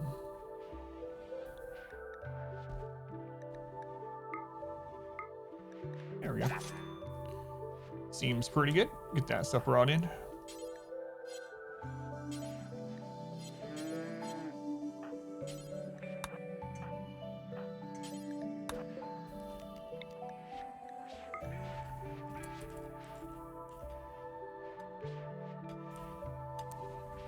Can't wait to have this destroyed. I don't know what it is, but raiders really like destroying telescopes. Telescopes must be pretty high on the aggro list. I don't know. About the DLC yet? Still don't know what you're doing. It's a really good one, yeah. But if you have any questions, let us know here in the Discord, YouTube comments, wherever. The base game, yeah. You can get thousands of hours just in the base game alone, so.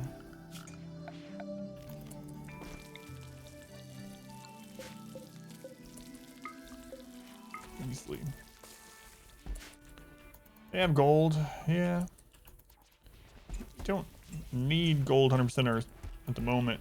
We do still have this mine, some other gold on the map, but say an important part of the biphasic schedule. It seems like a lot. Well, how things like that work is if they don't need to, then they won't do it. Like if they're maxed out, they won't do it. So I found that if you don't have that, they will end up the recreation won't get filled all the time because they're not actually researching the 6 hours. They're gonna have to travel between some things and whatnot. Same thing with the sleep. So you can change which order the sleep and recreation is in if you want.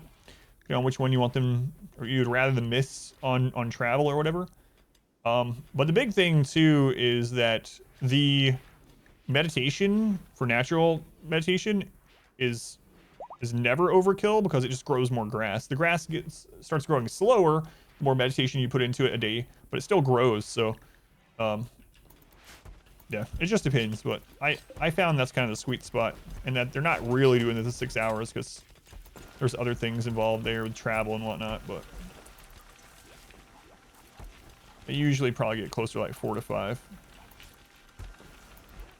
Yeah, and the big thing with biphasic is exactly the way I came up with biphasics. I've been using it for about 3 years, and the reason I first developed it or thought about it was that I was losing most of my runs because of breakdowns during raids.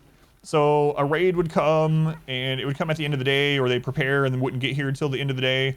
By that time, our comfort had been averaged down. You know, people were tired, their recreation had been falling off, and so they were at the lowest mood of the day when we were getting attacked. And then you'd have people breaking down during the raid, and then they would run out into the middle of stuff or try to kill their friends during it, and it would just be chaos, and we would die. So, biphasic was a way to make it so that no matter when we get attacked, everyone should have good mood and good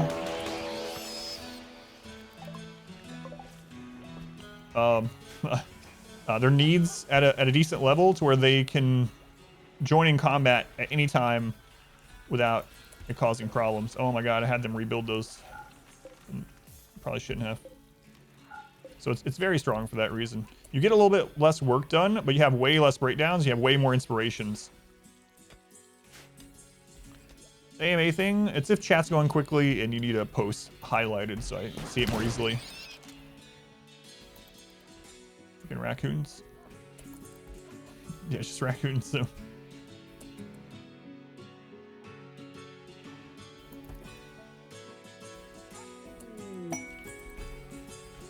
So for anyone that doesn't know, high mood means more inspirations.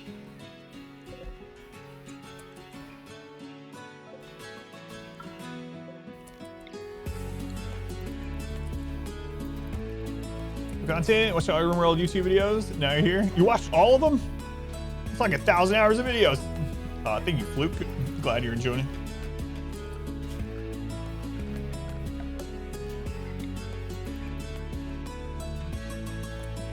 Oh god, they actually mine that? Whoops.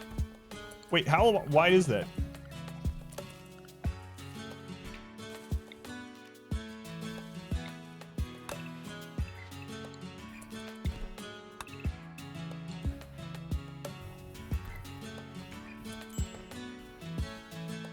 What's this about, guys? Called him... Wait. A vole?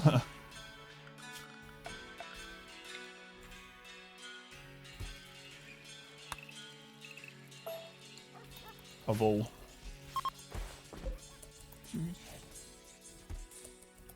Using the game, reached out. It's a nice fella. Yeah, it's so good. It's really, really good. I was listening to it while doing some work yesterday. And then my wife was in here and I was listening to the P Music soundtrack while I was getting some work done. And she was like, "Don't you hear that enough?" And I was like, "You know what? I probably do." So I switched it to something else, but it's very good. Good way to distract me. Mod 4x speed version of YouTube.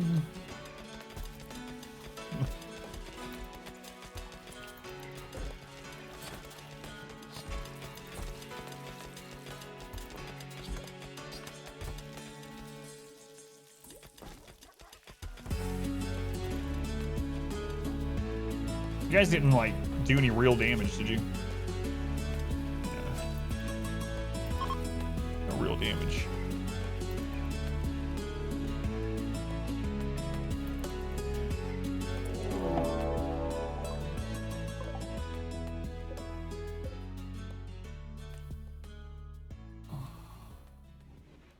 We didn't get this fixed. We do have a low shield though.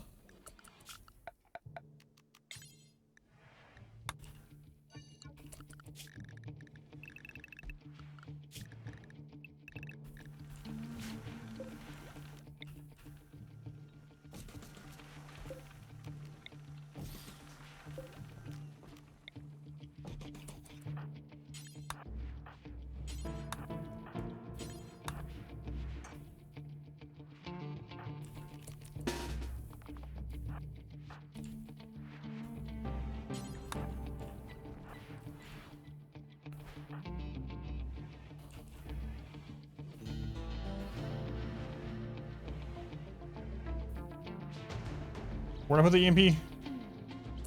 Oh no. Sam, why isn't it here? Oh, here it is. All right, Sam, go. I didn't realize I still had that old zone for it as well.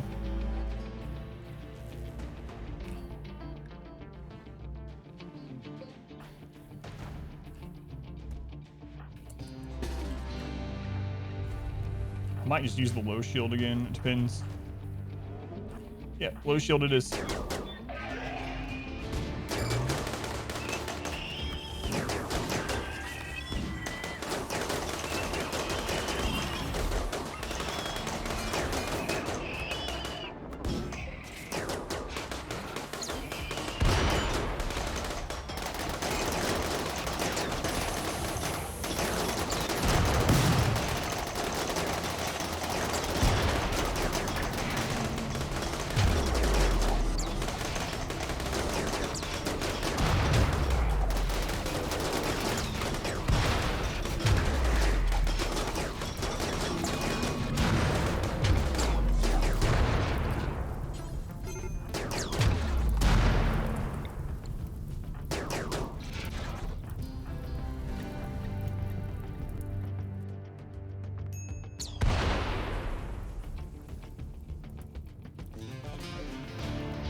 Yeah, I gotta get that fixed. Call it with the Call of Cthulhu mod. I haven't used any like overhaul mods like that. Ken! What a bad time, Ken. Shoot one more time, please. One more. Mech, come on.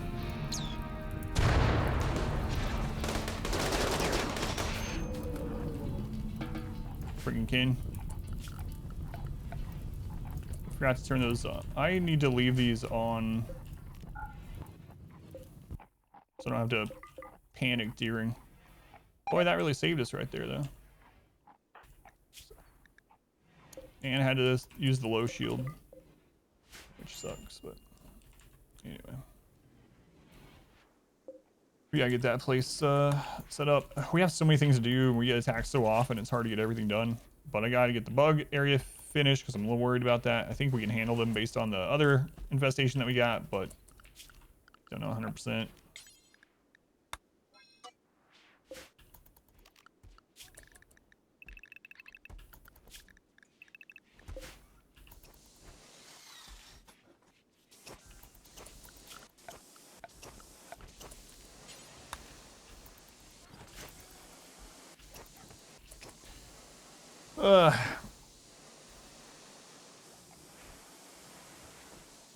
Not roofed. There's a... It's always darkness. We have a sun blocker.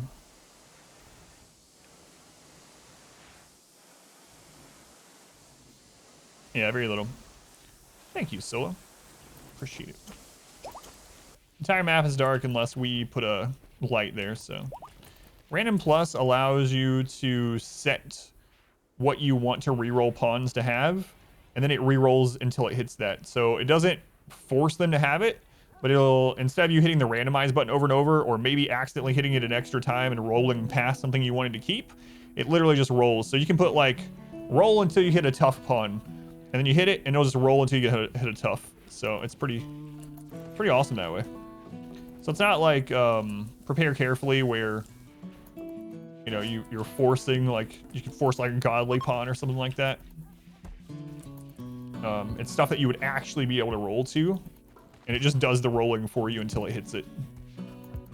I really like it. It's the first time using it, though. In an actual run, I should say. Just saves time, yep. Yep. You're starving? Well, maybe you should get over your friggin' breakdown and eat some food. Oh, glorious leader. Your grandparent died, your uncle died, your kin died. Stop. You are kin. Kin. Stop being tribal. All right. Here, we'll counsel you. Oh, yeah, you can't do a mental break, right? Friggin' tribals. This is the problem with recruiting people that are from a tribe. Weasel, how are you up? Oh, yeah, right. These aren't the Empire ones. Nimble, psychically sensitive.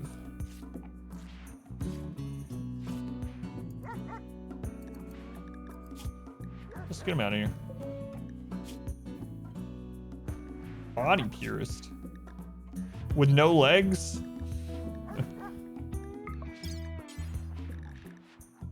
Give him a peg leg and then we'll let him go.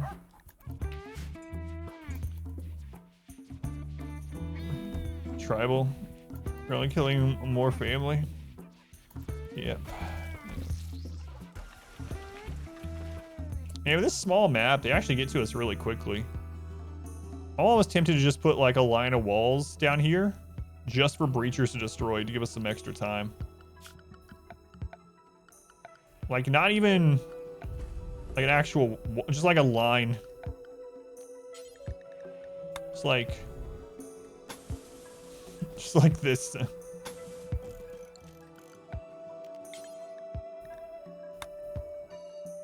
Also, I think Sam should just keep that equipped from now on.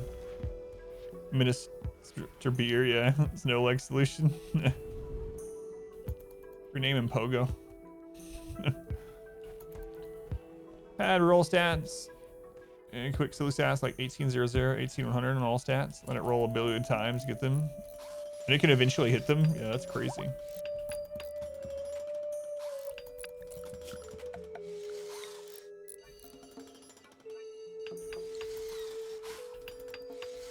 Prison so that it has both indoor and outdoor zones. The prisoners go into the yard.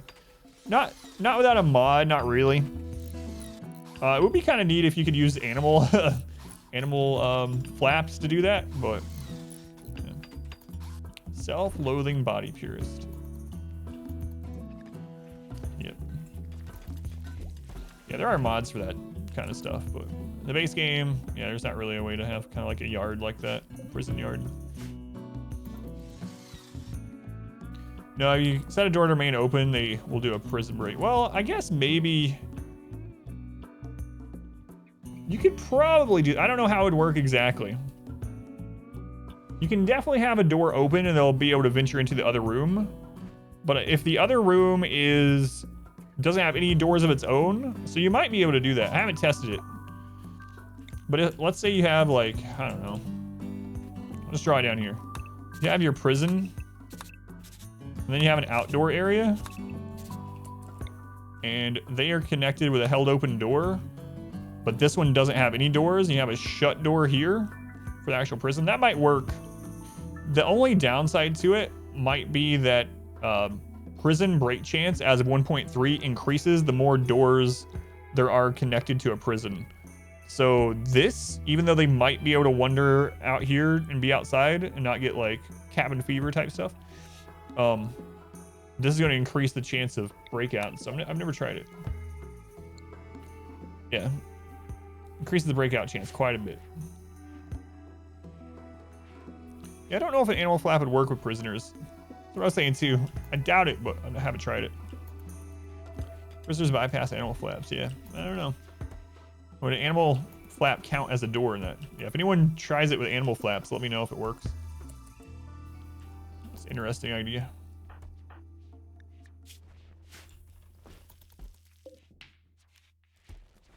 Well, when Ken's over his bullcrap, we'll have another festival.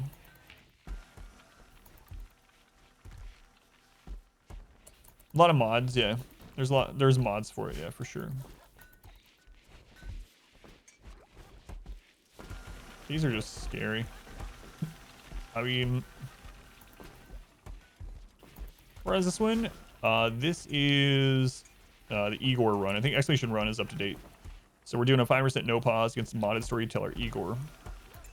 This is not, if you're coming from YouTube, anyone coming from YouTube, YouTube's like almost 3 months behind the stream. We've done, I don't even know, 4 or 5 more playthroughs since the one that's going up on YouTube right now. All right, let's do this.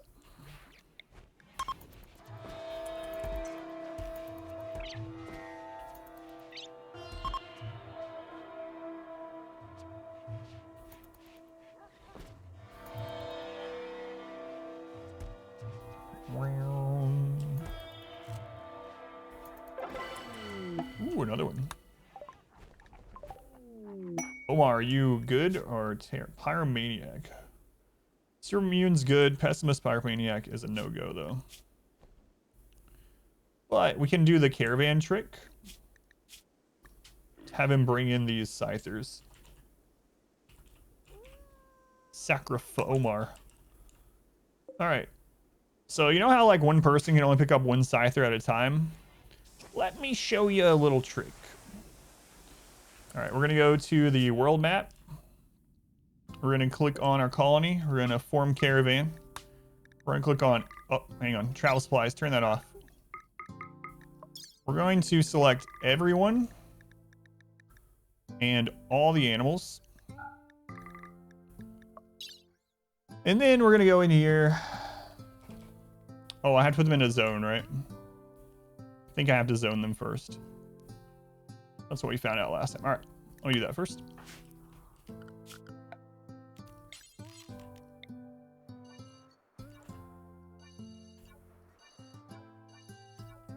All right, so let's do that again.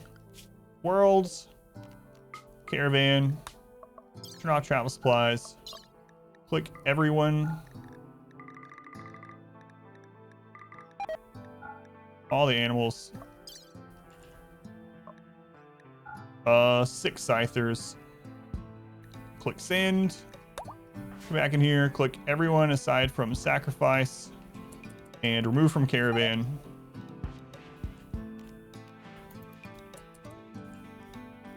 Check out this cheese. Random runs be on the YouTube. Sounds like a lot of fun. I'm gonna go back to them. Yeah, I never finished. So yeah, I will. The one with the reinforcements and colonist dies? Yes. Trick time. Let's go in germ. Just a little exploity. The dogs shouldn't leave on their own, but I guess I should just go ahead and remove them.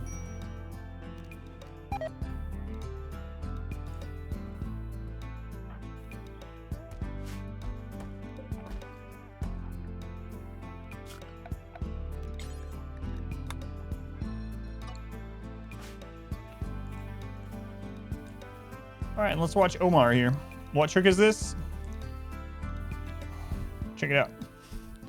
One pawn can usually only carry one scyther.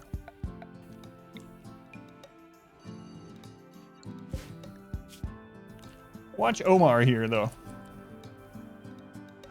Oh, just put it in his pocket. Oh, another one in the pocket. Oh, 4 scythers. Okay, 6 scythers in the pocket. And we're going to haul another one.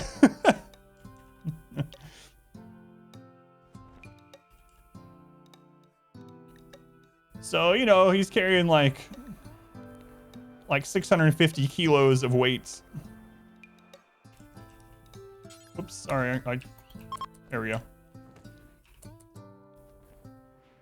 Do you even lift? Dost thou even hoist? All right, so then we're going to draft him. A generous bestowal. We're gonna come here, we're gonna cancel the caravan, and then we're gonna have him dump the scythers. There we go. Right next to the area where we're going to have them destroyed.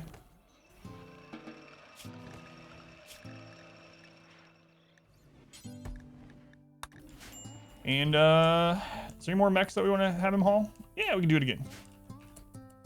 Anonymous, thank you for the 100 bits. Thank you, Anonymous. It's so silly. So how you do this and the way it works. So what you do is you set up a caravan. Make sure you turn off travel supplies.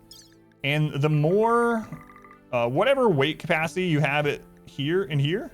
I think the dogs actually aren't adding any because they're not pack animals, right? So anyway, the more weight capacity you have, the better. You can use pack animals, your colonists, whatever. And then you go and you put whatever you want them to carry. So we're going to do, I think there was like pikemen down there. So pikemen, is there a centipede? No. Lancer, there's 3 lancers. And whatever they can carry, right? And then you hit send. But then the important part is to go in and select everyone aside from the person you want to do it and remove them from the caravan. What it does is the person that's left has the carry capacity of the entire caravan still until they leave the map. So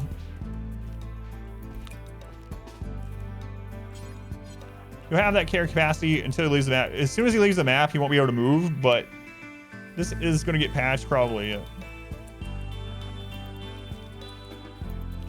So there we go. Just throwing it in his pockets. And then after he has all those, you can have him haul another one. Working as intended. So, I mean, he's only carrying like almost 700 kilos. It's fine.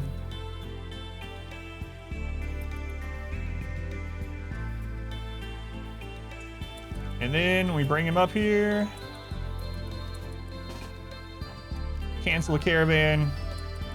Dump them where we want them. Now they're right by where we're going to break them down. And then we will sacrifice this poor guy after all that work.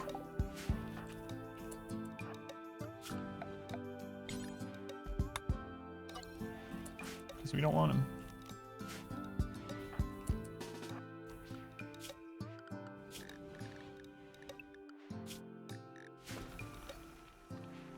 So it has been patched. Yeah, that's true. Although that one is more, I think that one's something like deeply seated in the game. Like it's some kind of function of exactly how, although this might be exactly how, like, it might be something with caravans that can't really be changed easily. Let's go by the way, Bill. Welcome in. Neeson. Hi, Bajerm. Scipio. Welcome in. He's too strong for the colony. He can pick up everyone, carry them. Oh yeah, they're naked. Where were they putting the 6 scythers? In Nature's pocket. Nature's pocket.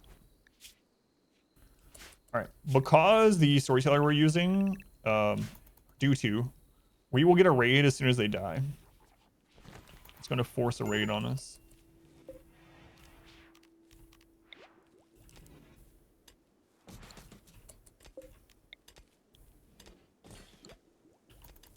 That was brutal. Welcome to the Rim. This game where the ideal strategy is to be... Oh yeah, absolutely. Yeah. Oh no! Guys, now's not a good time.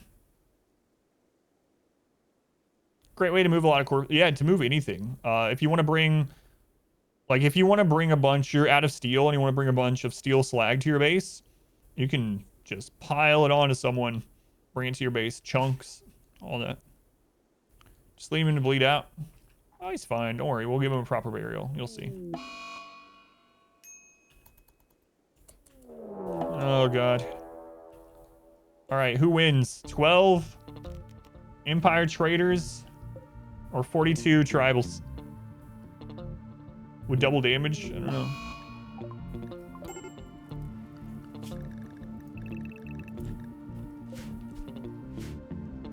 Turn around, guys. Did you hear something? Must have been the wind. Oh. The melee team coming in. Shield belt's doing some work against those arrows. The Empire absolutely butchering these people. Oh, shield belt down. What? You do activation mods, but not really. Same thing we always do. No pause.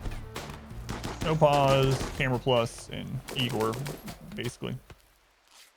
Wow, they actually kind of shredded him.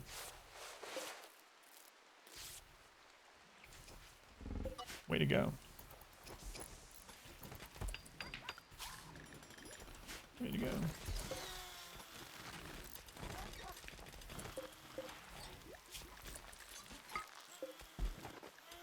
Oh, we don't need that one.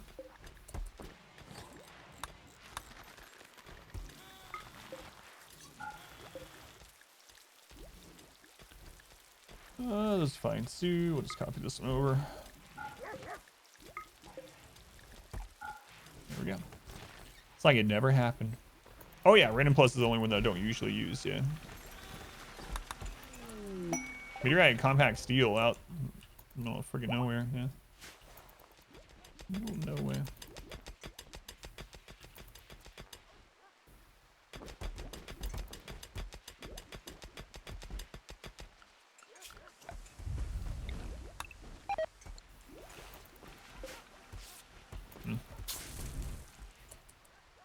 One of the Empire guys just exploded. Died and exploded. This is the Empire tribute collector, so we don't really have anything for them. While they're here, though, I think I'm going to go ahead and do this ceremony. See what we get for our tier 4. Not sure what I'd want. Tier 4. Skip is always good. I'm going to try Tortured Artist Crafter a while ago. Must roll for an hour. Yeah, it's so good. And like I said, it just re-rolls until you would have re-rolled to that anyway. And it'll tell you how many re-rolls it took. So most of these pawns took between like 100 and like 300 rolls, which would have been pretty frustrating to do. Smoke pop, not great. Use your own pawns and donate them to the Empire. Yes, you can do that. Yeah. Yep. We are actually at the point where we're using all of our power, finally. So, we've been waiting to do this. There's one more geothermal. It's in a pretty bad place. I think breach raids are probably gonna break through the geothermal pretty often. You can, probably should, no. I think it might still be worth making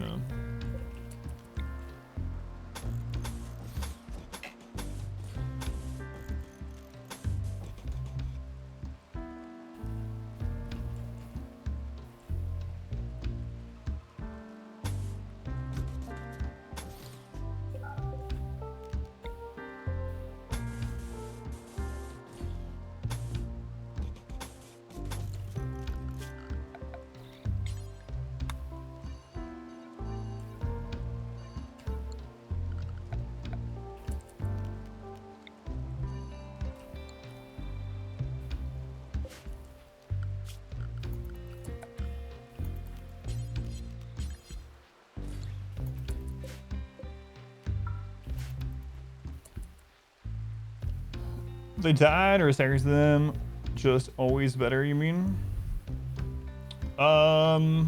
So if you just sell them into slavery, you're not gonna get the adaptation factor kicking in, so it's not gonna do anything to make raids smaller in that way. Although you won't have their wealth anymore, and you know they're not counting for your population anymore, so it may still make rates smaller in that sort of way, but not in the same or for the same reason that killing one of them does.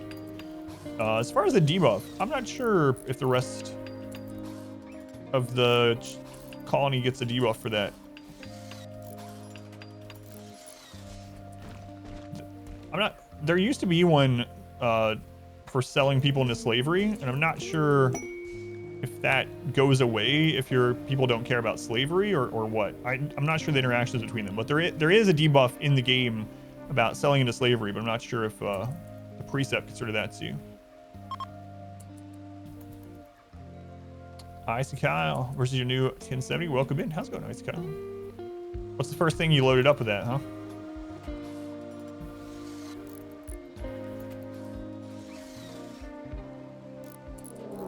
Christ.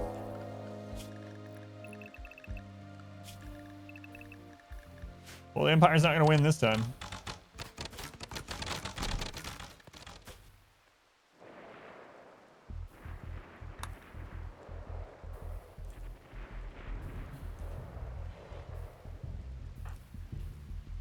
Monster Hunter World. It's a good game. I think it is preset based now. But still could depend on relationship.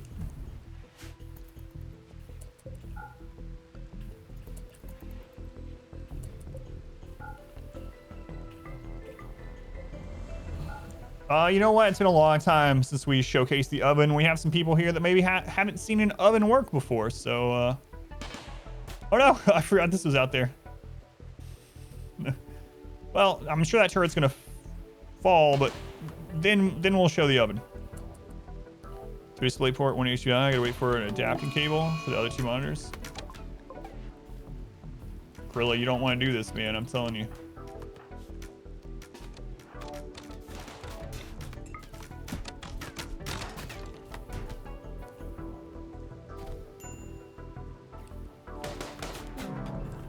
I told you, Gorilla. I told you. We gave you a peg leg, and this is how you treat us. Raix, you want to burn some people alive? I know you do. Gosh, crazy question is that. Does a Raix want to burn someone alive?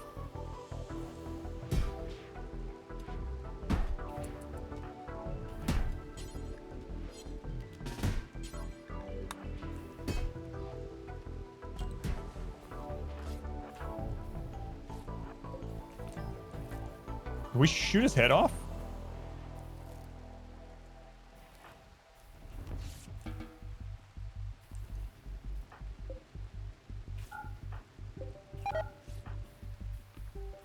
All right, gather in, gather round.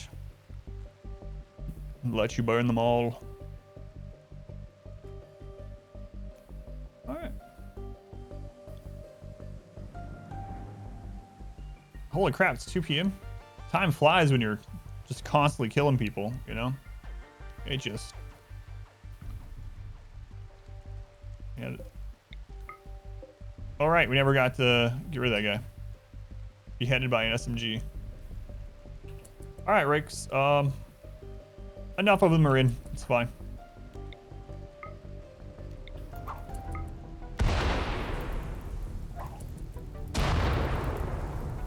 There you go.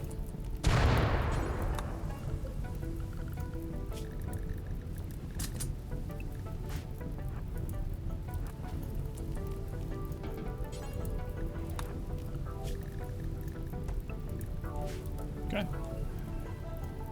Maybe honestly today we have just a trailer at the end of the stream. I haven't heard of what it's for. It's only like a 30-second trailer, so that's it.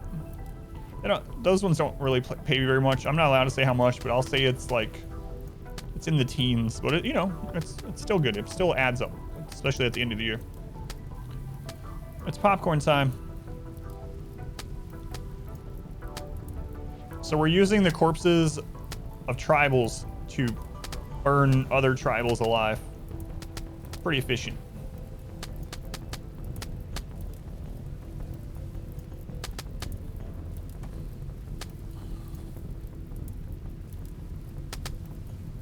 It's just a cozy 400 degrees Celsius.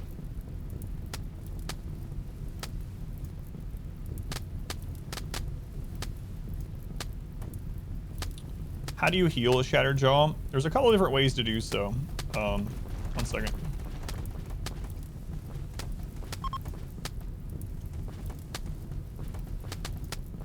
That's my partner bottle, that's right. Yeah, same thing, Nyroth, yeah. I'm recycling tribals. So replacing a jaw, I believe, isn't it just dentures? Yeah, it's a denture. So you can either have them like a healing mech serum or something like that, but if you're trying to do it surgery wise, it's just denture. So many prisoners, if I just, yeah. I could set it up to where we could do that. Maybe I will.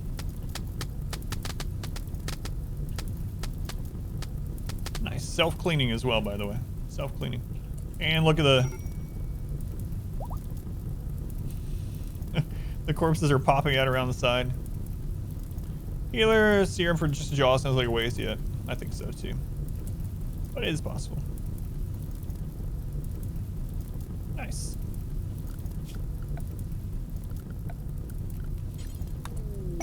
Inspired trade.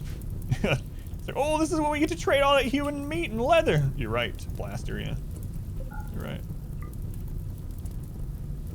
How does it stay hot? Because it's still considered a room. So it gets so hot that you don't even have to close the doors because it is still a room. There's double doors, they're held open, but so temperature can escape, but it doesn't escape fast enough for that hot. It gets to almost 2,000 degrees, almost 2,000 degrees. So it's hot enough to kill and burn everything inside of it before it airs out, before the fire's done. So.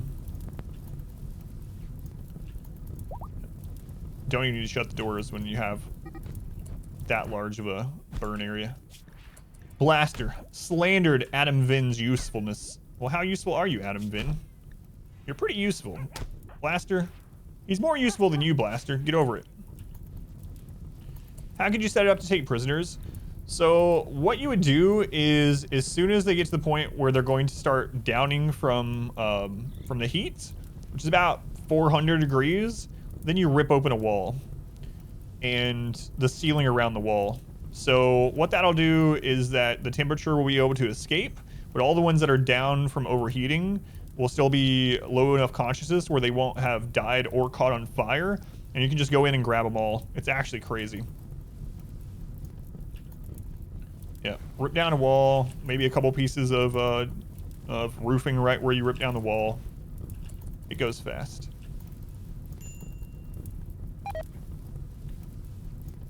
So now, something to mention with a heat box like this, it doesn't have to be this massive either, but there's something in the game called population curve and population intent. And basically these are things that are trying to get you to a certain population by either positive or negative events related to that. So one of those is the chance to kill a prisoner instead of downing them, or to kill an enemy instead of downing them. And it goes to your pawns too, the instant death chance.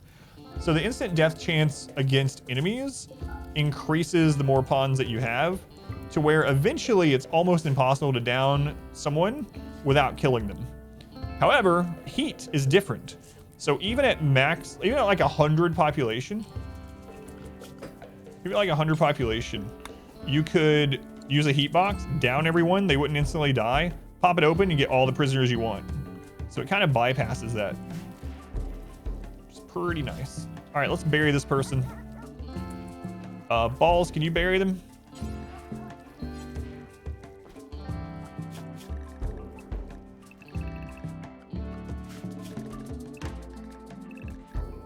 Your balls. Bury them, please. I'm gonna bury them. Take prisoners, because raiders will never die if they go down from heat stroke. Yeah, exactly. Clean up corpses mess. I'm gonna use it to burn the next tribal, so. All right, balls, buried by balls, that's right. We're gonna go ahead and bury Omar in our special sauce. Special sauce is made with mushrooms. There we go. Thank you, balls, appreciate you.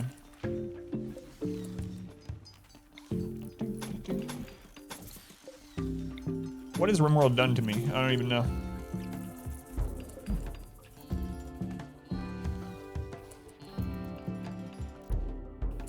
bad things. Hey, the multi-analyzer, look at that.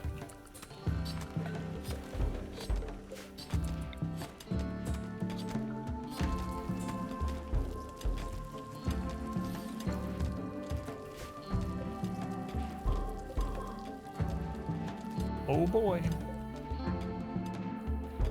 How to have charge rifles? I bought them from weapons vendors. I think we are up to 3 of them.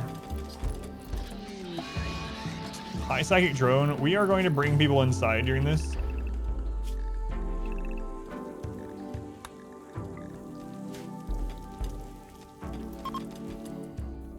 Want them to be as high mood as possible during it. 3 days.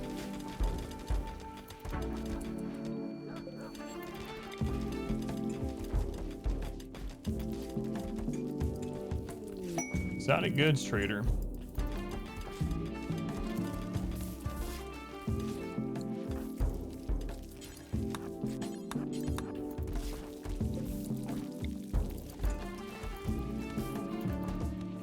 Yeah, so we just have 3 charge rifles in there. I think they were just normal, maybe 1 good, 2 normal or something like that.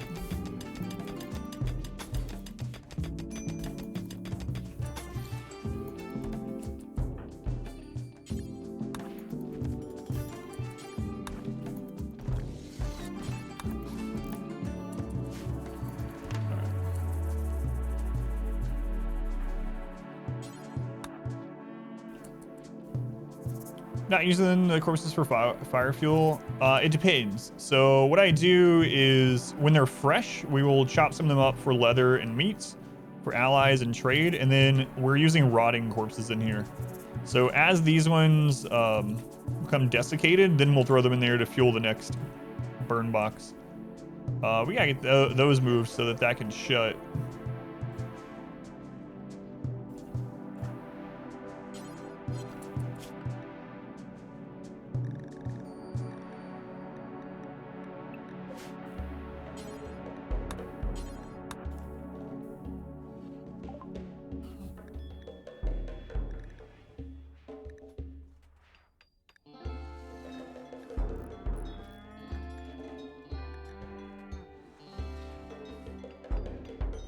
Might go ahead and use that Psychic Soothe holster we got earlier and buy a new one.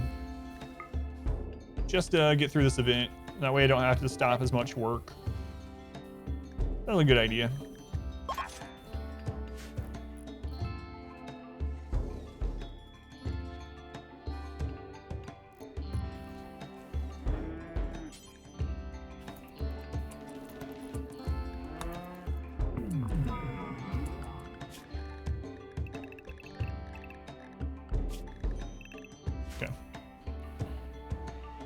Maze, nothing is more permanent than smooth floor. Yeah.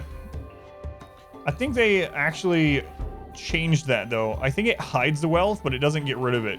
So if you have a smooth floor and you put another floor on top of it, it replaces that wealth with the one on top of it. But if you remove the top floor, the wealth from the bottom is still there, but they no longer add both at the same time, from what I understand anymore. I'm guessing that was probably changed when they changed like the other smoothed, like smooth wall wealth and stuff like that, but I don't know. Best weapon for us, minigun or charge rifle?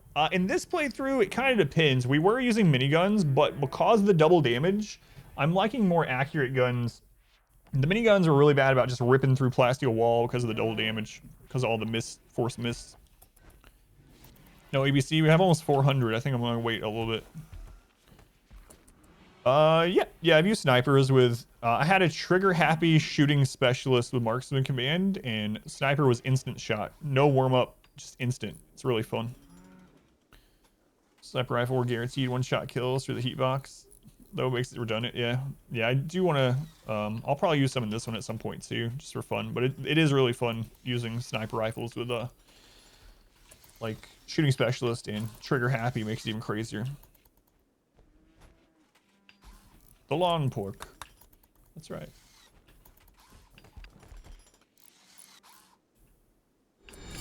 A generous bestowal. Oh, thank you, Shyla. Thank you for 100 bits. Yeah, that's how it was, but they've changed stuff with like smoothed wealth several times. The most recent one, we think it might be a bug, because Smurf was saying that in the game files, it still shows that the market value for a smooth wall is 20, but currently in the game, it's only 1. So right now, smooth walls are worth almost nothing. Flooring is worth what it's supposed to be worth, but so what that means is if you can use smooth walls for your walls in your base, absolutely do it, because they're like no wealth, almost no wealth, and they're really pretty. So very, very good thing to use right now. Probably should have put a stockpile down here to like I usually do, but oh well. Sacrifice a rat.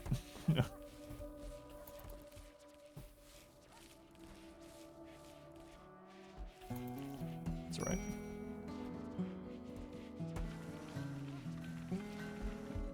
I'm still wondering if I could just like put like 50 turrets in here and it would actually stop the breachers.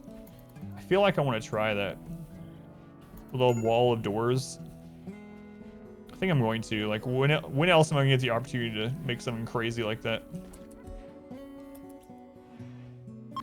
Which material adds more wealth? Yeah, gold is a ton of wealth. Gold has such a increase. It has a high market value, and it has a really high like beauty multiplier. So gold is very, very high in wealth and therefore raid points.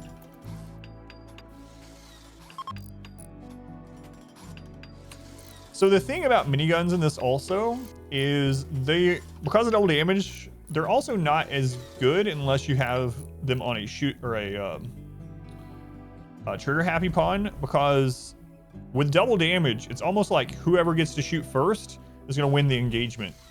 So it's important that we're able to shoot quickly, and miniguns have a pretty high like charge up warm up time to shoot.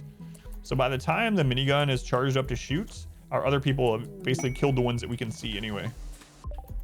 So there's, yeah, this playthrough is really interesting with how we've changed things due to the modded Storyteller. Igor run normal wealth on Igor, yeah. So at first I was like, man, miniguns are going to be amazing in this, and we were actually using them, but those are the two problems that I ran into. The charge up time, unless they were trigger happy, and then just shredding the friggin' walls. Yeah, I don't do wealth independent mode very much, because on 500%, wealth independent scales so fast that you are at raid cap in the beginning of year 2. By the second season of year 2, you have already maxed out raids on 500% wealth independent. So it's really, really, really, really crazy difficulty. You have to get ahead of the curve, so you have to play way different. There is a wealth independent run up on YouTube for anyone that's curious, and you have to just kind of try to rush ahead.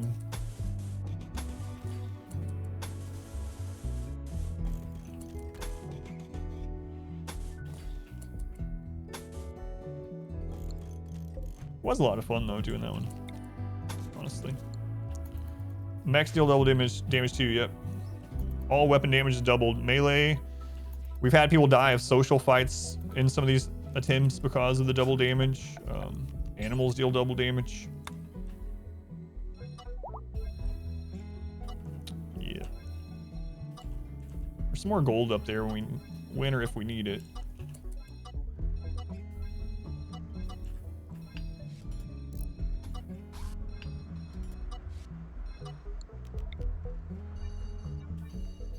Explosions deal double damage, turrets deal double damage. The only thing that we've ran into that doesn't seem to is fire.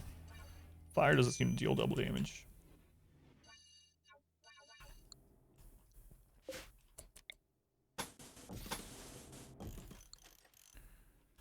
$2,000 chinchilla death rampage.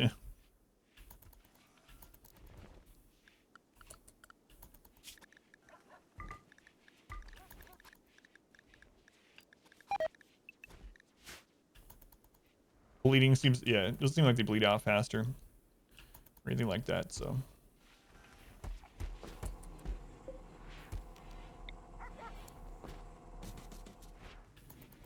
right, hopefully we can get back to rebuilding this, building this stuff in the base here.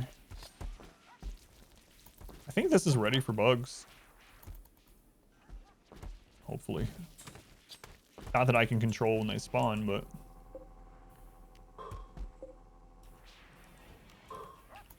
Or even if they spawn there. Ground steel. Hey, there's some close. Nice. That's only the second close steel that we've spawned. Good timing. Just Death Stranding. No, I heard such bad things about Death Stranding. Did you end up liking it? No research running. Oh, right. I was waiting until this got done. So we were mining gold and then waiting on that to get done. Thank you. There we go. You know what? Before that, I think I'm going to grab Vitals Monitor. Death Stranding is great. It seems like people either love or hate it.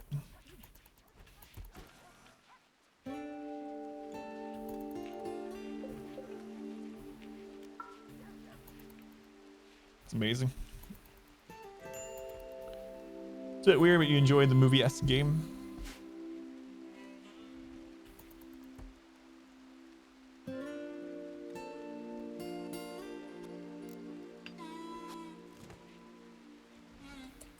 That was an interesting way to do that.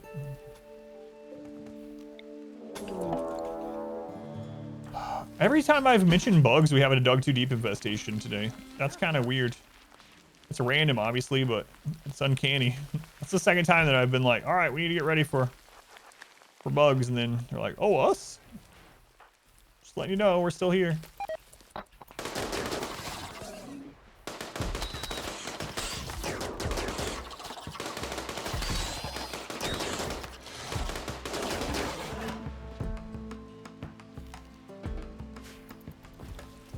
Yeah, thanks for letting me know.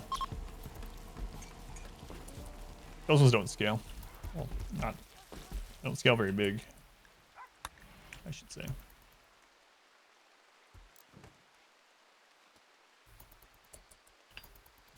These guys just coming to build one piece of the wall, or of the conduit, I should say.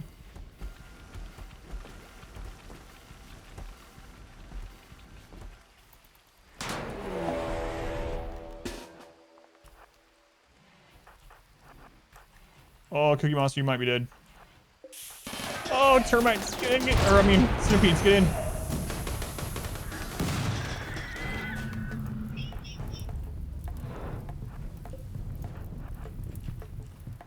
I don't think I have a back way for Sip to come through. Cookie Monster, are you okay? Galvarino, where are you?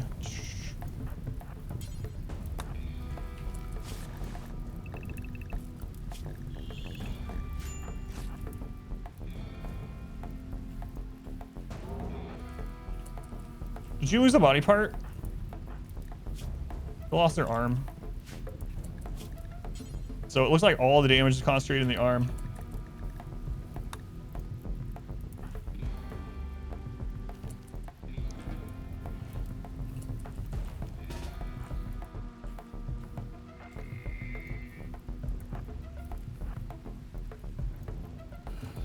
Just an arm. Freaking drop pod centipedes. I just put it on like 4x too. I should stop doing that on this playthrough. I've said it multiple times.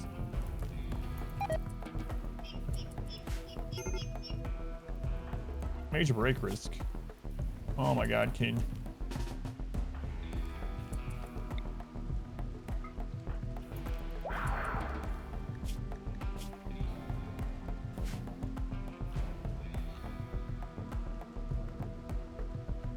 Put a tourniquet on it when I'm out their business. That's right. Yeah, it'll be really nice when you get to Bionics.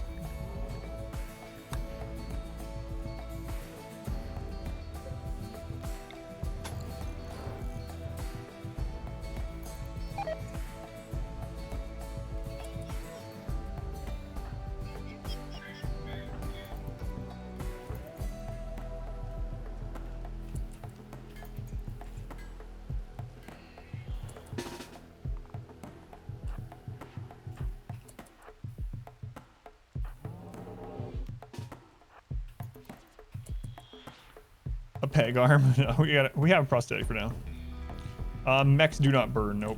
Not at any temperature.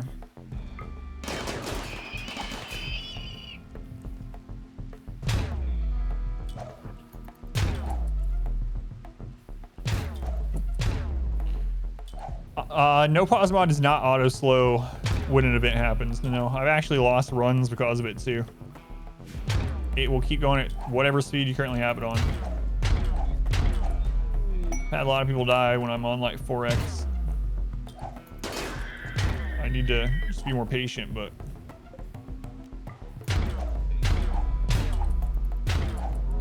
No Dark Souls 2? No, I'm not.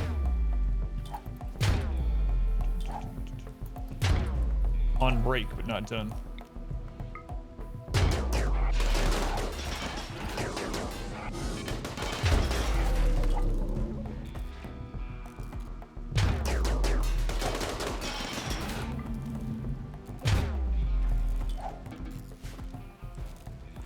All right, so we gotta get that arm done, get it on to Cookie. That really sucks too. It's one of our main crafters. Yeah, it'd be nice if that was a feature, no pause. I've talked to the mod creator of it before. Maybe I should ask them if that's like something they think about. Make a new version that corrects that. Yeah, it'd be really nice. Not to pause, but just to go down to 1x if an event happens would be incredible.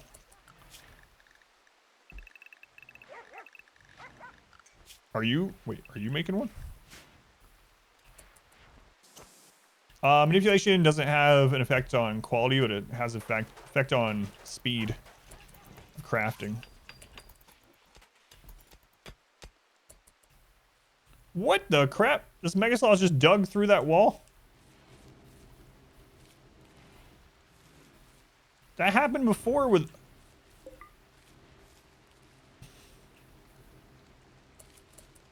Animals on this map. There's no food, so it's so crazy that they do that. I start when I like pave over all this. Hangry. We gotta get that done. That's not good at all.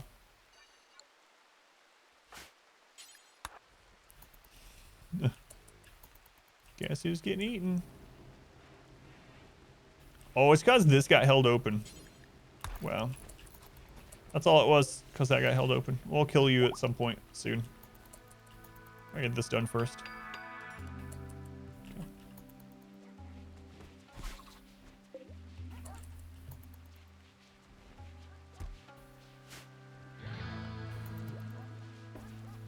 Freaking Megasloth. We blind guy, craft the greatest minigun the world has ever seen using 2 peg arms in their teeth.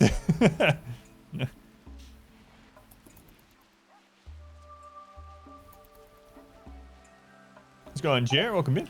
Thank you. Happy New Year. Happy New Year. I'm gonna call in some bulk goods. It's good visual. How they put... It's even crazier. Not only did they manage to do it, but it'll have artwork on it. Did you make this artwork with your teeth? I did. Welcome back.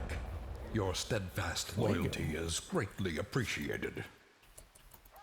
Blinding light. Get over it. Fuego. Thank you for the 12 months. Why, that's almost 1 entire calendar year. Make sure you come back and resub next month. You don't want to miss the 1 year mark. Thank you, Fuego. I appreciate it, man. A year already.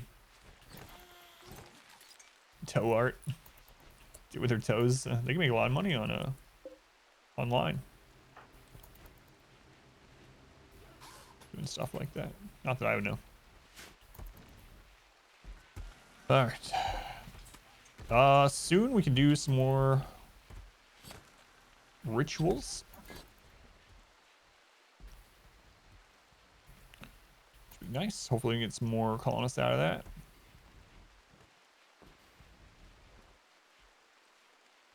Yeah, it's really dangerous it not going down to 1x speed when something happens. Play RimWorld with my feet. No. Showing your feet on Twitch can get you banned. Did you know that? Showing your feet on Twitch. There are 2 exceptions. I should say naked feet. Showing naked feet on Twitch can get you banned. Unless you are in an environment. It's actually, I forget how it's worded. But an environment where you are not like supposed to wear shoes. So if you're doing a stream and you're like in a hot tub, feet are fine. But if I'm streaming and I push my chair back and I put my feet up on the desk, which I don't, and they're bare feet and you see it on stream, I could be banned.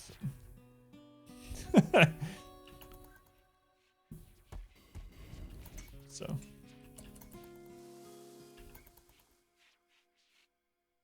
let's go for the no Pulse Challenge Run, see if it would be trivial change. No code comments.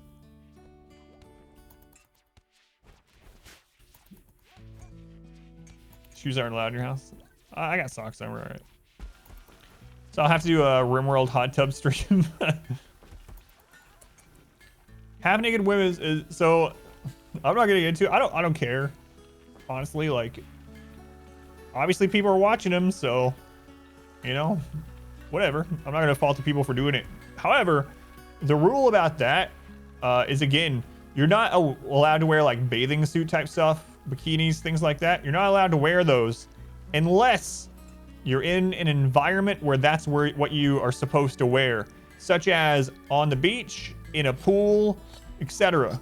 So that's how they get around that. It's like you're not supposed to wear like that kind of clothing on stream, but if you're in a hot tub or a pool, it's not against the terms.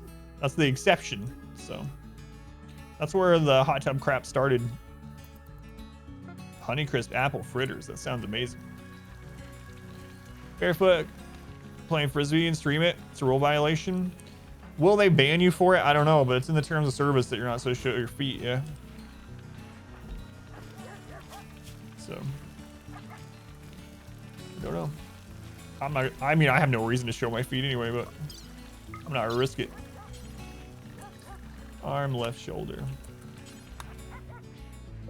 Reading the rulebook. Yeah, it's weird. A beach backdrop. I don't know. Naked shower streams are okay. I don't know. Probably not. What brought this up?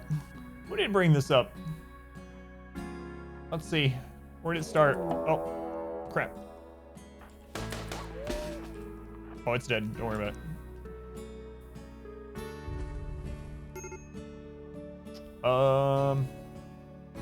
Tried some of those one time, started them, and dug through walls. Yeah. I don't remember. It just happened, but I can't remember things that just happened. Like no brutality's okay. Yeah, Twitch actually sent me a New Year's gift, and part of it was a bunch of socks that say Twitch partner on it. It's like, oh, this is supposed to cover my feet. Oh, right, that's what it started with. The person with peg arms or something, making art on the masterwork weapon that they made that have to use their feet. That's what happened. Yeah.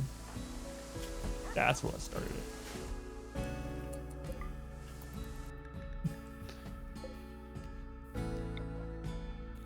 It's all coming back to me.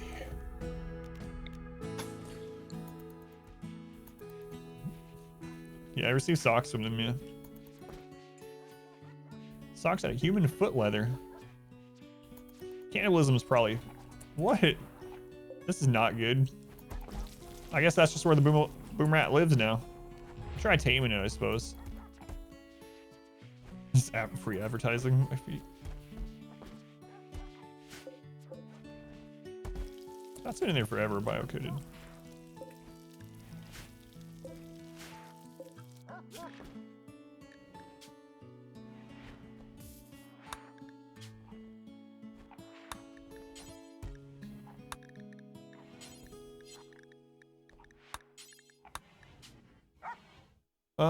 Allow bio-coded only. Here we go.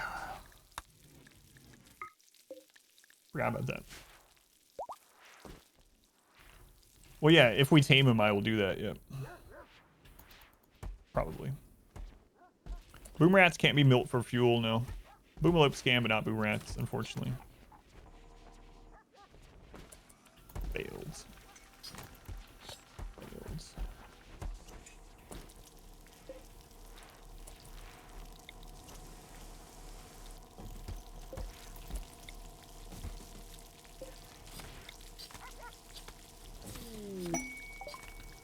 Combat supply ship. How'd you milk boom rats? Make them spit in a bucket? You can milk anything with nipples. I heard that on a documentary called Meet the Parents. You guys seen that documentary? It's a bit older documentary these days, but in that they talk extensively about how you can milk anything with nipples.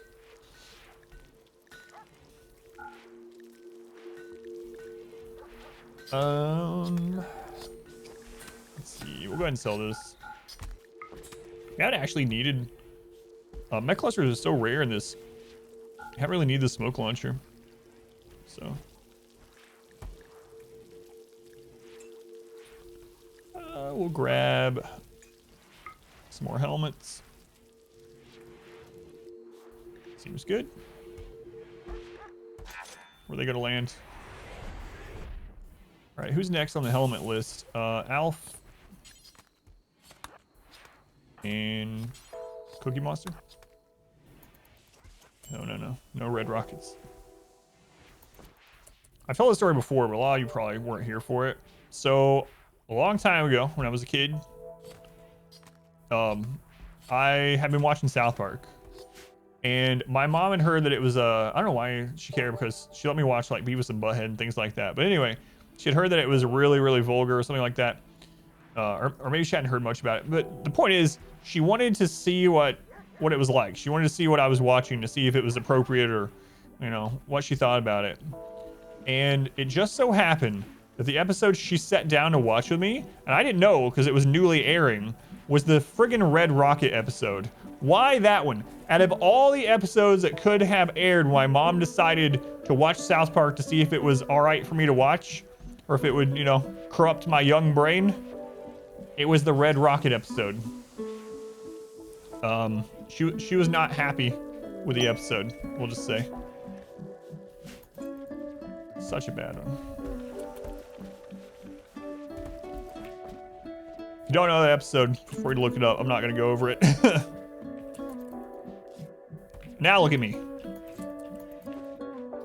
I make a living rimming 40 hours a week. What was the verdict? The verdict was a no. Could have been the Tourette's episode. That probably wouldn't have been as bad, yeah. Did she watch the whole thing? She did not watch the whole thing, no. It could have been the Woodland Critter Christmas, yeah. She could have walked in during that, and then there could be blood orgies. That would have been pretty bad too. I'm forbidden to watch South Park to this day. No, I still watched it. Is that bad? Yeah, she was not a fan. She's not a fan. All right. Let's, you know what? I'm gonna build a few more beds here. I should move these down so they line up.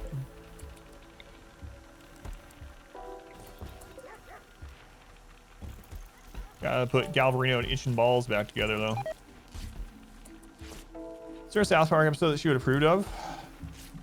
I'm sure there would have been, like I said, she was fine with like Beavis and Butthead and stuff like that, so it was kind of odd that South Park did it, but maybe like the ski resort episode, that would have been fine. If you French fry when you're supposed to pizza, you're gonna have a bad time. Maybe something like that.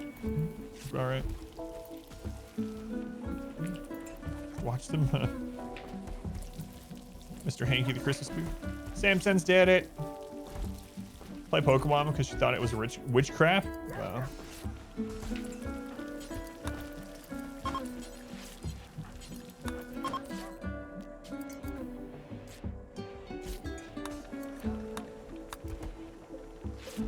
Samson's did it.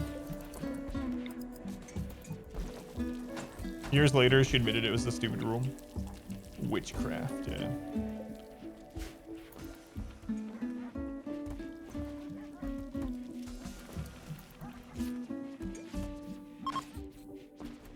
All right, so the bug room is ready if we ever have an infestation up there. Feel a little bit more comfortable with this now. Burn room is ready. The extended barracks is good. So I think we're going to go ahead and run these festivals, and then we will work on the kitchen and then use the grass. Our modest fellowship expands. Praise the Probably wouldn't sun. mind the Chin Pokemon episodes either.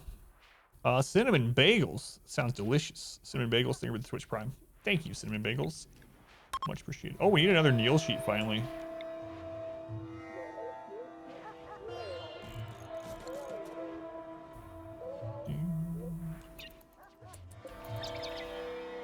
Thank you, bagels. Ball to beckon later. Interesting.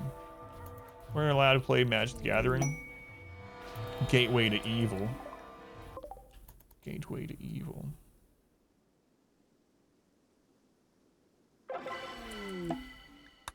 A join. All right, 45-year-old pessimist. Why are they all pessimists?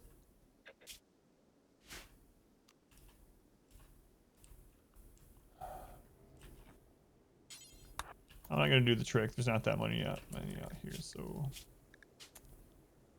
all you gotta do is not be a pessimist. That's it. Life is pain.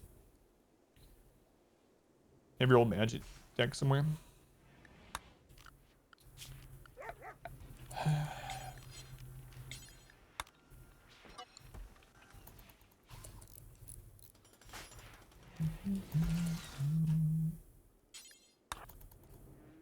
Ray, probably a pessimist too. Yeah, that's a good point.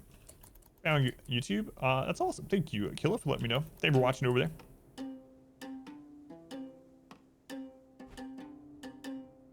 Obviously, 14Q. Have you tried just being happy? That's right. Really. What do they have to complain about, right? One more, and then it's night forever. Can stop drugs, get hooked on card games and such. They won't be able to afford drugs. That's right. That's right.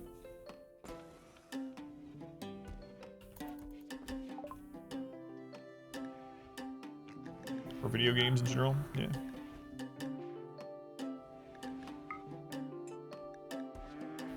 That is a lot of human leather we have. Again. And a lot of steel. I'm gonna do that turret idea I had. We have the means to do it, and we finally, I think the geothermal is done. If not, we'll force that to be done, and then we should have enough power to try it out.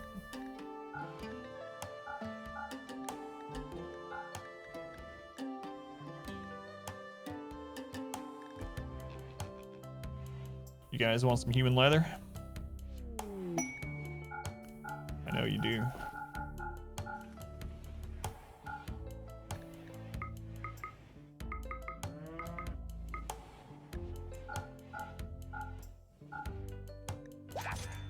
Thank you. Why not queue hauling until he dies? Because he could have a breakdown, and it could be, especially with how double damage is, he could have a breakdown where he just kills someone, you know?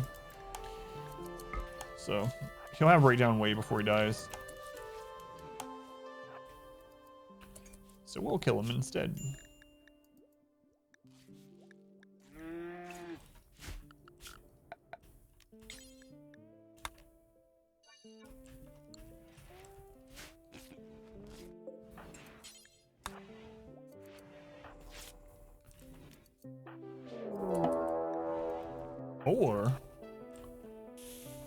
Or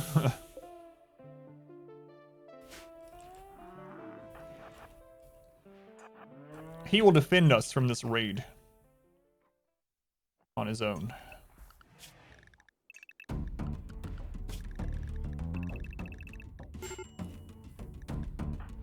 Maybe he'll get kidnapped, they'll leave.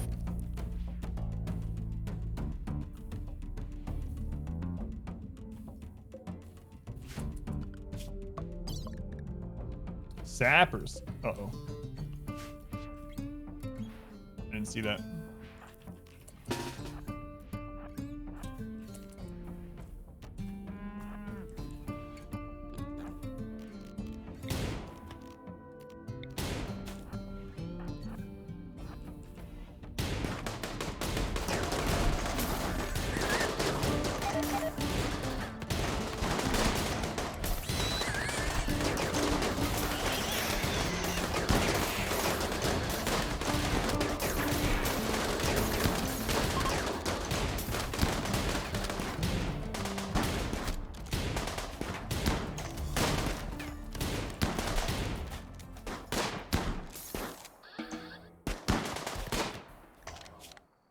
All right, so that's gonna cause another another raid. That's all right. Another pirate raid. Sickly slowpoke. No. Sappers. His death will trigger another raid, yep. But only smaller. 25% of that size. 25% raid points. Tries to deal with a child. Miss anything good? Just a lot of constant raids, yeah. I had a pretty scary moment earlier where I accidentally sold all of our EMP grenades, and then we had a mech raid, so I had to use our low shield to get through it. Those guys are screwed.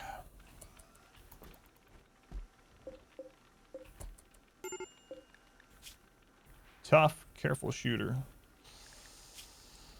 I don't know about that one. Are you close to dying? I don't want you to die while they're out here. Yeah, tough is good though, especially in this run. What else? 34.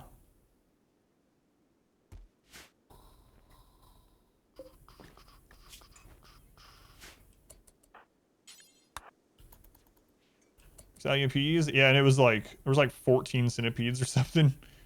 12, 14, I don't remember. But luckily we had low shields, so. Alright, the next raid will be upon us in just a moment.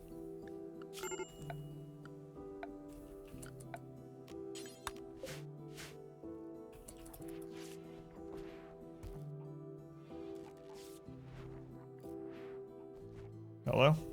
Igor? Igor? I'm not coming out to bury him until you attack.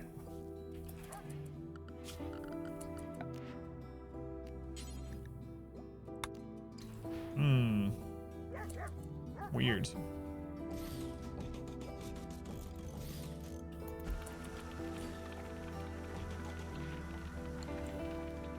I want to try to launch a ship, I think. Why are we getting the reinforcement raid?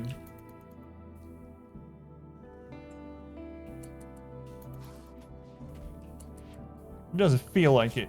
Maybe it's during that weird cooldown period that we've noticed.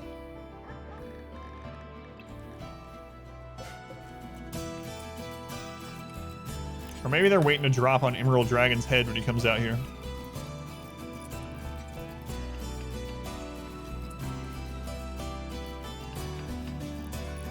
But we've had reinforcement raids when there's no raid from a sacrifice. Like, we've sacrificed someone with no enemies on the map and we get a reinforcement raid, so it's really weird. And it actually has happened today like that, so yeah, it's an odd thing. Oh well. I won't complain.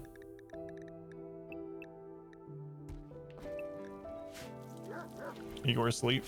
Let's check.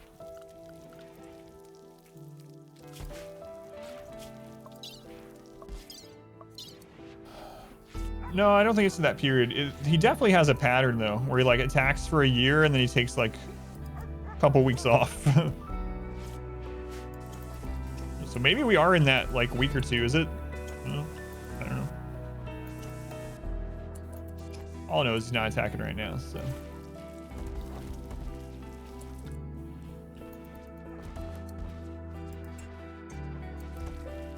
All right, well, let's do another festival then. Yeah, I was listening to that.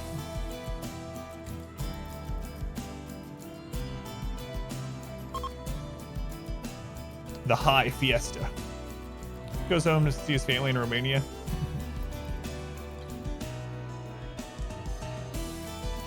How's your year been, Igor? You had a good year of sending raids nonstop to poor colonies in the mountains?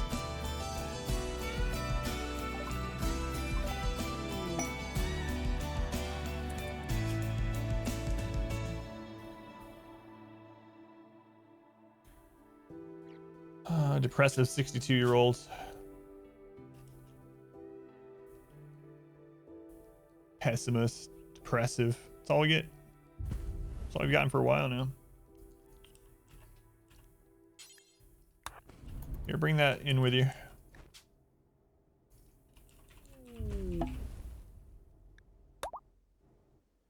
Being you summon an oppressive guy every time? Yeah, it feels like it. Definitely feels like it. All right. What else? There's another one for you to haul in.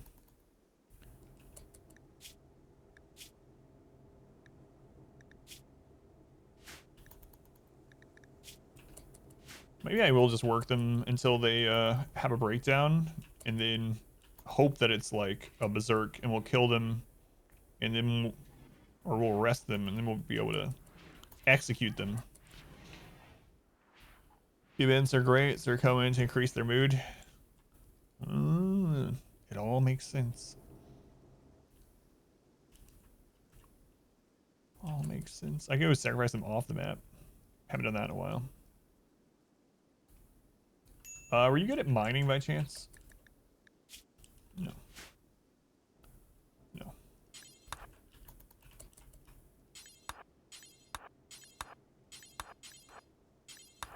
There you go. Work until you fall over, please. Or until you break down. We have to defend ourselves against you. So, Cam, Happy New Year's again. It's your first colony. You had 3 space battles happen in 2 years. Your very first colony was played modded. 15 people every time. There's so much slag everywhere. Yep, it's insane. There's probably thousands of slag on the map for how many drop attacks we've had. None of them know. They were hired to tell stories. Little do they know, a relative was bending to their whim, and the tales they told were wrought upon an unwitting group of individuals fighting for survival. They wouldn't continue if they knew their actions had consequence. But they will never know. They must never know. It's very true. I want to see one space battle. When you use deep drills, you have Igor send you slags. Yeah. Should actually set these up to be hauled by like the dogs that we send out on the map, huh? Holy crap. That's so much. So much. It's everywhere.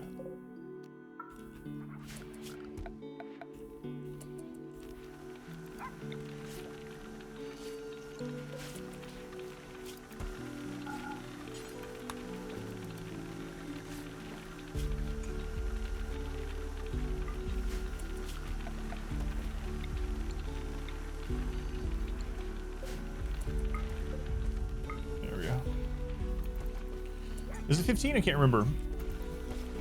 It's a lot of slag out there, though.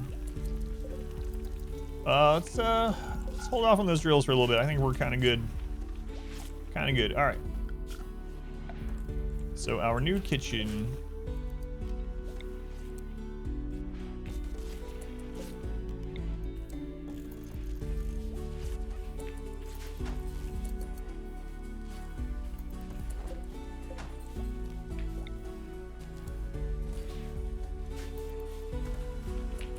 Making the barracks bigger.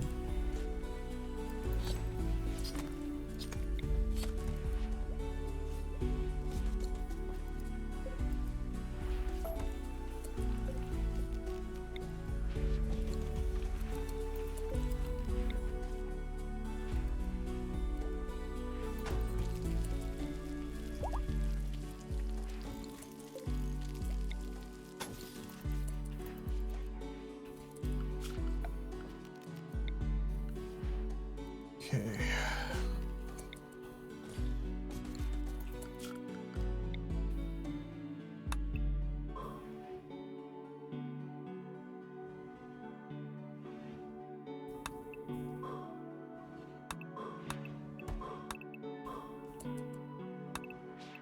Finally gonna have meat storage. Wow.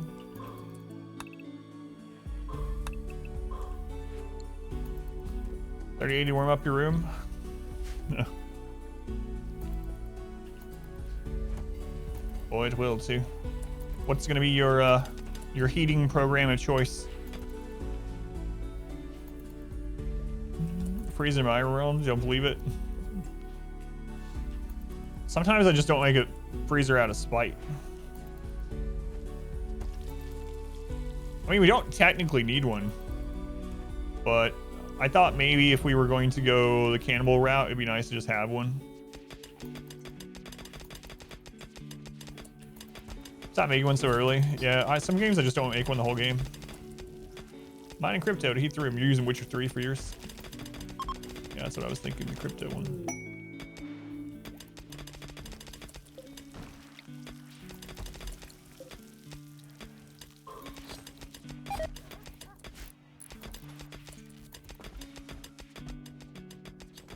Oh yeah, that guy's still in there. That guy. 19 pawns.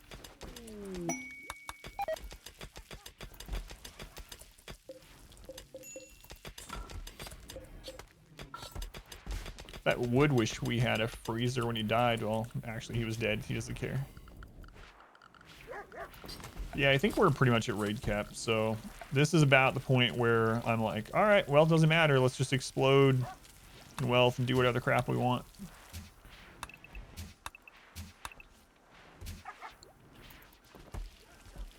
A burn box power with 3080s.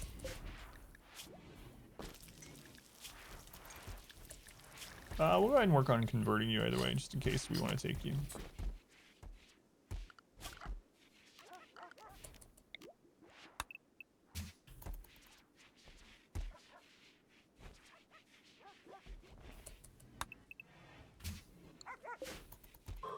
We'll mine that.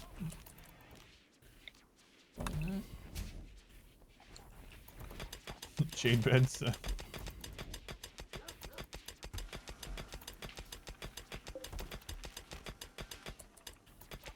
How about a jade corner in the kitchen?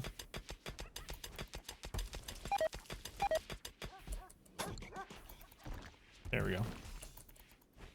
Terrace time. Yeah, it's gonna be one of the next experiments I'm gonna do down here after we get this done.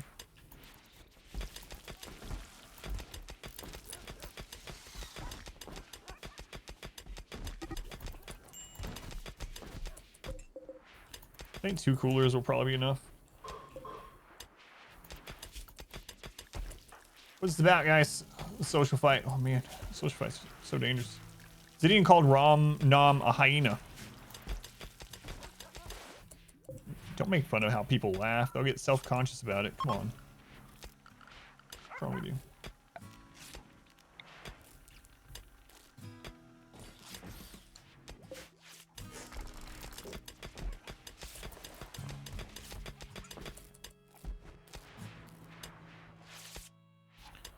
Make your pins out of? So you're talking about the actual fencing? Walls can count as fence as well. So a lot of times I will just literally put walls for my pins, and then the pin marker, you know, out of whatever. But I don't use fences a whole lot. I usually just put walls instead. Obviously fences have their bonus. People can walk over them, but any enclosed space, even with walls, can be a pin if you put a pin marker in it. Animal comparison insults really get to him, yeah. Fins are the only thing that works? No, if you click on something you actually see, even barricades will work. So, building, fence, yes. So barricades have fences, yes. Walls have fences, yes. All that. So you can even use barricades if you really wanted. If you wanted something that people walked across but also was very high HP for some reason, you could use barricades instead of fences and still set it up as a pin. Pods and bugs. 136 hives. 2 res serums. No way. 136 is too much. That's a guaranteed death, especially on the double damage run. That's 3 times bigger than a max raid point hive. That's crazy. Uranium barricades for your chickens, yeah. Don't have mechs this time, yeah. They would probably spawn in here and we would just die. That'd be it. But we can resurrect wood! What if they spawn outside? There's no way they're gonna spawn. No way they're gonna spawn out here. Welcome back. Your steadfast loyalty is greatly appreciated. FX, thank you for the 11 months. Thank you, FX. Do it. We've already seen that many hives once. It's insane. Let's go and Cozy Owl. Welcome in. Thank you, FX. 11 months, man. Crazy. Time flies, as they say.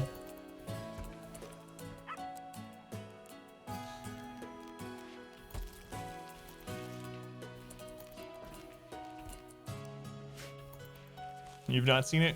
It's on the Transhumous run on YouTube. Go check it out. Episode 25 or something like that. You also on the plantation. I know. We have so much food right now that I haven't really been worried about it, but I do still need to kill him.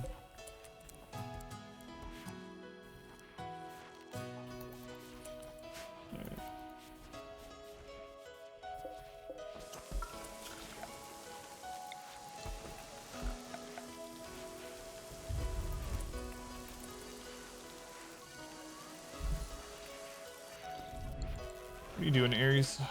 Huh? Just hanging out.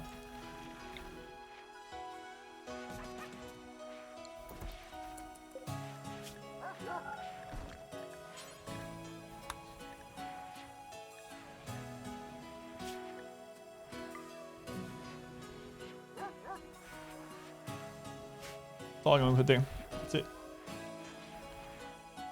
That's it. Can you not burn box them? 130 or 40 hives. If depending on where it spawns, we just die. There's no, it's not possible.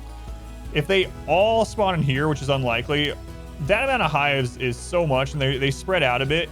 It'll probably be a section about this size of hives. So odds are it'd be throughout the entire mountain base, and they would just wreck everything and kill us. Quest things like that are also separate from normal raid timers, so we could get raided at the same time. That many hives on this particular base and this playthrough we'd just be dead, yeah.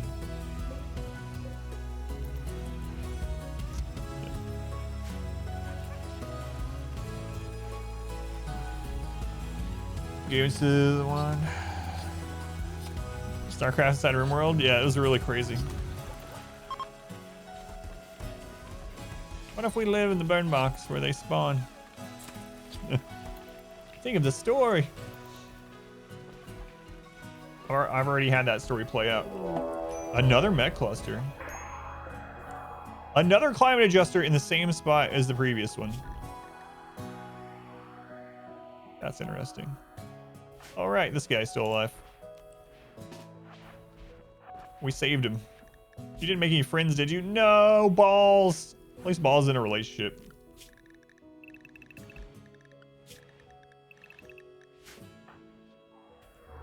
What do you got here? Climate adjuster, not too worried about. This looks smaller than the last one. You never can tell. A plus 10 climate adjuster would be awesome. Yeah, this one's minus 10. Unfortunately. I could just go ahead and wake it up. I really need to sacrifice this person before they make more friends.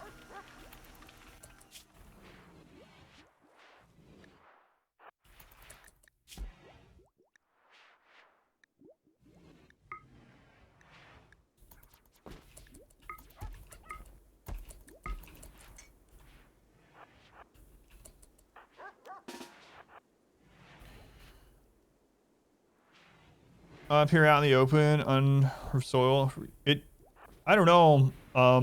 So when I usually have a mountain base, the quest ones have more often spawned out of the mountain. We had it happen in the other,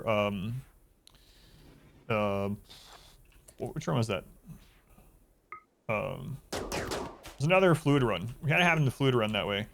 And then on the one that we didn't have any overhead mountain, they just spawned out in the open, yeah. Yeah, I don't want to take the risk either way. This person, if they make more friends, that makes me sound evil.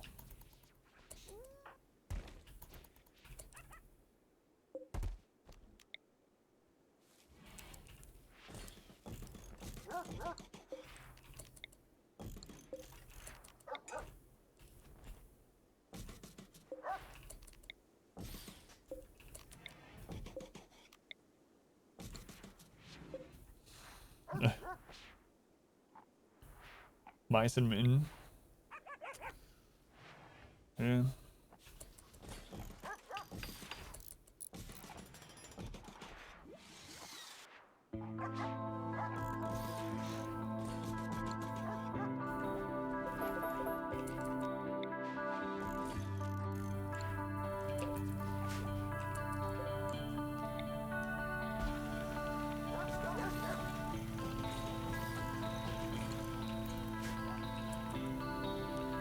That one base, the mountain dugout for hives. Easy kibble your setup. Quest spawn over the sunlight. Yeah, that's weird. I just don't want to take the risk anyway, just in case, because there is still the chance, even if they could spawn out, they could spawn in. That's right. No one knows, Nylan. What are skull spikes? Skull spikes are an ideology thing that some precepts like and some don't. So skull spikes in an area can increase mood by either 1 or 3 at max. So 1 to 3, depending on how many are in that area. You get them by ripping the skull out of corpses. Extract skull, which is actually a hauling task, oddly enough.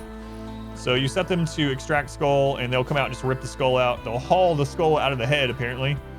And then you combine that with 25 other building material, like steel or wood, and you put them on a spike. And in a patch not long after ideology, they made it so you can actually see who the skull's from. So like if you have a colonist and you rip, these ones I think were drop potted. If you have a colonist die and you rip their skull out, it'll say that it was from them, or a raider or whatever.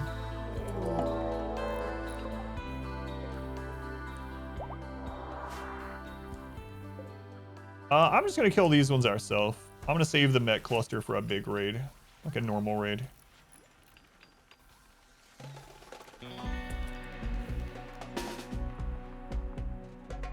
Let's go on pretentious. They give decent cover but low HP, and they used to also count as a like half wall in a weird way. You used to not be able to walk through them, but you could shoot over them. They fixed that.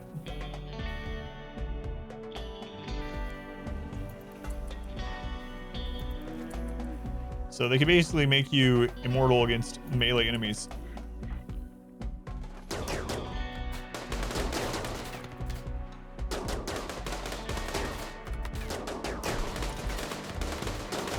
Thanks, Will. Yeah, the first episode of that series is so ridiculous.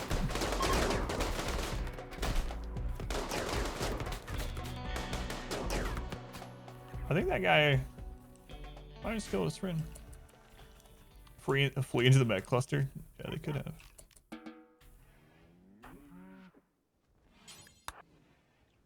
Yeah, it's really crazy. I'm not saying it just try to send people to that episode. So we have a brand new episode of RimWorld that just went up on YouTube yesterday. You can go to !fluid to go to it.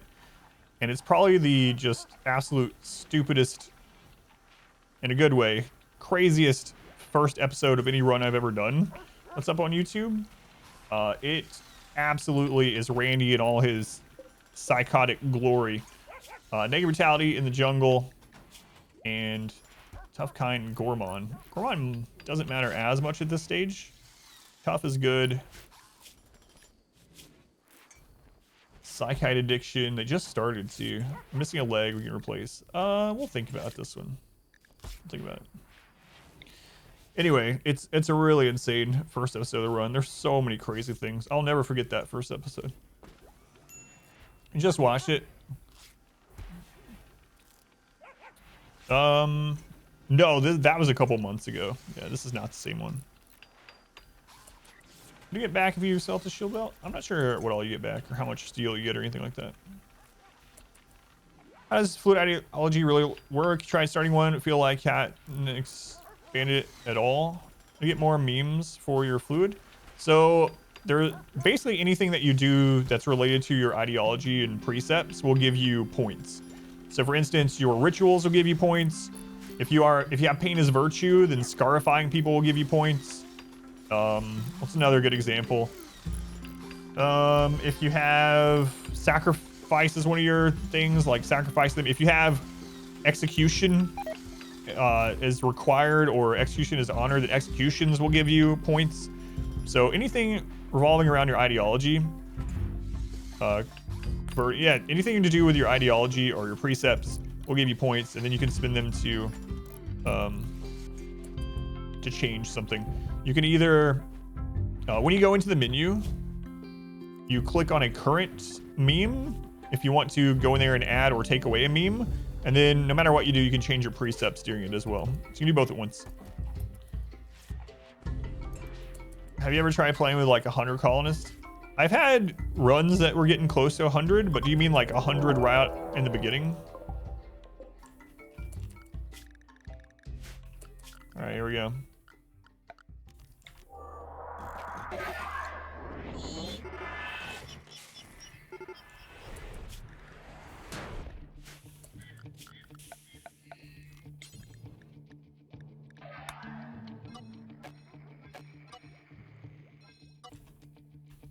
Oh no, I woke them up too fast.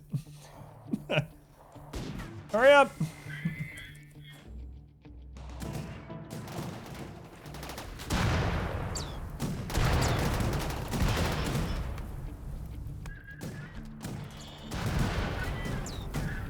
Explorer starts to be difficult while rolling. Yeah, I saw that 2 drop pods landed in the burn box. We'll have to repair that.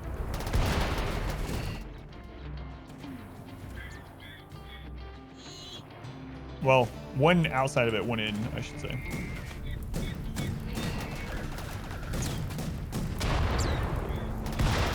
Guys, they're still preparing. They're not even fighting the mechs yet. What? That's what it looks like anyway. Oh, they're sappers. Never mind. It's stupid sapper AI. Animals are inside yet.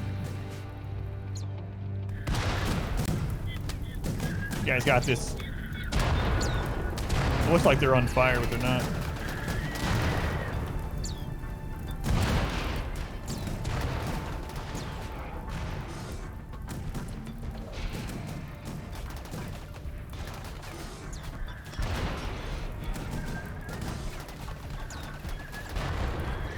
You know, I've never tried like starting with 100. That seems pretty crazy.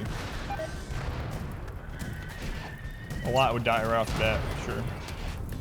Oh my god, some of them are getting through, which is not good at all. I can't let you guys break in the back here, or we're gonna have a really bad time. Area revealed. Where? What? No! That one landed in fog of war. All right, they're going. They're leaving.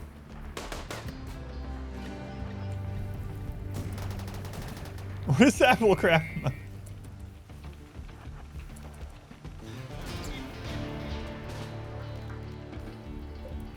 So one of the pods from this landed in the fog of war that we haven't revealed and tunneled its way out.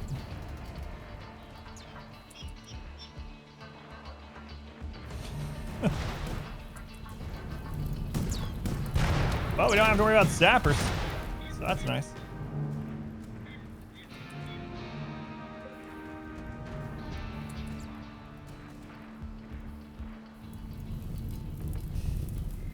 And it split the mechs up quite a bit too.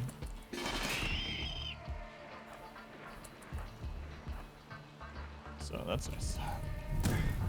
Tribals, did they kill any mechs? They killed a pikeman, 3 pikemen. Yeah, like 3 pikemen. They did terribly.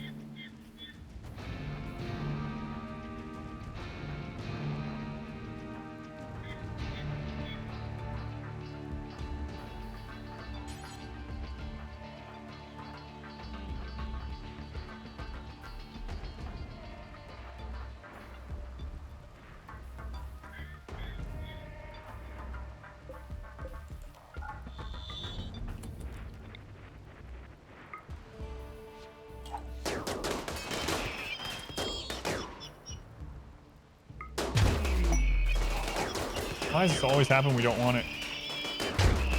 Friendlies are here.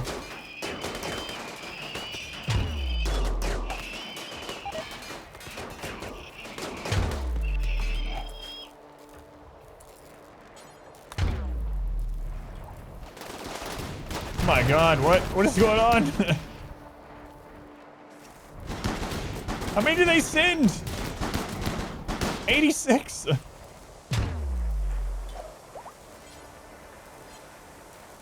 Hey, what are you guys doing? Why are you coming out?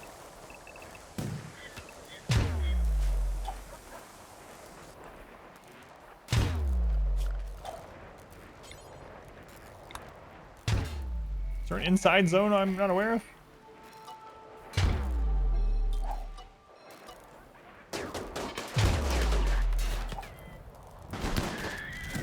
I mean, they're wrecking them. They sent like their entire civilization to help us. Nice. Things start out small. You mainline raids through the vein. Oh god. It's turned out differently than I thought it was going to. But yes. Yes.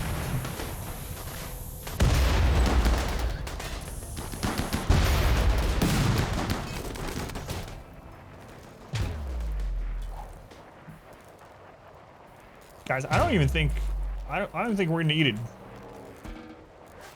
How long until these pop?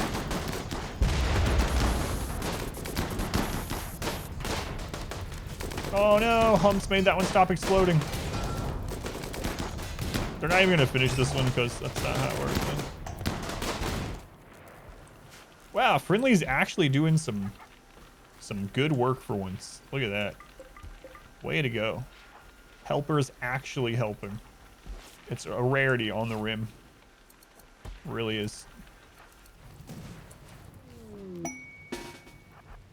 Nice. There were no power cells in that one, no. Been pretty unlucky. I think we've only seen like 3 power cells, and we managed to get 2 of them, but they're all coming in.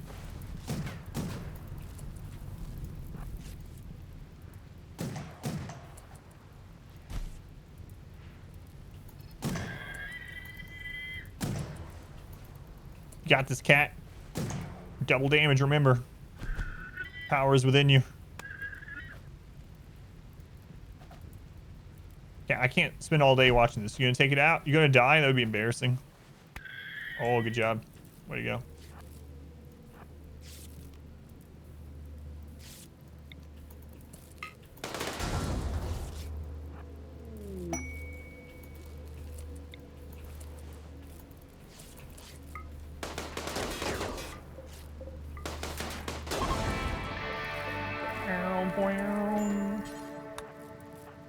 And we can get rep out of this. Nice. Nice. Truly, this is the dankest dungeon. Boy, this is a dank dungeon, all right. Look how dank this is. Shiloh. Thank you for the 420 bits. Thank you, Shiloh. Haven't heard that in a while. Much appreciated. Squash, welcome in. How's it going, Squash? Is it Randy? Wasn't enough anymore? Need a new high. It's kind of true. Whoa, this guy's bouncing around. Nice. Someone just throw a grenade in there. Guy, don't do it. Brown. Oh, thank goodness. They were pushing it back with a collision. Man, I thought Brown was about to ruin. He didn't like those people. He's never liked them. He's like, you know, friendly fire just kind of happens sometimes. No one ever will have to know. How would they know? How would they ever know?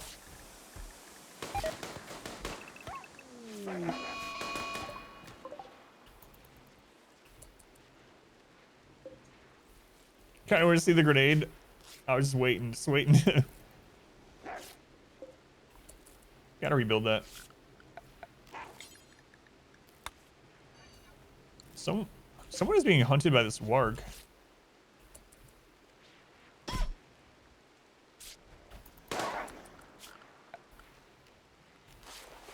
Was being hunted.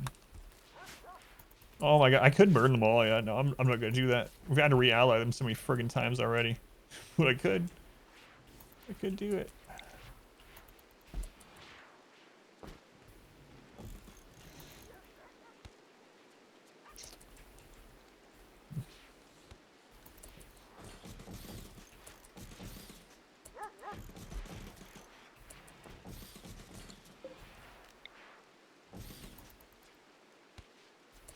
More skulls, please. All right, we gotta get this done.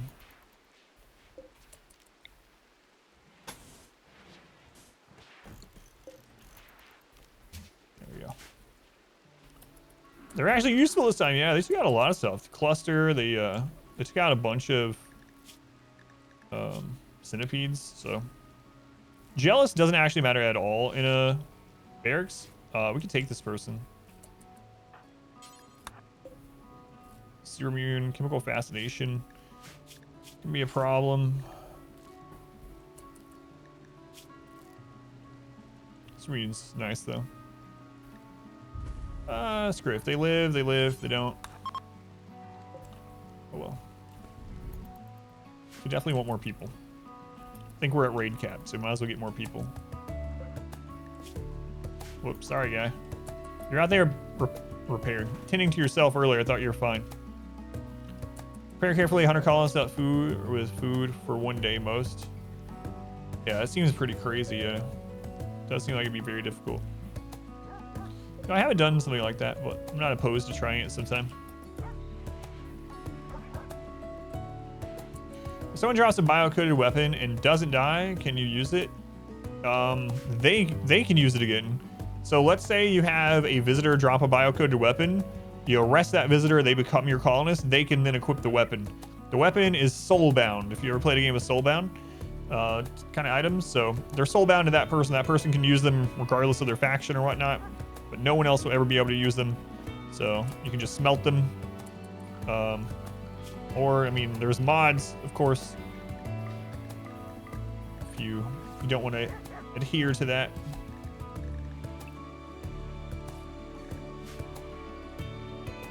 Yeah, and death doesn't affect it, no. They're always soulbound to that person.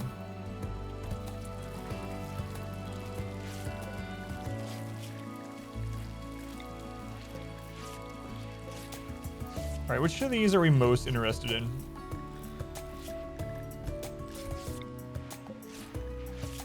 Tough, kind, gourmand. Gourmand kind of sucks. We can replace their leg. We're probably gonna leave them in prison until they're over their addiction. Superhuman, chemical fascination. They're pretty good. Shooting specialist, perhaps. Gotta make sure they survive their infection before we try to recruit them, though. Tough, careful shooter.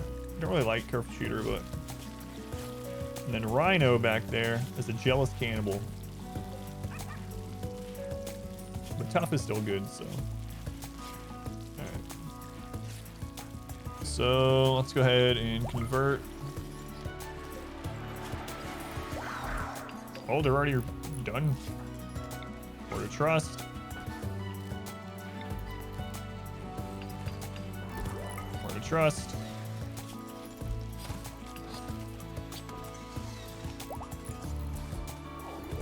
They're already ready to recruit.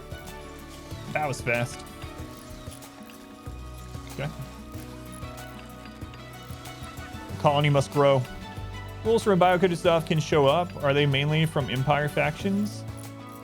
They're not only from the Empire. No. It seems like the Empire has more, but they're absolutely not only from the Empire. We even have random, like here, bio-coded chain shotgun from a pirate faction.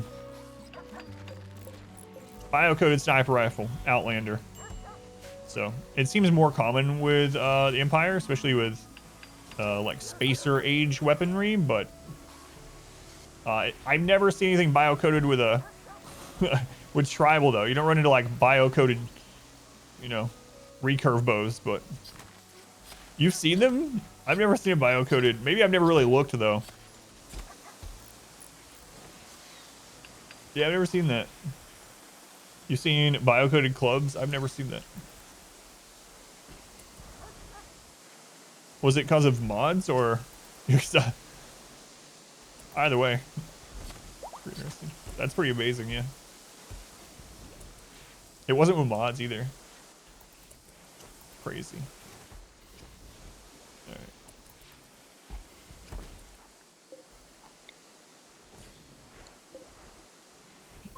I want to see one. But I never look at their items either, so very well might be why I've not noticed. Ever seen bio-coded ranged items for tribal though? We're gonna hit your melee warriors. Blind colonist 20 shooting hit something. There is a so the thing is there is a radius where shots are safe. There's a really good, I need to set up a command for it. Smurf posted a little diagram screenshot in our Discord. Discord, you don't have to be a sub to join. Feel free to join. ! Discord, there's a RimWorld channel. And just like yesterday, There's a diagram posted to show you where everyone is safe as far as friendly fire goes. I mean, unless you're like throwing grenades or something. So it's easier to look at that, and you'll know right away than it is to like explain it. But yeah, I'd say check that out for anyone that's really curious.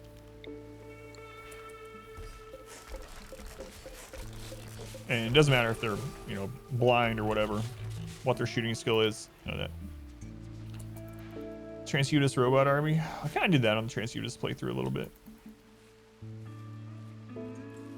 Weapon scavenging nerf a little too far, yeah. With bio-coated pieces of wood. All right, we're looking for Berserk here. Word inspiration would kind of be nice now. They're finally getting to the point where we're making late game stuff. Another Berserk. I think that's our third or fourth.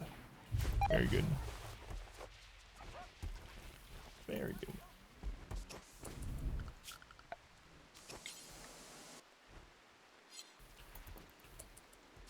How are you not dead, Hedgehog? You know. Oh, do you mean can they hit enemies? Oh, yeah. My bad. Yeah.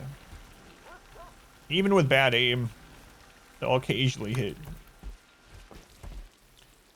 You can go Ancient Danger hunting at some point. Yeah, I've talked about that in this run too. Very well might do that. I would like to have an away team with Farskip. That would be kind of ideal. Did I accidentally destroy an extra one? Yep, I did. Because that's not ready yet. My bad.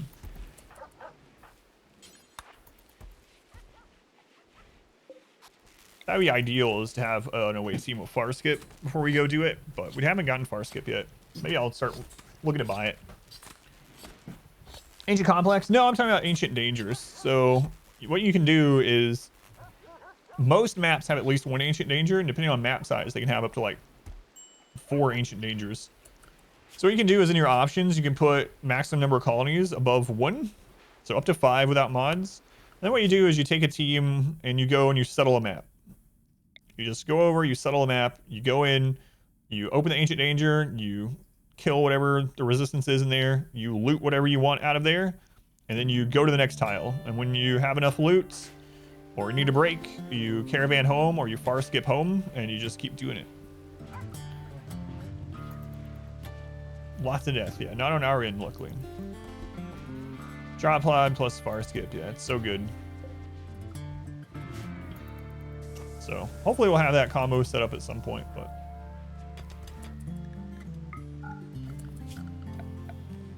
right now we got plenty of work to do on the map.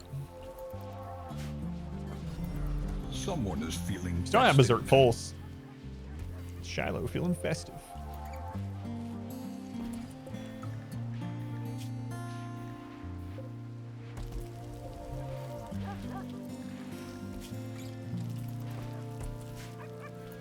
They'll be recruited pretty soon. How often does Phoebe raid? On average, about 18 days. She can only raid you 1 raid as well. Her maximum is 20 days. I think it's like 12 to 20, something like that. The Badger is complete. Oh, okay.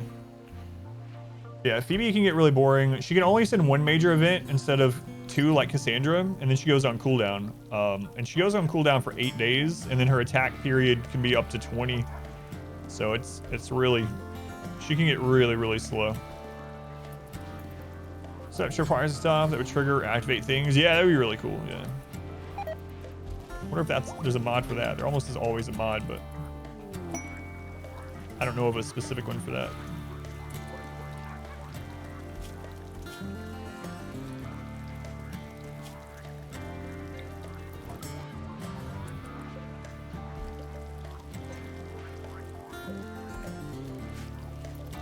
Let's go on King Loser. New recruit. All right. We got Mobstar.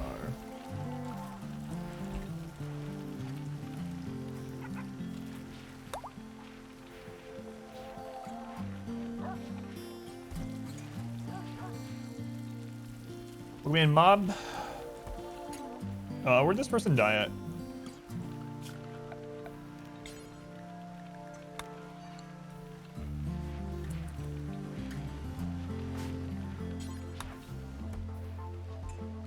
Okay, let's get you situated here. Oh, music skipped and everything. Not sure what was going on there.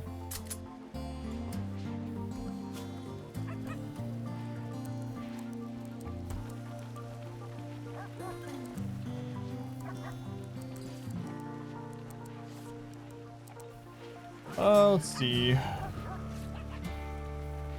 Yeah, I'm just gonna have you basically haul and clean.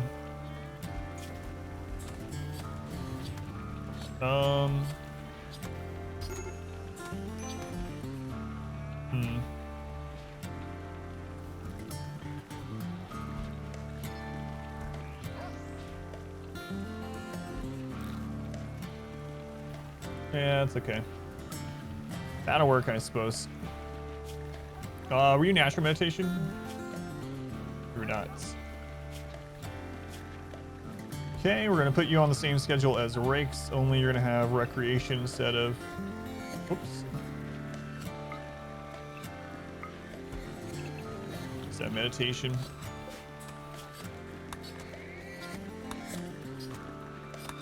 There you go. Welcome to the colony. Thanks, Nathan. Happy New Year. It's a new month. Yep.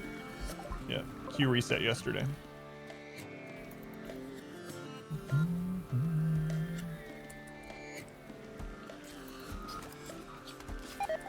Another conversion already.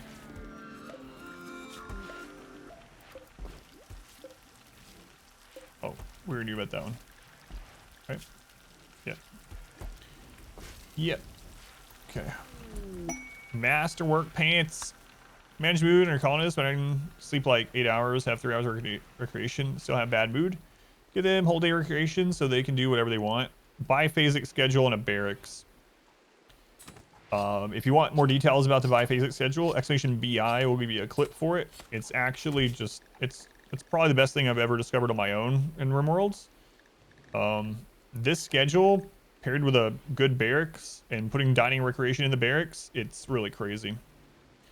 Really crazy. !BI is the clip about the biphasic schedule that will go over why it's so good. That's one of the reasons why everyone, and then of course our ideology precepts help, but I mean, even before ideology, we were keeping happy off just those two things.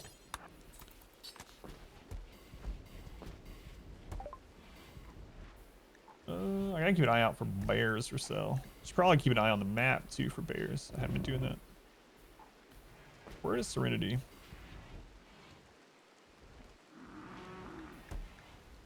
I don't think I'm gonna buy anything with these guys. I lied. Alright, let's call in some more bulk goods. 336 versus 444. So 444 is a lot less work done. 336 reduces a lot of the travel time problems with 444. 444 does better mood. So you can kind of switch it depending on what that character needs. You can use both in a run or just one or the other.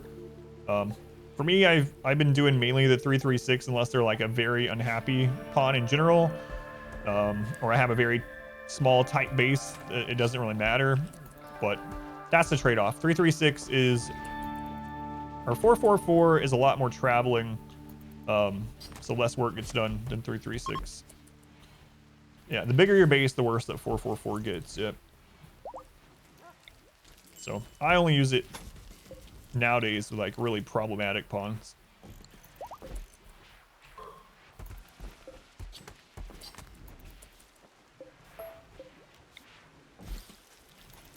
You know what? I'm not sure with the auto doors that we need the double space. I don't think I'm going to do it. Cross the map, turn around, go sleep. Yeah, that's yeah. Those are the downsides. Yep. Yep. Yep.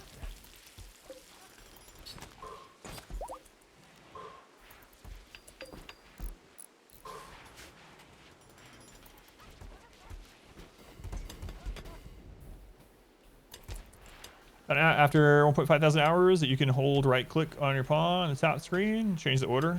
Yep. Did you learn that earlier? That reminds me. I'll go over a couple of these things. I haven't done it in a little while. While researching vitals monitor. So a couple things like that for anyone that doesn't know. One, you can reorder your pawns up here by holding right click and dragging. So that's a really important one. I like to order them in certain ways so that I remember who's where without having to name them that. So before ideology and there were roles and things like that, I used to go in weapon range. So I'd do just melee on one side and go to the longest weapon at the other. So that's one. Another one that I do in the beginning of the game that a lot of people don't realize is this defaults button is in the base game. Go into health, click default. You can change the default medicine that's used on new people onto the map individually with what kind of faction they're from. So the reason I like to do doctor care but not medicine is I was sick of people wasting medicine on like a little cut, you know, like, oh, my finger's cut, let me use glitter weld medicine. So you can just set this as default and you don't have to go through and set everyone that enters. It's really nice for like prisoners and stuff too, saving them without having your people have to run and get medicine. So the default button's one. Another one that I really like doing is in quests. There's this reward preference. So if you click quest, you can go to reward preference and you can turn off goodwill and honor if you want. And what this does is it gives you more quests for, you still get the same number of rewards per quest, but they're all monetary rewards. So if you have another way to get goodwill with a faction other than quests, like drop potting them human meat, for instance, you can turn it off and this will give you more chances at those items you want from quests, healing serums, res serums, colonist joins, things like that. So that's another one. I guess the last one that a lot of people ask is the categorize mode. So you can change the categorize mode that's on the far left with a button in the bottom right, little icon. No mod needed for any of those. Default is default for all pawns of that type. Yep. Not just colonists. So there's colonists, imprisoned, enslaved, colony animals, neutral faction, and hostile faction. So those are 4 things that a lot of people that seem to not know even like 1,000 hours in. A bruise, it's time for Luciferium. Now, any pawns that you currently have, you'll have to go through and set theirs individually if you haven't done that first. Like right now, no matter what enters the map, they're going to be set to tend but not use medicine. And then I'll set them individually if I want it different. Instead of the other way around. Dasker, let's see if we finally get a Berserk Pulse. Come on, come on. God, Berserk Pulse would be so good on this kind of run. It's good at always. Manage my policies? I do, yep. Are you curious about a specific one or anything? Like drug or food or anything? Animal Pulse, nope, no luck. Bar Skip is tier 5.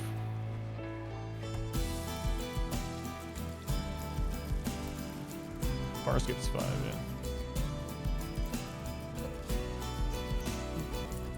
One day and we do 2 more festivals.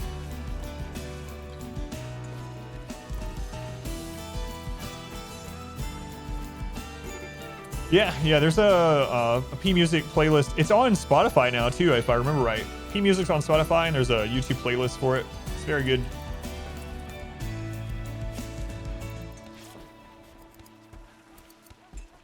You'll be over your dead friend in exactly 8 hours, it turns out.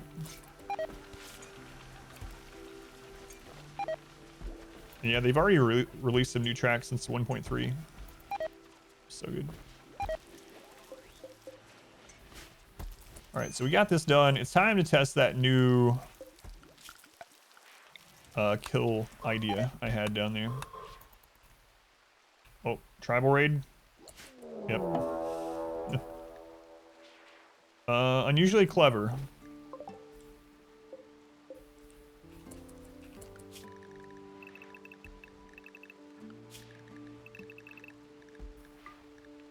Can't wait to see how super clever they are.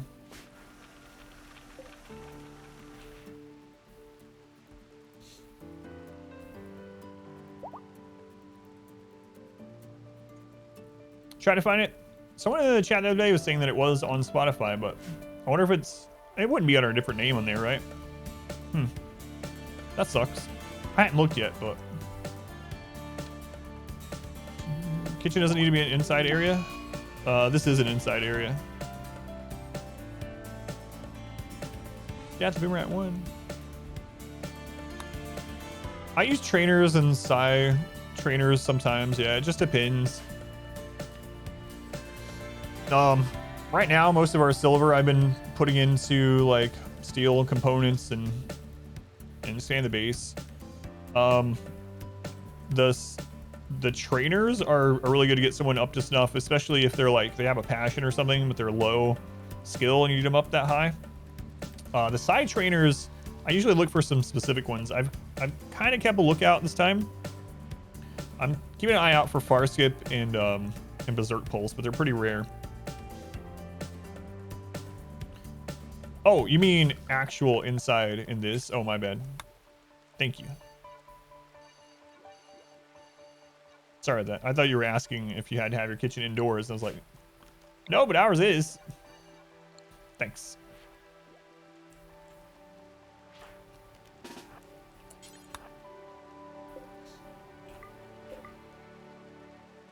Oh, the poor rhino, yeah. Collateral damage.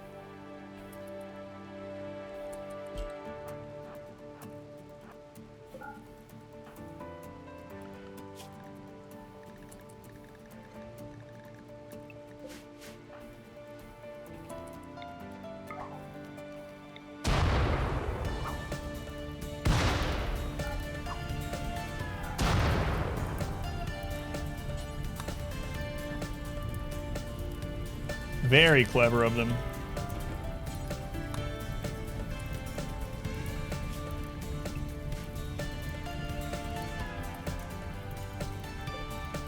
Unusually clever.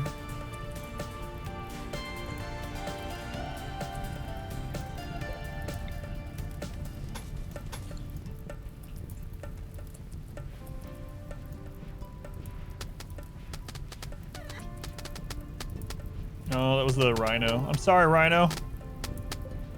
Just run out. The door's open. Are you smarter than a tribal? Nope. Turn back around. You can put a maze long enough that they'll eventually just break. Yep. Yeah. The bad side is they start breaking the wall, though. Am I using corpses as fuel for the burn box? I am, yeah. It didn't have to be this way, Rhino. The door's open.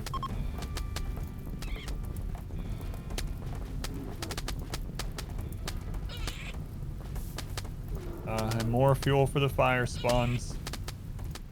Okay. Oh, he's gonna make it. He's gonna do it. Oh my god, he turned around and died. Cover YouTube. Looking forward to episode 2 of the food run. Is this the same or different? YouTube's about 3 months behind, so this is a lot different. Yeah, we've I've done 5 or 6 other runs since that one. Yeah, it's pretty far behind. I really hope to get it caught up someday, but I'm just really behind on it. It's a tribal recycling center. Thank you for watching over there, though. I really appreciate it. Glad you enjoyed. And I mean, for coming over here, obviously, but.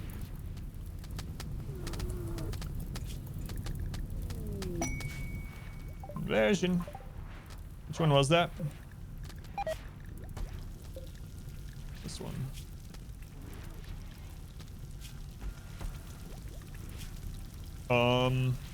That's the one that's missing a leg, huh?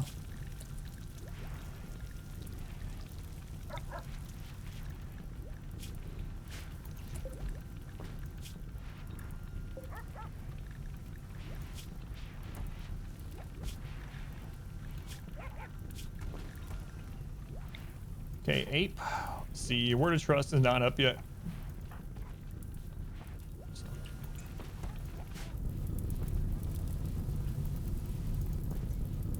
Man, the oven is so strong. When I do the good guy run, it's gonna hurt not to use an oven.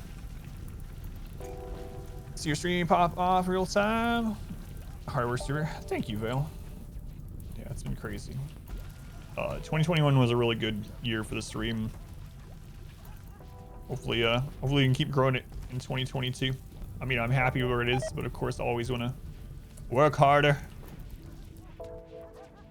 Have more new people come in. I think this year will be better. I can't wait to see the next RimWorld expansion. We know they're, well, we don't know. They're probably working on it based on some things that we've seen. And if they do the same like 15 months again, it might be out like early next year. That would be pretty awesome. What walls are these? These are just sandstone, yeah. Just any stone wall will do. Can you deconstruct bows to get wood? No. Not without a mod.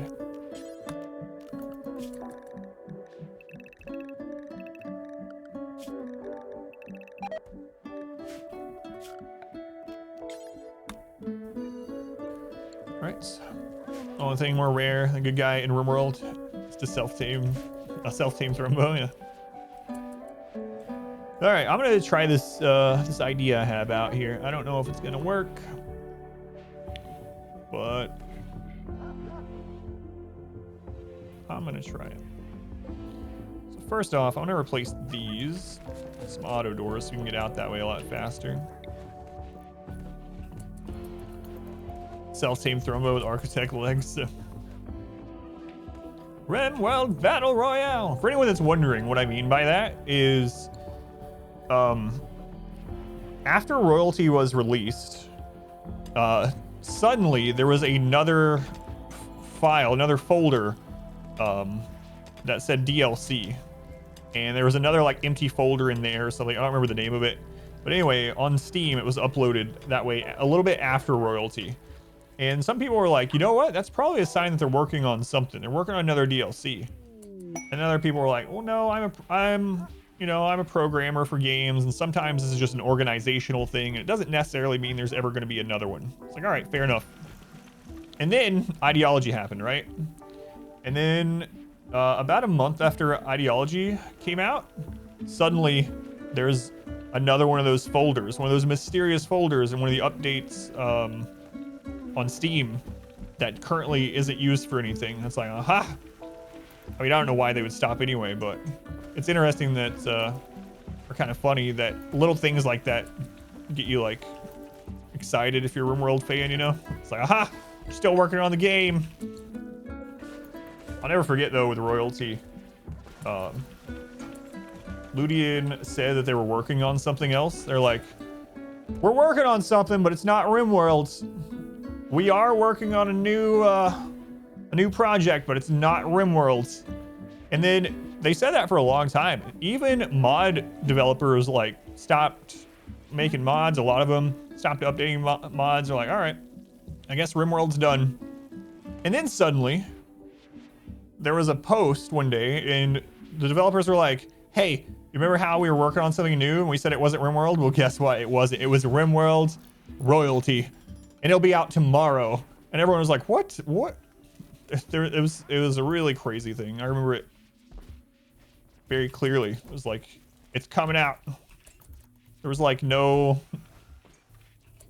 you know, like building hype behind it or something like that, or announcing it forever in advance. It was just like, oh yeah, we've been working on this. Here it is. Which is pretty cool, actually. Also hired a game designer, programmer recently. Oh, and yeah, they also hired, what was it? They look specifically for someone that does the style of art as the RimWorld splash screen for like storytellers and DLC backgrounds. So RimWorld 2. Submit cover art, like, yeah, exactly, yep. Yeah, that is scary when the door gets held open by the corpses. I've ever counted the amount of corpses. Who would ever stop working on RimWorld? It's an incredibly profitable game. Yeah, and it's really good, and it has lots of room to add additional content to it. Yeah. All right, we need to make a prosthetic leg.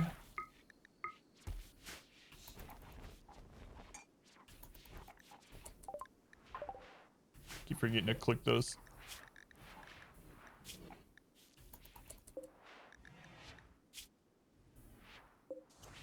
Oh, they're all converted now. There's just people missing legs everywhere because of the damage. Psychi addiction. I don't know. I might just go ahead and recruit them too, honestly.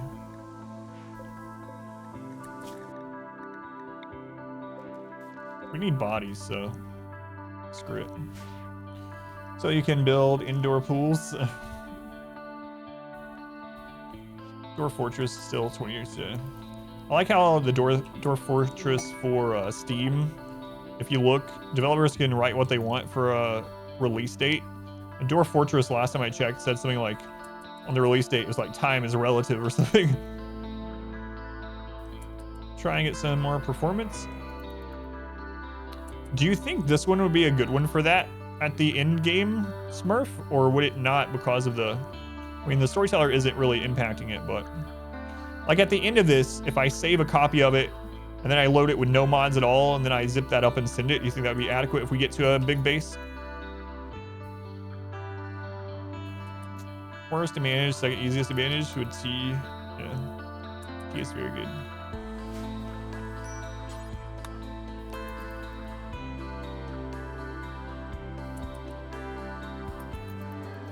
Still earning like 10K a month. I didn't know that. Yeah. Crazy. Crazy.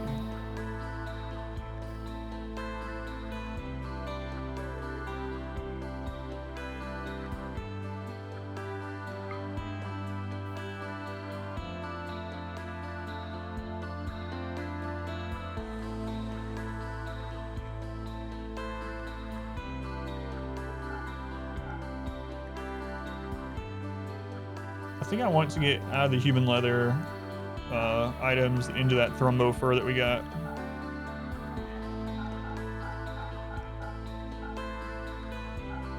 For those that we can, anyway.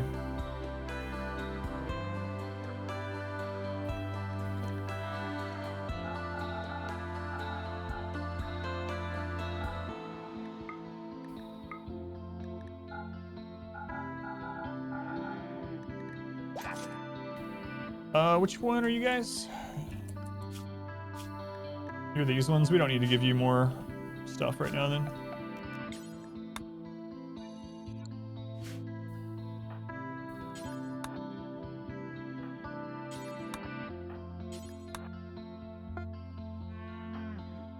Stack lag is done. Who was getting that? Zidian.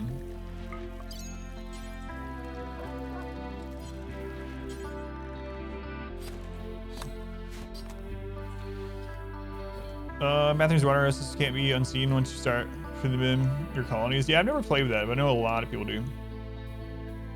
The new YouTube video already has 10,000 views. That's crazy. Thank you guys. It's crazy. Other saves might be better and they'd be easier to convert to no mods at all. Gotcha. Yeah, I have to look and see which ones I have left. Because most of them are after the ship was launched, so I don't know if that helps. But yeah, for anyone that hasn't seen it, new episode of a run that is a few months old, but it was a really crazy run.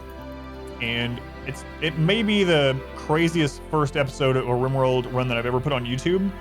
The run actually itself was, it's the best run to see Randy at his absolute most disgusting, stupid self. Like, it is just, yeah, I can't even explain how just god awful in the best sort of RimWorld way that the first episode that is. Exclamation Fluid will take you to the first episode. And if you already have seen it, or if you'd like to help out, you could also just leave any comment on it at all. Hit the like button on it.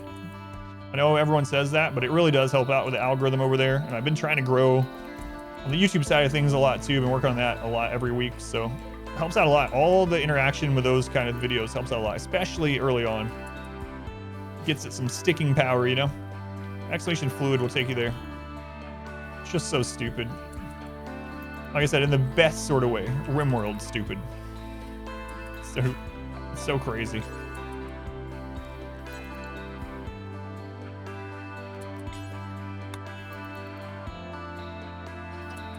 I don't even remember what episode 2 is like. I'm gonna have to go back through it.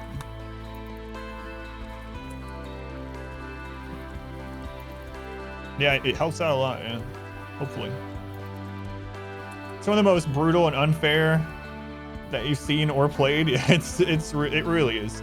So it's naked brutality set to tribal. So a single pawn, naked tribal brutality. 5% no pause in the jungle against Randy. On average, we have 2. A slave ship. That's our first one of the entire run. 2 to 3 diseases at a time. We were just saying a couple days ago that we thought slave ships might be disabled on Igor. What do you know? They're not.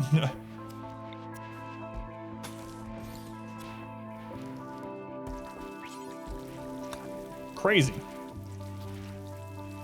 Tribal brutality, tiny map of borders. All right, let's see what they got here. They have join. We'll check the join as colonists first. Grump. 18 burning passion shooter, slow learner. They hate everyone. They hate males and females. Apparently they don't mind anything. Anyway, capable of dumb labor kind of sucks. That's a good miner. I mean, slow learner is awful, but burning passion kind of covers that a little bit. She's probably going to fall down to more like 12 to 14 shooting, honestly. Unless she's constantly doing it.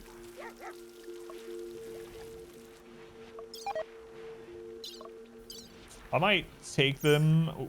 Well, let's see what the other ones. Oh, God. 3,300.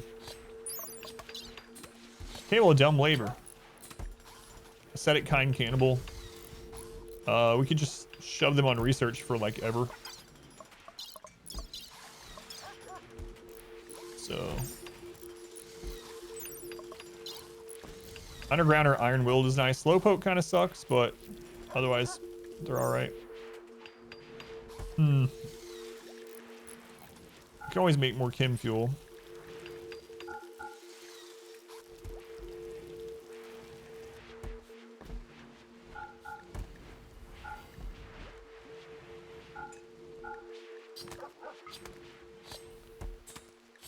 I don't really need the frags anymore. So, do we take her, even though slow learner?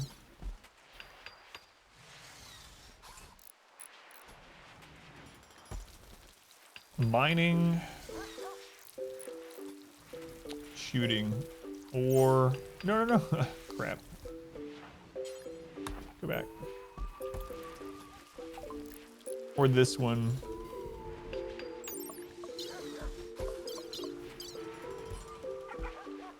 Aesthetic kind cannibal, that's all really good. They're gonna be happy all the time. They're okay at shooting. A 7 isn't bad at all. I mean, they don't have a passionate. And then we would have someone just always researching, which is kind of nice. Social is really good in general. I think I just might take them. Mining is pretty easy to come by. That's mainly what they would be doing, so. All right. Oh, no pause strikes again. Hurry up, come back.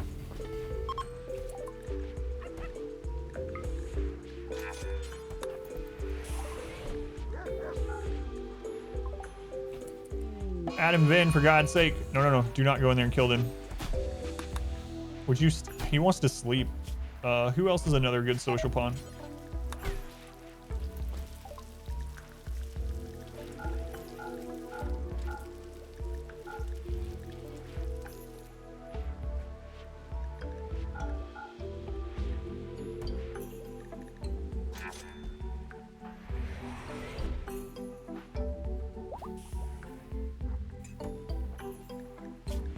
Okay.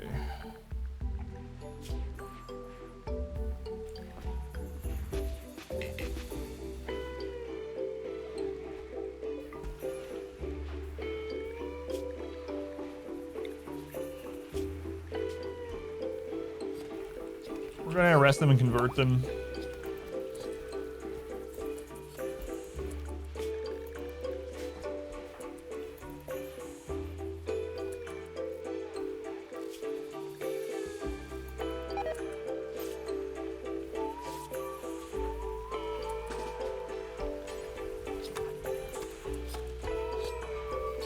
Not sexist, yeah.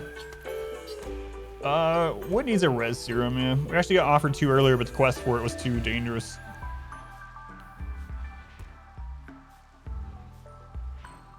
So.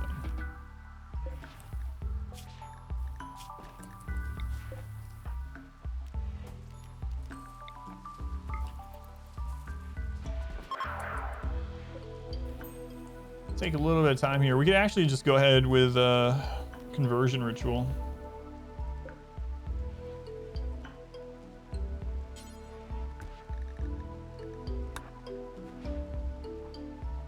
Still 64%, it's not bad.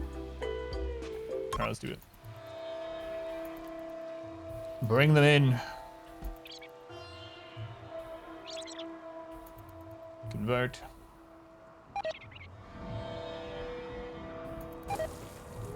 Oh, what? Zidian. Throwing up during the ceremony.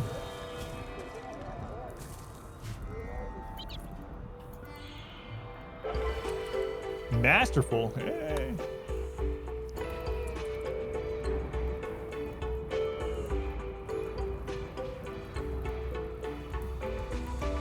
Currency exchange?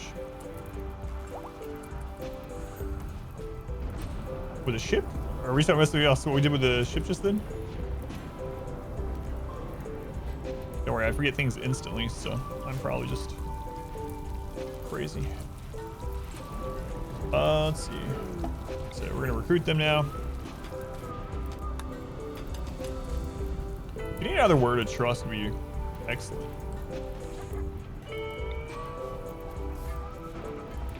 Are you dying in there or what? You ripped their finger off. They really are dying in there. I was just joking.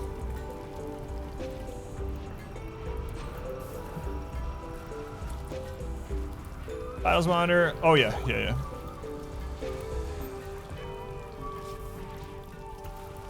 Yep, that's what we're working on.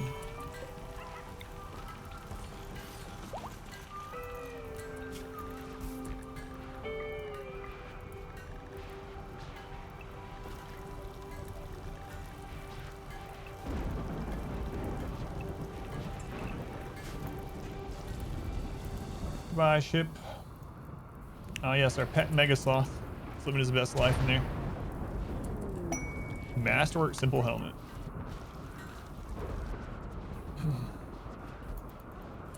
The middle finger? That's a good question. Which one was it? It's back there. No, it was the ring finger. Right ring finger.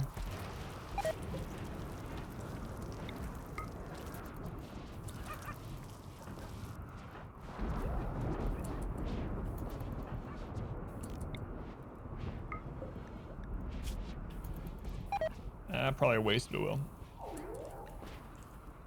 All right, getting them recruited. Should probably start making more meals too. Not making a lot at all, but oh well.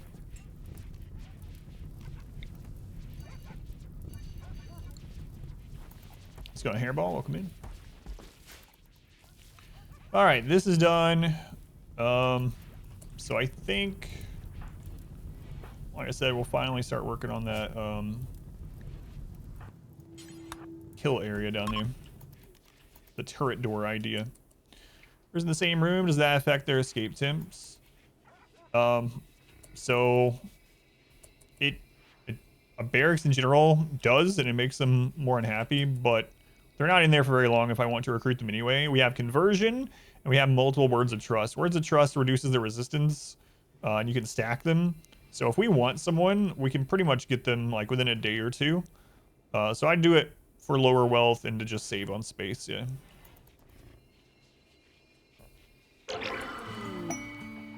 Okay, no word of trust there. How's Igor? It's going all right today. I've made some mistakes, but I haven't been punished too hard for them today.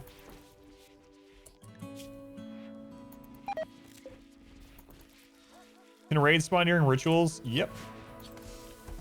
That's kind of how, I think that might be how Wood died, and we've had drop pod raids on top of us during the animatree ceremony several times. That's why I keep my cursor over the cancel button during it. All right, a new recruit. It's Cat in black. Twin cat. All right.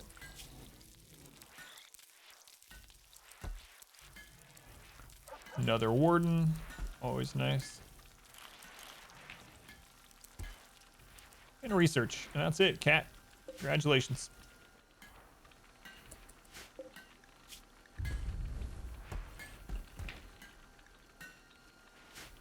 Oh wow, we're out of SMGs. We might actually have to make one of our own.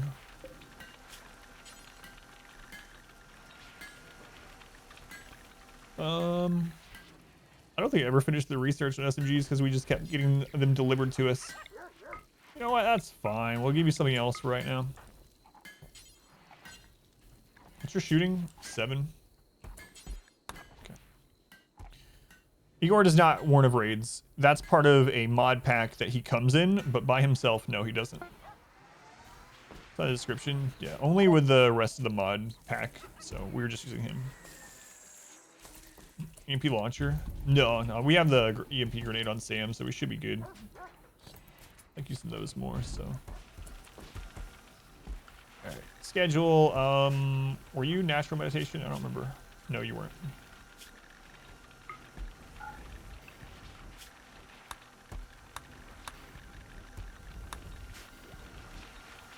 Alright, those are replaced. So I'm going to actually get rid of this door.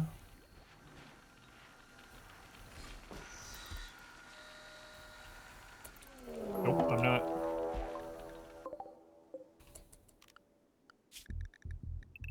I think that's sappers. That's breachers. Okay.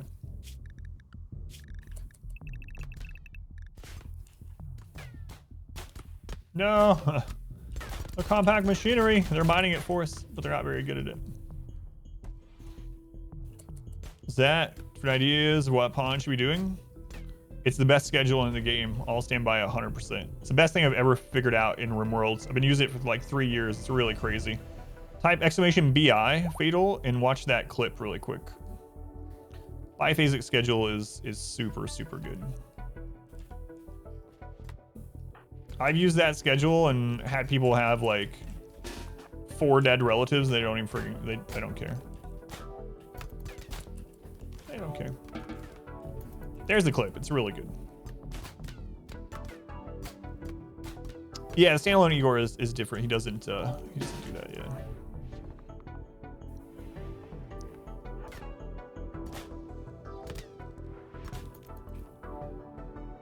Oh, another raid behind them. What is going on?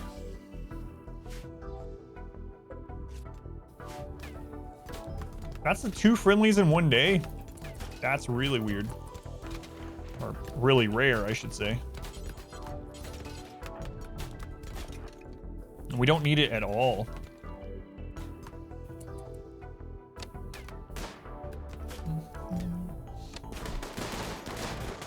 All the banners.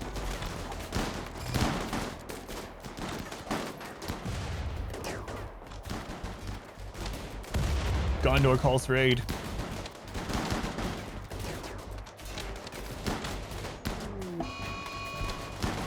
No fleeing for this raid. They are all going to die. Black, your colonists will move. No, that's not a mod anymore. That's just base game. They added that to the base game. I used a mod for that, but you don't need to anymore. You just hold down right click and drag.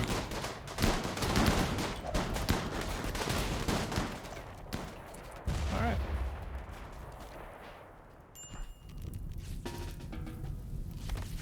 Okay.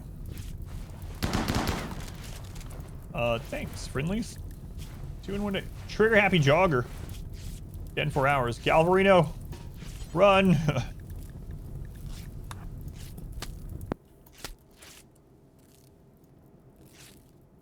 This Owl Eye guy, it's really cool for helping you.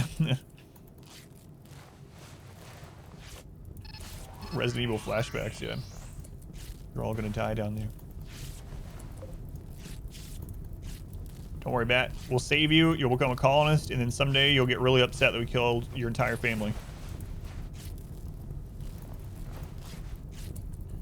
With the range, you can do things outside the base.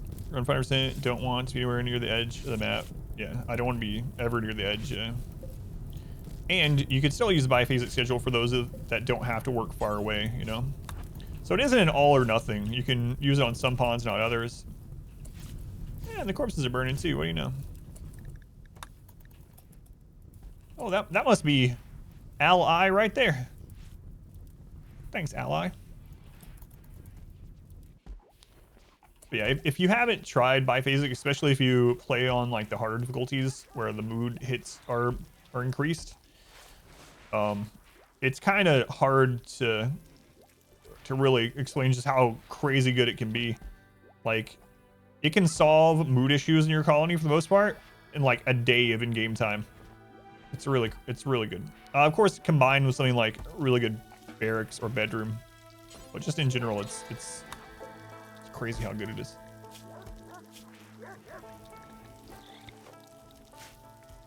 Melee run. Oh my god, the ending to the melee run. So much blood. Yeah. Watch the last video on YouTube. The hot potato MSF content. Know why your hair is this color? You're close to catching up while checking out the funny fails and Twitch spots. Thank you, Azriel. Glad you're enjoying.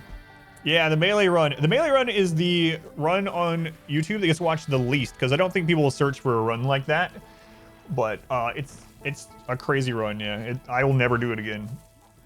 And on the very last episode, literally like 70% of the map is covered in blood.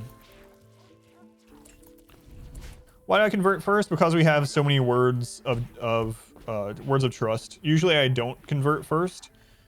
In this case, though, with our current ideology, converting first can be a pretty good strategy because it means they'll end up liking fungus and human meat, and that's what we're feeding them, so it'll give them a mood boost. And they changed it a little bit after 1.3 to make it so that happy people, not only, they convert faster, which I guess doesn't really matter in that case, but happy prisoners also recruit faster. So usually I do break resistance first, then convert. But yeah, because we have like 3 or 4 words of trust. Human meat? I haven't been, I've been converting first. Vitals monitor.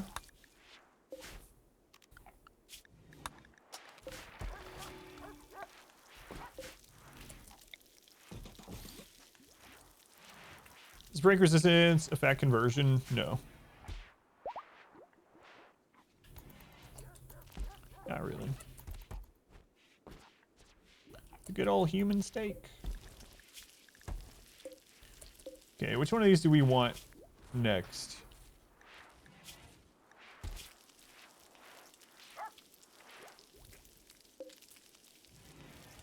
I think it was this one.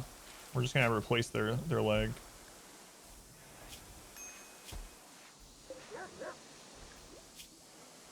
Okay. I think we made another leg already, so.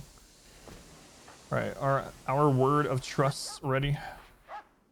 They're on cooldown. As soon as they come off, though, we'll grab them. If you go to exclamation convert, because a lot of people ask, you'll see. I mean, I don't mind explaining it again, but basically there are breakdowns of conversion that makes conversion happen faster. So if you break resistance first and then you're forcing them to have a crisis of faith during, the crisis of faith can lower them over 50%, which is a huge instant gain while you're doing the break resistance is the basics to it, but that should explain it more, that clip, yeah. Because a lot of people asked. So. But it just depends. There's a benefit of doing it either way.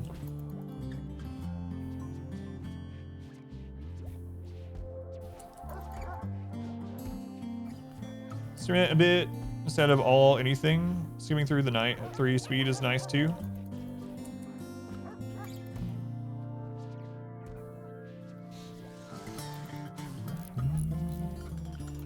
I mean, you can still skip through the sleeping period on. You just do it twice a day instead of once. What?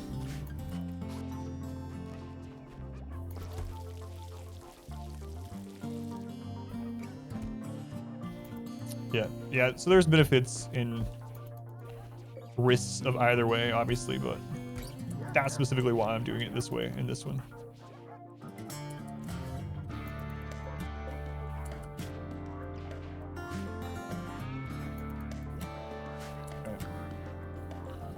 All right, so now can I tear this down and get back to where I was trying to get built before we got attacked?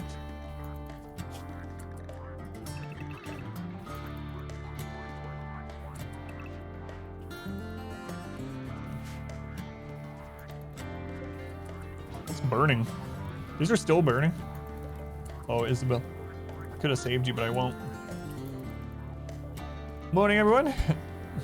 Or morning for you, at least. Welcome in. Thank you, thank you.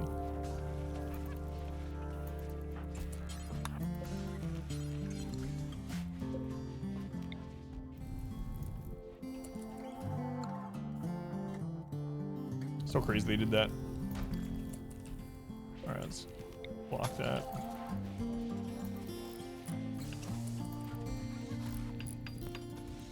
Then we'll see if this works.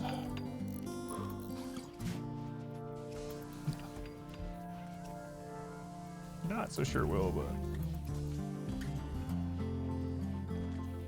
not do cannibalism because it seems too easy, but it makes sense that Igor. Yeah, the first couple of attempts against Igor actually had cannibalism and corpses as default, and the cannibalism isn't the big part of it, but the corpses being ugly was just like impossible in this with Igor, because as you see, there's always corpses like everywhere, tons of them. It was impossible to keep them. Oh, someone! Oh God, they almost killed Seer in a social fight.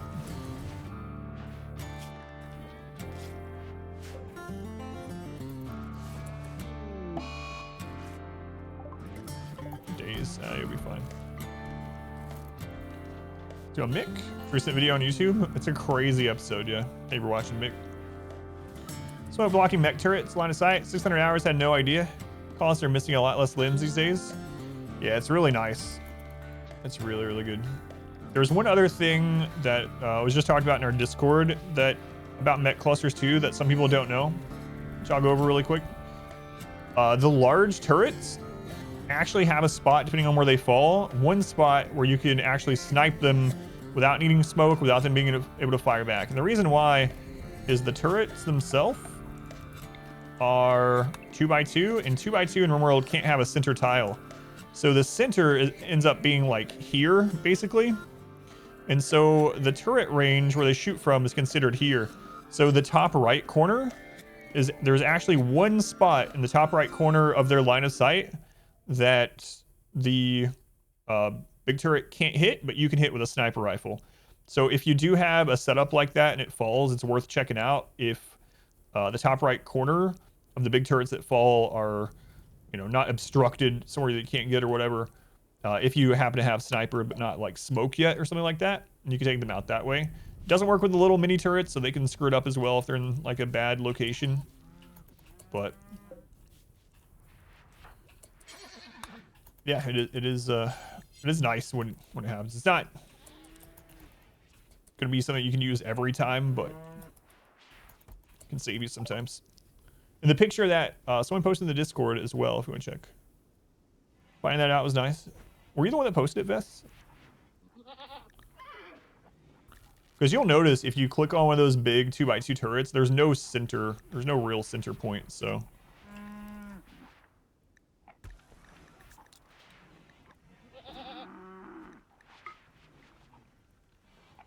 We're gonna have to call in more traders again. Elstrand robe. Yeah, we're just gonna have to keep calling people, or we're gonna have to stop butchering people, one or the other. Stop butchering people. That's not the RimWorld way. All right, let's get this started.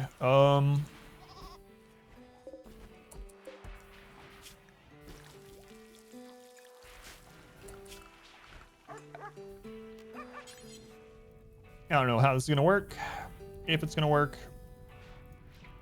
No idea. We're gonna try it.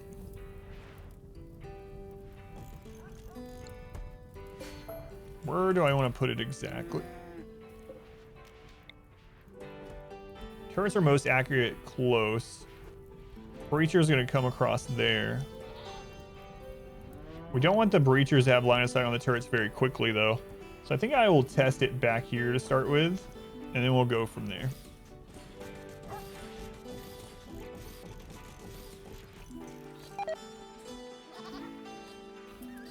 Weaponized Autobong works still on anything other than mechs, yeah. So it's still really good against normal raids and animals. It just doesn't work on mechs anymore. Pawns can sometimes get a recruit inspiration. That's also true, yeah, on the other side of it, yeah. I wish there was something like that for conversion. I wish there was a word of conversion, like there is word of trust, and a converting inspiration would be kind of nice too. Yeah, like I said, there's a reason to do it on both sides.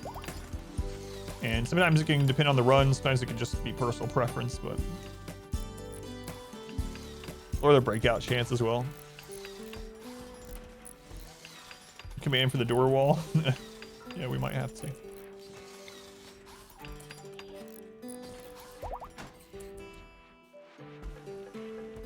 Yeah, the conversion action is kind of like that. I guess that's probably why they didn't, yeah. But you can only have one priest. You can have like tons of words of trust, you know. You see you, glad to catch you live. It's awesome, yeah. Thank you for watching. PC. Currently trying proselytizing ideology. Passive ideology change does happen. Why barracks over separate rooms? Because barracks is kind of OP. I was talking about it earlier. So it's very easy. It's very space efficient and wealth efficient. So for instance, you see this room in here with a dirt floor? We had this room with the dirt floor to extremely impressive. Extremely impressive just by growing some daylilies in here. And it was like no wealth. It was giving a huge mood buff. If we look at the mood buff from this, let's see if anyone has all of them. I don't think they do. Mobster. All right, extremely impressive barracks is +2, but the room also is extremely impressive dining and rec. So the room right now, just off those stats, is giving a +14 mood boost. You also get a mood boost for a beautiful environment, mood boost for spacious.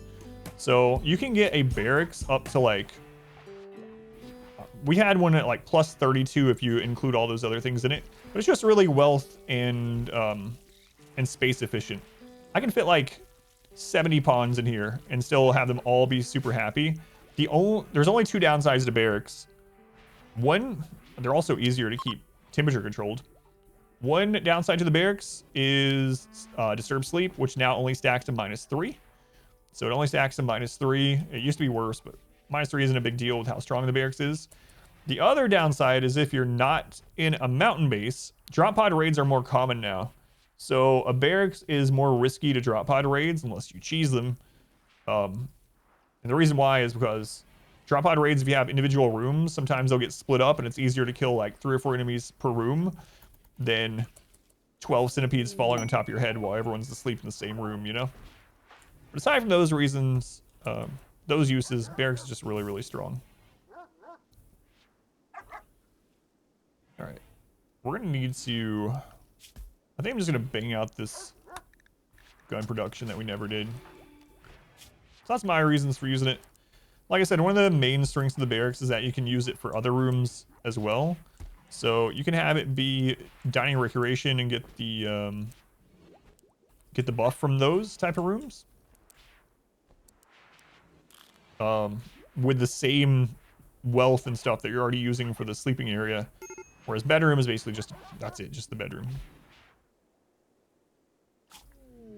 Talking about if they ever do nerf them, I feel like that's probably what they'll do. So things like, for instance, the throne room and the like throne rooms and like ritual rooms have requirements, and they can only be like throne room, for instance. I just think that if they were to nerf it, the way I would do it, and I hope they don't because I use barracks so much, would be to make it so a barracks cannot be used as any other room. So if you have a barracks set up, dining in there will not give them buffs for a dining room. Doing recreation there would not give them buffs for a recreation room. I think that would probably balance it. I don't know if it needs it. I don't think most people use barracks, but psychedelic carpet again. Yeah, that was pretty trippy. What do they want? Take care of 2 turkeys. Sick with blood rot. Daily treatment. A MECH cluster 3 times size. Take care of 2 turkeys for a healing serum and an Archotech arm. All, okay.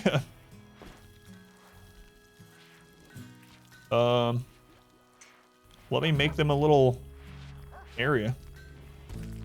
Why they nerf it? I don't know. They nerf some things like that sometimes. I don't know.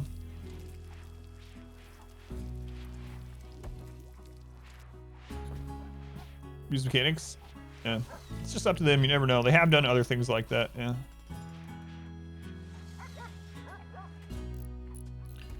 For each room. Yeah, like restrictions for rooms. Yeah. Okay, turkeys. Let's make a little area for them.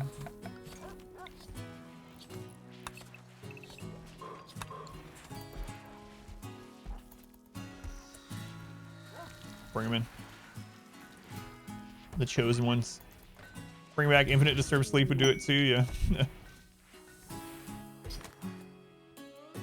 Field was hunting animals. That's close to the edge of the map. I don't do it. It depends on who I'm playing as.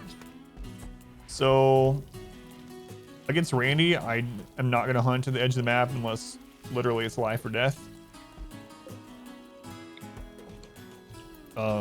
Against Cassandra, if she has attacked twice recently, then I'll do it. So how Cassandra works is she has this 11-day cycle. She can attack you up to 2 times within 4.6 days. And if she does that, she goes on cooldown for 6 days. So if you're playing as Cassandra and you just had 2 major events, like 2 raids or a normal infestation or raid that weren't quest related, she literally can't attack you with anything as long as you don't accept quests for 6 days. So against Cassandra, if you've had that, and you can just be, all right, let me check the date. Next 5 days, I'm going to unrestrict everyone. You can just go do whatever crap you want. We can hunt the edge of the map. We can mine steel. That would normally be a death trap, you know? But yeah, it just depends, though. With Randy, I won't do those things. Let's plan all those doors. I'm going to test something I've never tested before. It's going to be a turret. Weird kind of turret defense for breachers. Requirements that can or can't be combined. It's clear it's been thought about. Yeah.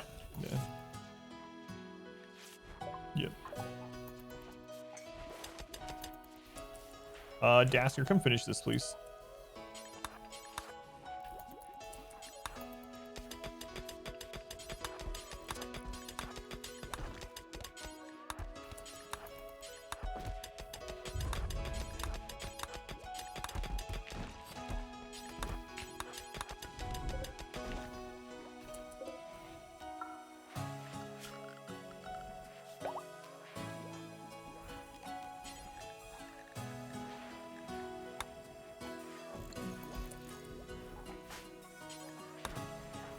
Rhino, you need a name.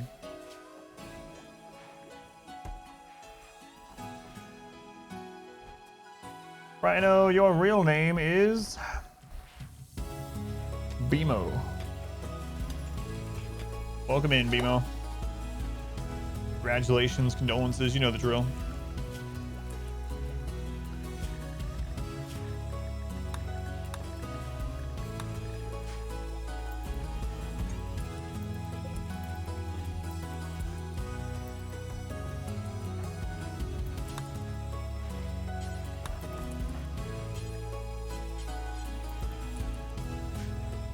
Alright.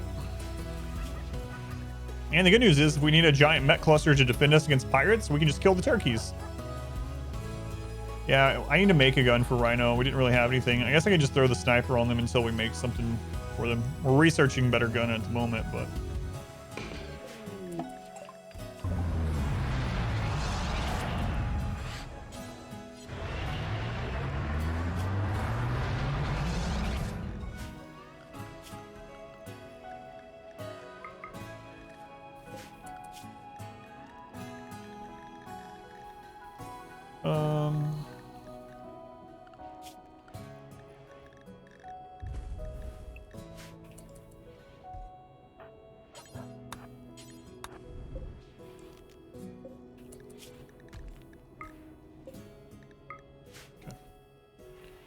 Trace does a sword have.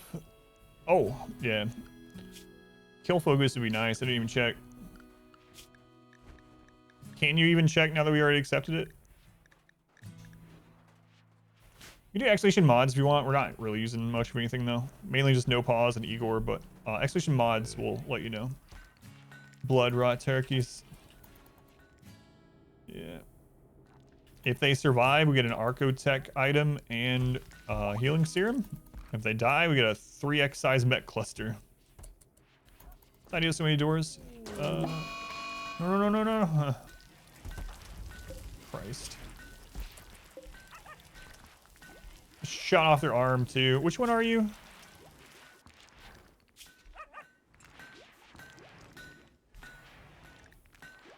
Ugh.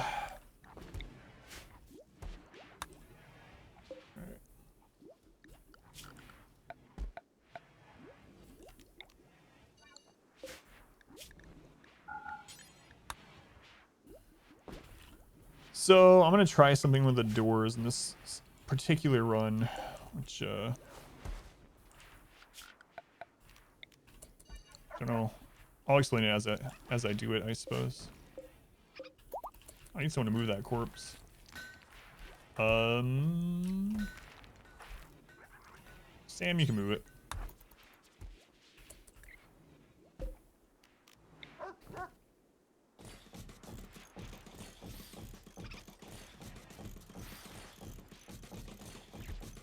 This is so crazy.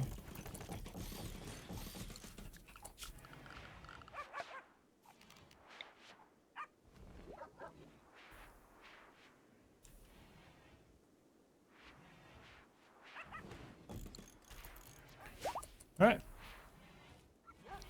Stokes in action. Yeah, we'll see. So basically, if there is a breach raid, I would like to use these turrets. Saw steel, it is. If there's not a breach raid, then I don't want to use these turrets. So what I'm hoping for is that if a breach raid spawns, they're gonna take some time breaking this random crap we put out here. I'll run down, I'll hold all the doors open, and then hopefully this will just deal with the breach or sappers or help us deal with it. And if not, I'll just leave them open. Turrets explode if damaged. They have a chance to. I think it's like a 50% chance once they get below a certain HP. However, in this, an interesting thing about this playthrough is that because of the double damage, a lot of times turrets will actually just get destroyed before they're able to explode.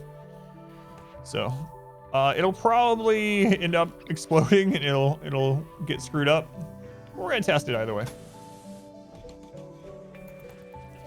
It'll be cool to try out.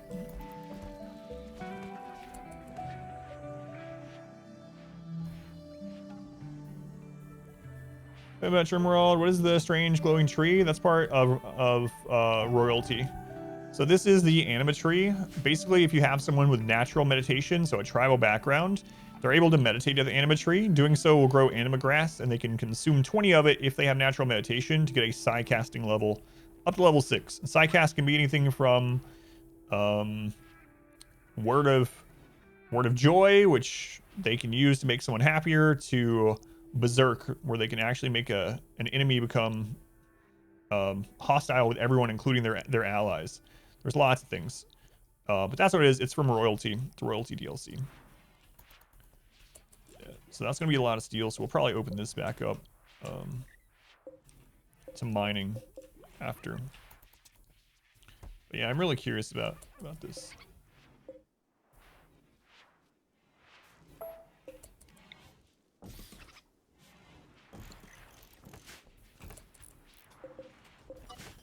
Yeah, you can stop moving those. Thanks.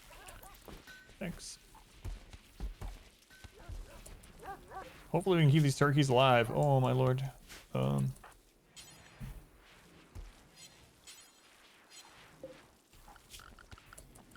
Crap.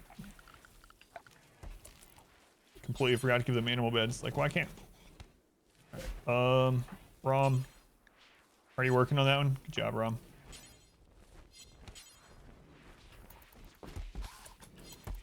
Rom, you come back.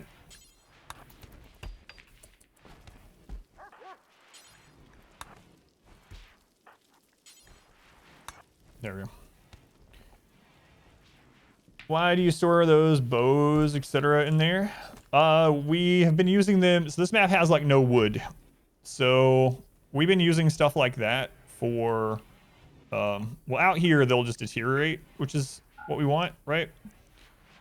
It would take a lot of time to just burn them. We could burn them on our own, but if there are bows left that haven't deteriorated by the time we need to refill the burn box, we can throw them in there instead.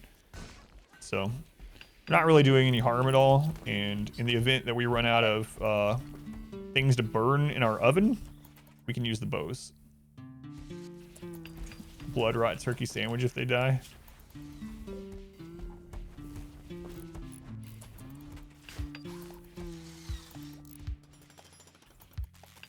Should be really interesting.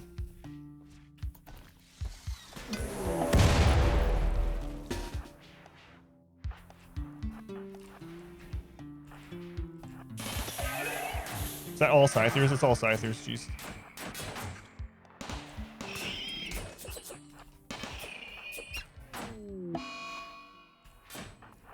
What are you guys doing? Don't run out there.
That was scary.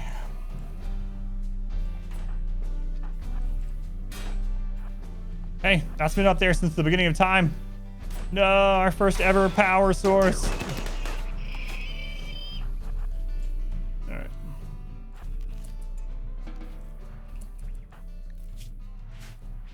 All right. Okay. I was close in Raix, we almost lost you there. Scythers doing double damage is no friggin' joke. They get on top of you, you're pretty much dead.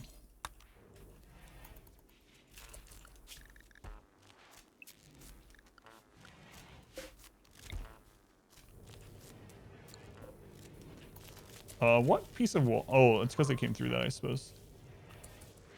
See what happened to you. Didn't lose any body parts, that's all I care about.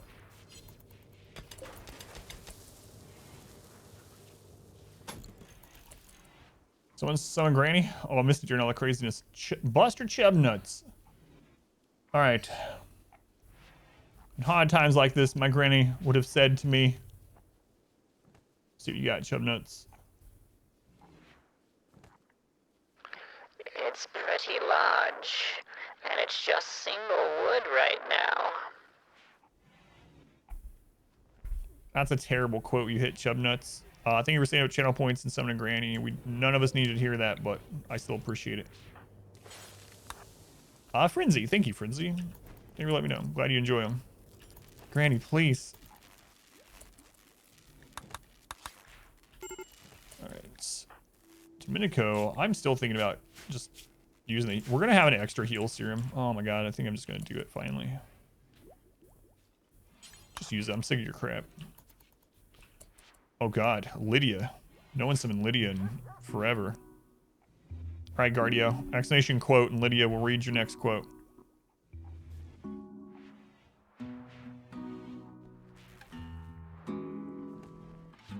Chubnuts, please.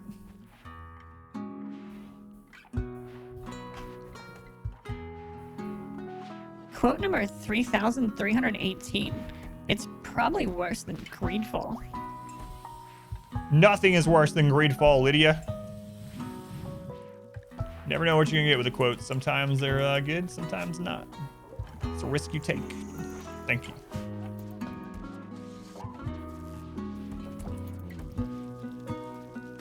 Oh, Scythers. All Scythers.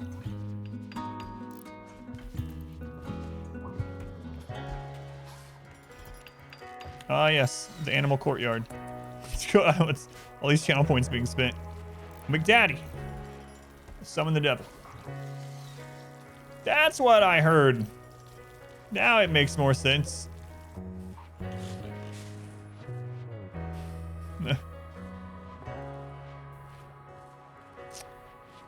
They took out the high explosive shells. I heard an explosion during that, and I wasn't sure what it was. I was too busy trying to save people. Speaking of my granny, I was at her house one time, and I played one of her records backwards. This is what it said. Couldn't believe it. I've made a specific folder now, just for hentai. Devil's a man of culture, what can I say? The optimal temperature for your pawns is 70 degrees baseline. Pawns want to be at 70 degrees. Powered by that single conduit line at the entrance? Yes, it is. Don't tell anyone. We need some redundancy here, huh? I should probably run one up through here now that we see. Oh, what? There's an opening right there. What is that? I gotta know what's in there.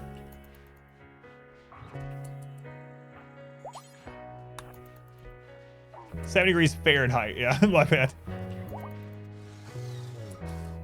No cat girls in hell. Hey. Again. Okay, wow.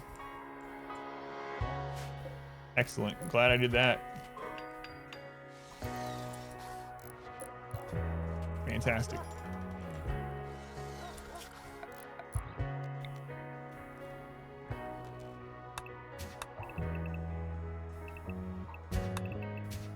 So smoothing, what is that? Oh, there's already a wall there. Okay, that's our wall now. Smoothing right now is not working as it's supposed to on walls. They're actually worth less wealth than they're supposed to be when you smooth them. So we're gonna take advantage of that. Treasure beyond belief. Reminds me when we were doing, Darkest Dungeon used to be our main game. I did tons of challenges in there. We have a world first record in Darkest Dungeon. Crazy stuff. Crazy runs through Darkest Dungeon. But it always made me laugh when you would loot something like a sconce and you get a single torch, and Wayne, well, the ancestor, would be like, wealth beyond measure. Ooh, more thrumbos. A single piece of wood, wealth beyond measure. All right, Bimo, let's just grab this gun for you right now. Cat, we gotta get you some clothes too. More Thrumbo leather, hooray! God, our maps are nasty. Speaking of wealth beyond measure, yeah. Wayne's the best part of Darkest Dungeon. Let's go an awesome chair. Our modest fellowship expands. Praise the Ghosting! You're ghosting.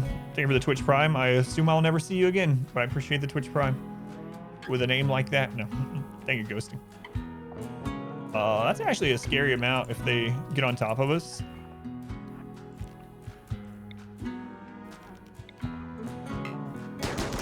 Whoa, Seer. Bimo.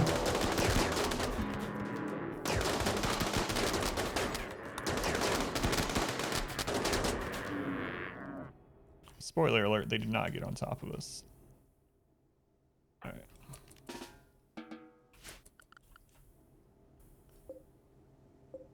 Okay, we're gonna put those on hunt. Turn those.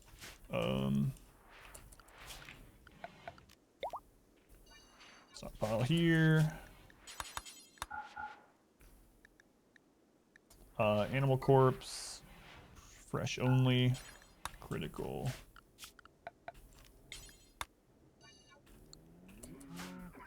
Who's happy? Balls is happy. Galvarino, I'm not gonna send you out. Okay.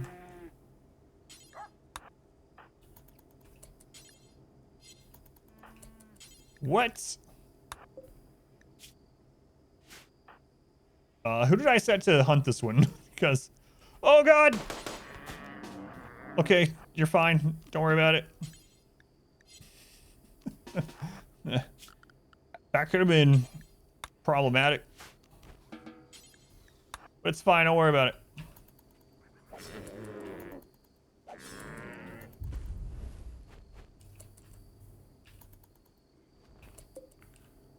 Alright. Alf. Alf, go and grab that one. Almost instant, well, slightly delayed karma, yeah.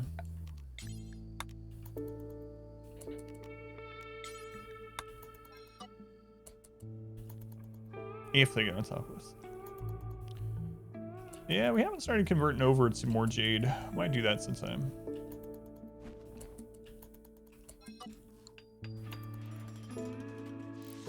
The turret wall is almost complete.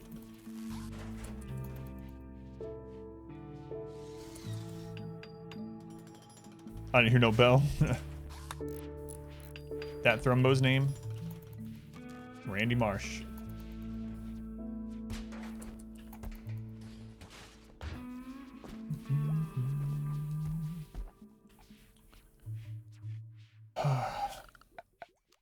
So much to do. I kind of would like another builder someday. Spy recruitment, okay. Alright. Right, that was the one missing like a bunch of their body.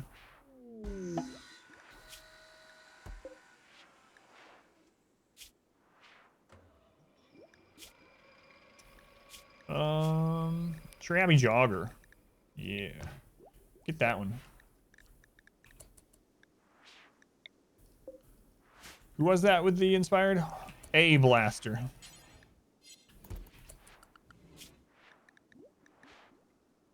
Why, hello.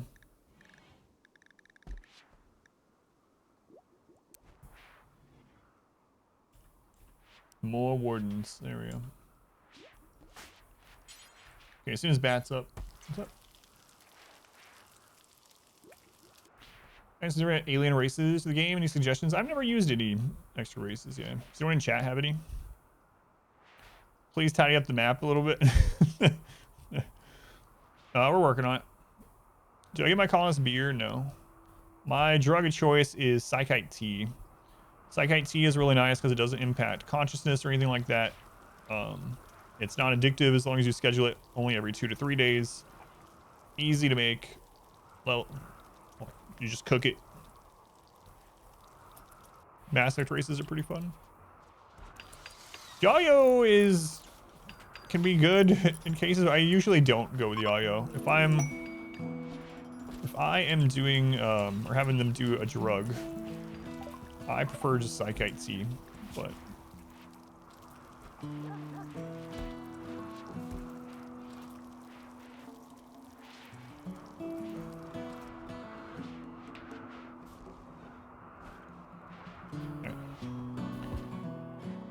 beer soak leaf make them too stupid. Yeah, Psychic Tea is really, really good. It's not addictive. It's don't, like I said, if you only take it every 2 to 3 days, easy to grow. You just cook it. I mean, you can levels up cooking skill. You don't need like a drug lab or anything like that or anything else. Just the Psychite. It's pretty nice.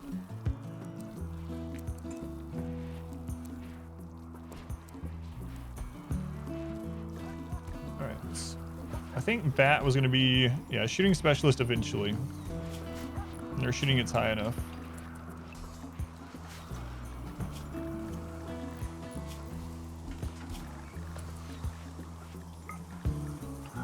All right, Bat, what's your real name? Bat's real name is Blem. All right.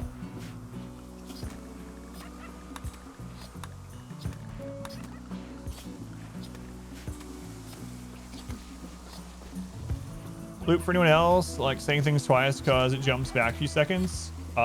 It's no one else has mentioned it, but one thing that can fix weird things like that, if you haven't already, there's two main things you can do. The biggest one is to turn off low latency mode. So you can click on the little gear under chat, click advanced, and then if you have low latency mode, you can turn it off. So that's one. The other is browser. If you go into your browser advanced settings, there's a hardware acceleration. If you turn off hardware acceleration, that can also help with those weird Twitch problems like that happen occasionally. You're finally in, Blem. What ending? I think I'm gonna try to launch the ship against Igor. Yeah. How far is the queue? It's already at like 60 or 70 people. Yeah. But we're really going through names or recruits now.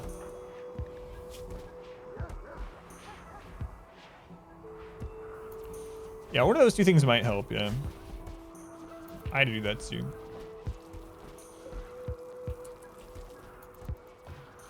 All right, the crazy door wall is done. You've already died? No. When did you get in? Did you get in since the reset?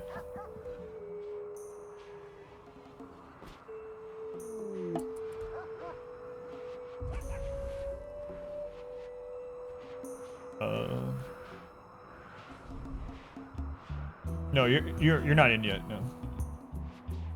The queue is currently 71 people long, but you haven't been in yet. I see your name.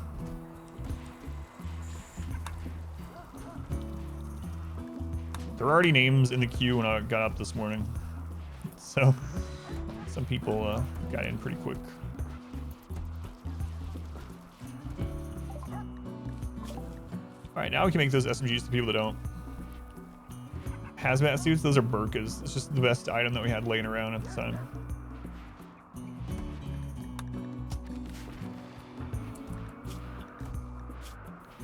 Just burkas. Hopefully we start getting some better equipment now that we got the Thrumbo stuff in though.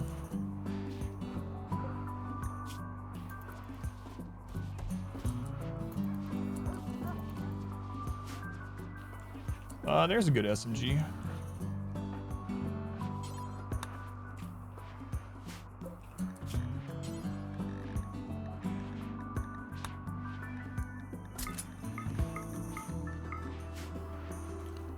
Fall is here. We should probably go ahead and roof that. Not yet. Not yet. Trims lie in the entrance while others are inside. So the main thing to try to think about, especially if you're playing like breachers and stuff, is where they're going to try to break through to get to your sleeping area. So what I prefer is to position the sleeping area towards or right behind the kill area, kill tunnel, whatever they're going to end up killing breachers in, and then design from there based on like travel time. But usually for me, the things near the entrance are prison and hospital because we're more likely to get hurt. So a kill area, prison, hospital, and sleeping area close to the exit is pretty good. If you're also getting food outside the mountain still, then you might also want your kitchen nearby. That's kind of my go-to is the kill area, hospital, prison, like I said, sleeping area.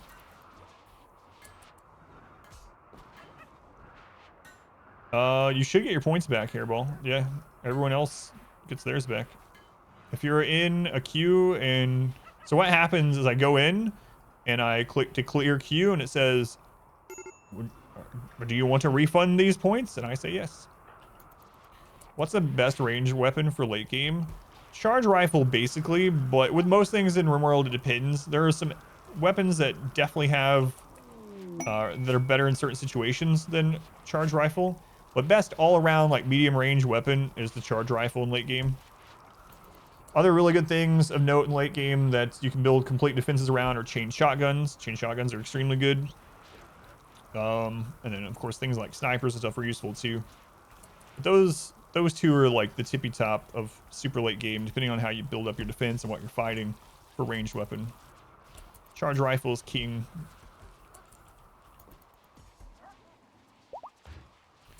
Yeah, you don't get any notification, but they do come back, yeah.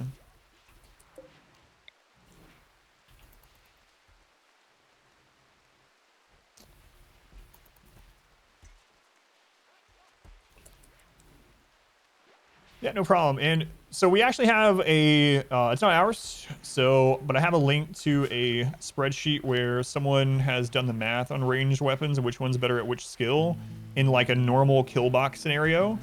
And if you go to exclamation weapon, it'll show you on there. So basically what it boils down to is depending on quality, heavy SMG is best on bad shooters. Everything else equal until they get to 15 shooting skill, and then assault rifles are better for DPS. But charge rifles are kind of king throughout for DPS, and chain shotguns as well, but they take different setup. Well, chain shotgun takes different setup. Charge rifle is just high wealth, but it's really good. But yeah, like miniguns are really, really good for specific things. If you're looking for best all around, charge rifle's kind of king. Still king.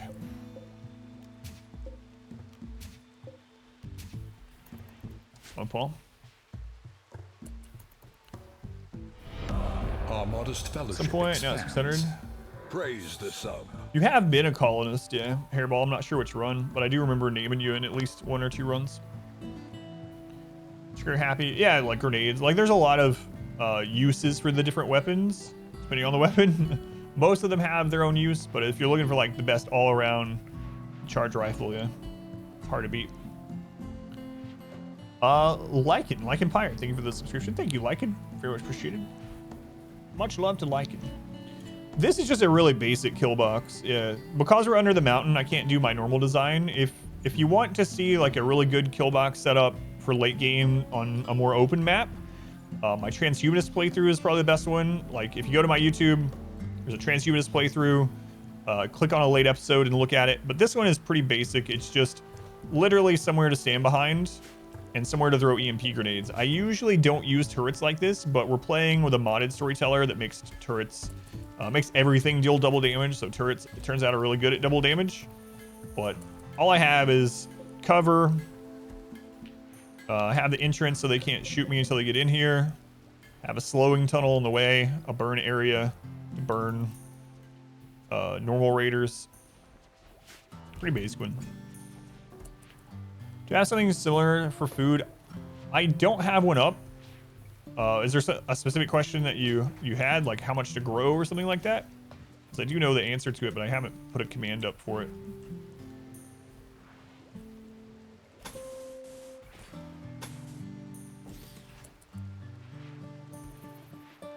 I think they're going to end up burning this sometime.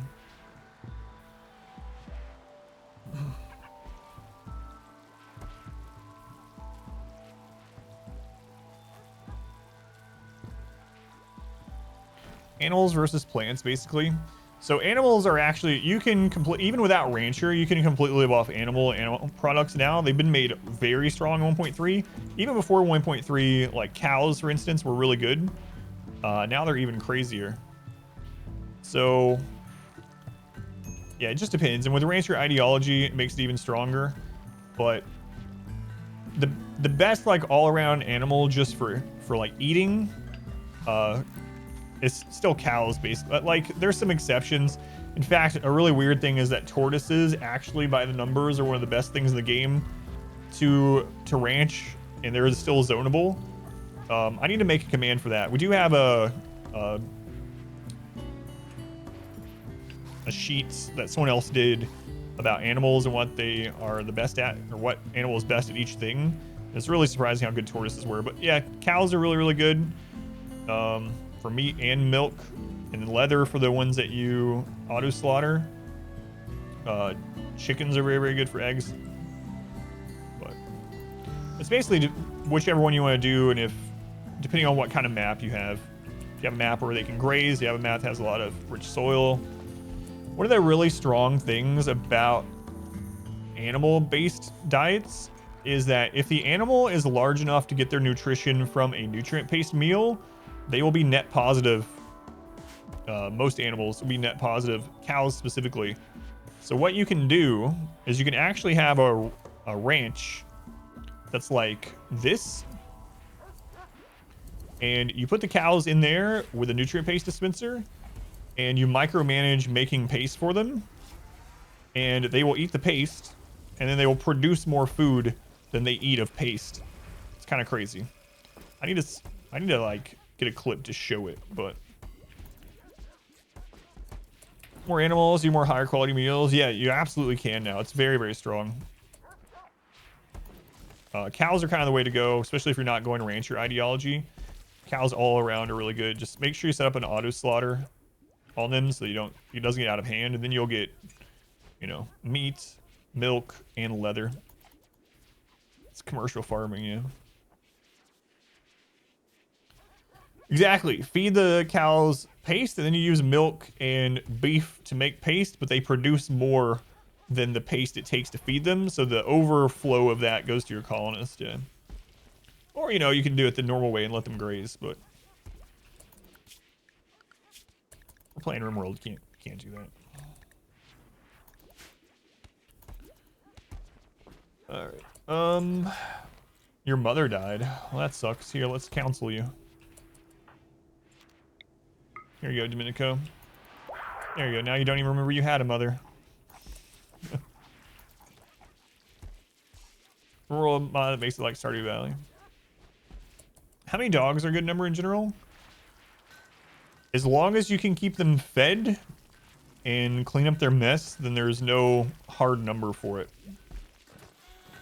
Obviously more dogs are going to mean... Another slave ship? What? More dogs is going to make it so that you have higher wealth and raids are harder. But depending on your difficulty, yeah, it doesn't matter. We must be in one of the Igor lulls. Yeah. 77-year-old, nope. 52-year-old slothful, no thanks.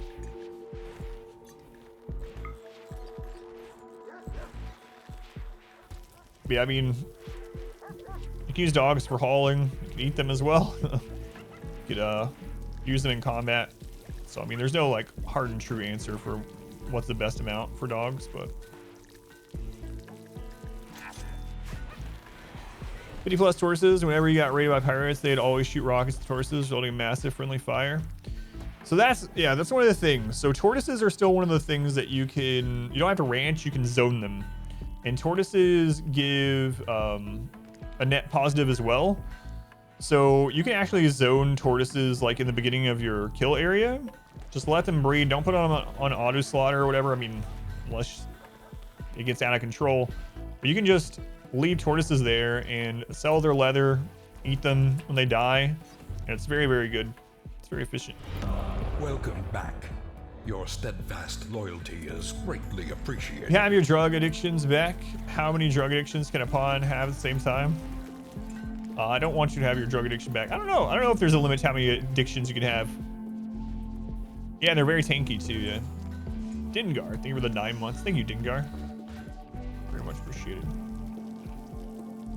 Tribal raid. Max tribal raid, yep. Oh, the lag. Must be like 200 tribals. 180. All right. Our modest fellowship expands. Praise the sub. 180. Die and Cry. Thank you for the Twitch Prime. Thank you, Die. Twitch Prime, exact same as a tier 1 sub as far as like compensation and stuff. So when you use a Twitch Prime subscription, you're literally placing your hand inside Jeffrey Bezos' pocket, the astronaut Sir Jeffrey Bezos. I know there's so many things wrong with that. And you are giving it to me. Giving 250 to me. That's how it works. Shiloh, thank you for the 180 bits. Thank you, Shiloh. Appreciate that also. Thank you, Shiloh. Quick, to the turret wall. No, I'm not going to use it against them.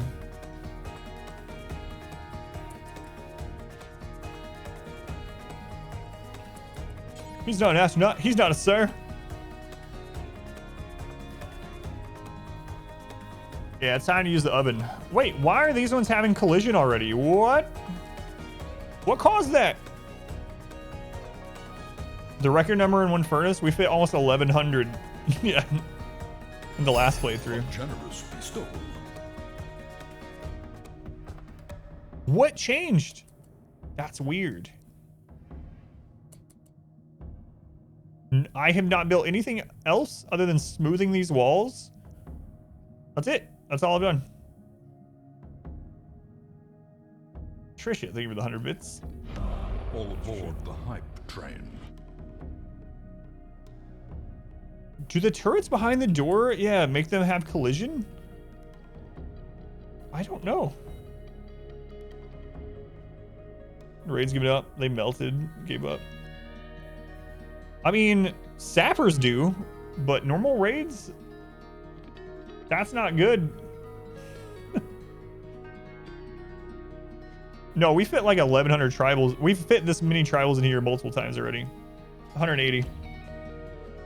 Trader ship frequency? No, just the storyteller. So basically each storyteller has the average number of ships they send per year. But that's it. They're not gonna all fit. No, I didn't make it large enough because we've been fitting them all in.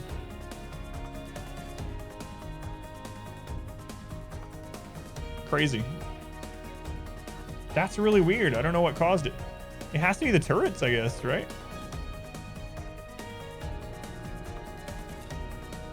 I might have to enlarge this. Fly for Space Mountain. It is the hottest new ride in town. Come by one. We could just shoot and kill them. Yeah, that's true. A generous bestowal. Thank you, Shiloh, for the 100 bits. Just gonna leave? No, they won't leave.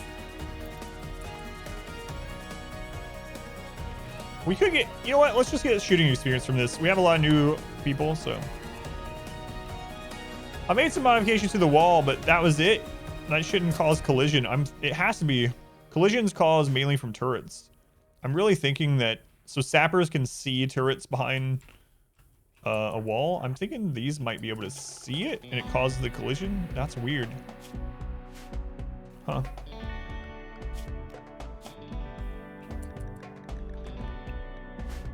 So I guess it's not just sappers that can see threat like that. Just sappers are the only ones that, and smart raids are the only ones that act on it, maybe. All right, well, we'll kill him. Weird. What if I unpowered them? These are something I'm going to try out. The setup I'm going to try out against Breach Raid next time it happens. Just experimenting.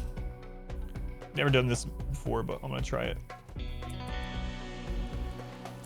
Alright, well, let's get some shooting experience, I suppose.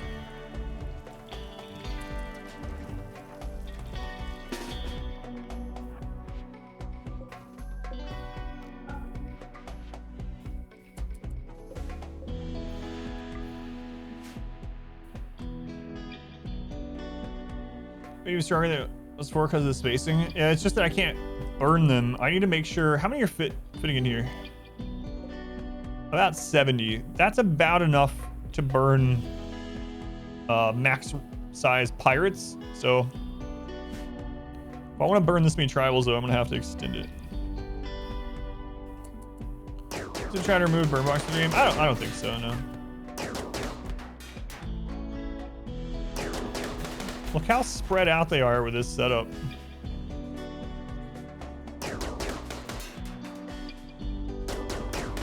I can even put an explosive ID right there.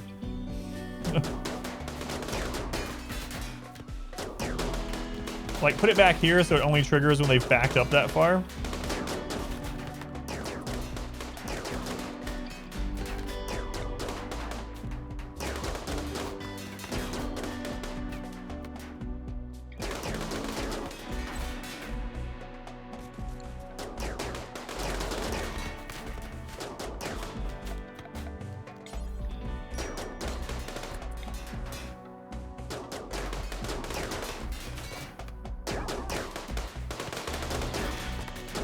Oh, Ken, you just killed. Oh my God, you're related to everyone.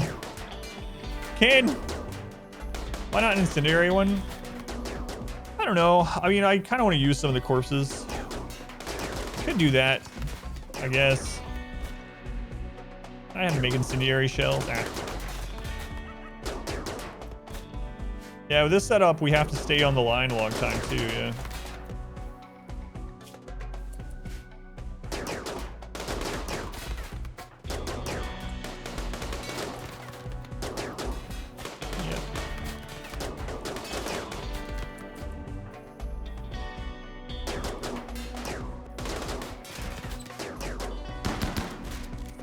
Family reunions, yeah.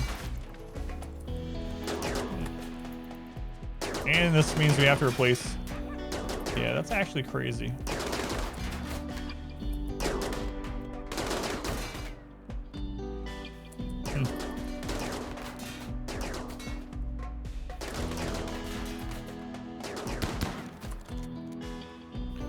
TV in the kill tunnel. How many of your colonists are capable of melee or range fighting? There's no one in the colony that's incapable of fighting. And for the most part, they're all ranged only. I mean, they can melee, obviously, but there's no one incapable of fighting in the colony. I usually don't take people that are incapable of fighting. Man, this is really screwing the walls up, too. I'm going to end up breaking through this, yeah, and they're going to come spilling through. We're gonna have to fix this.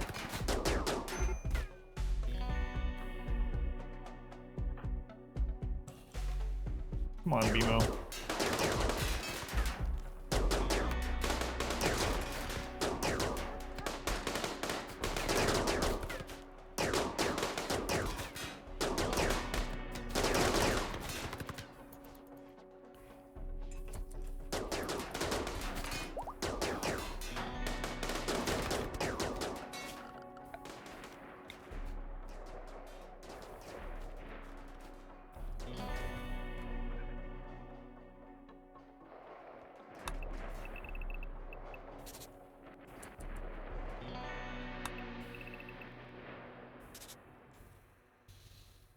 Alright. Or we're gonna have to get rid of all these, one or the other, but I really want to try these against the breach before we get rid of them. Well, I have them here because I'm getting shooting experience, yeah. I know we don't need them all, but is the shooting experience worth getting rid of all of that flash steel? Yeah, it probably is.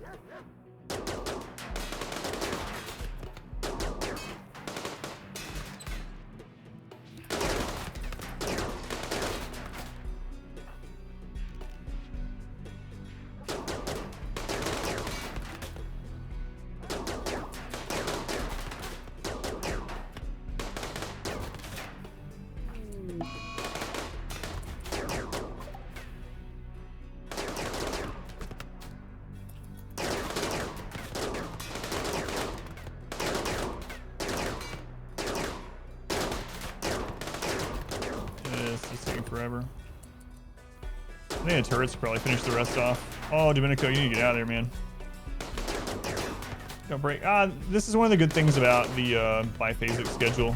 As you can see, there's not many of them breaking.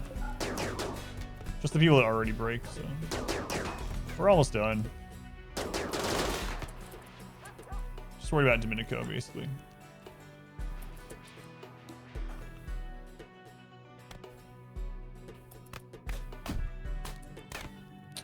Now they decided to start breaking out. Yep, this completely broke that. That really sucks. Well, now we know.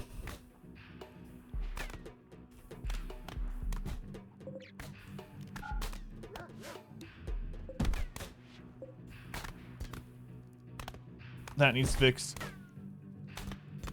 One berserk pulse, yeah, that would fix it, that's for sure. Tough psychopath, 53.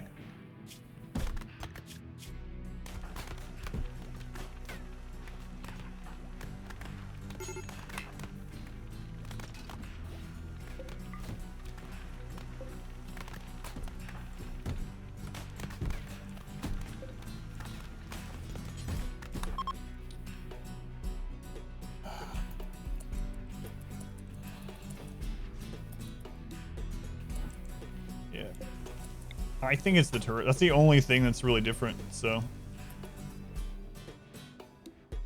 we'll just make it longer. It's taking too long. We're taking an alternate path.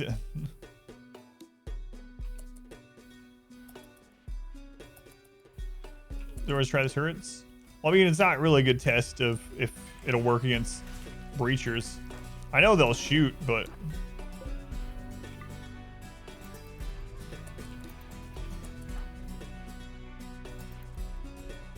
I guess we just see what the bottom ones do. Yep, it works.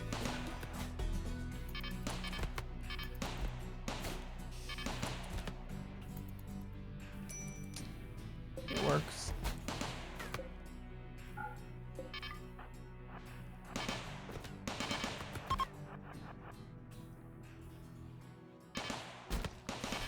Am I gonna chase them? No. I don't need to.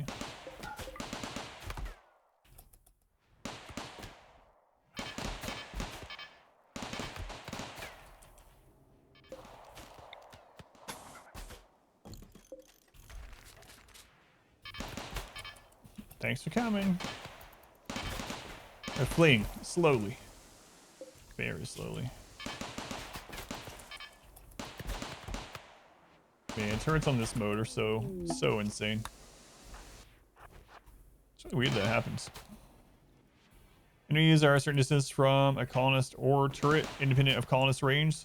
Shortened by, not eliminated by doors between. Certain raid types have different behaviors though.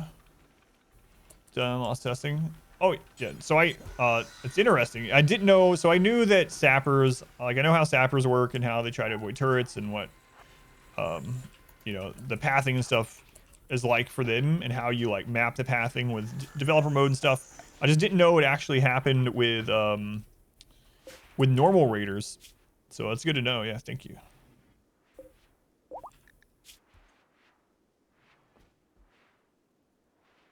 Why are you greedy?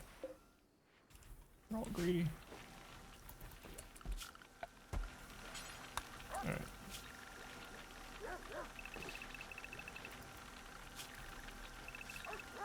Back to work. Still higher visible. It's the atom colony went. All right. Before anything else happens, I need to. I'm supposed to actually wrap this up a little bit ago. I have a really quick bounty to do, but let me save this for anything else happens, and I'll let you guys know what's up and when you can see more of this run. All that good stuff. So if you'd hang out with me for like 2 more minutes, I'd appreciate it. Man, what a eventful day.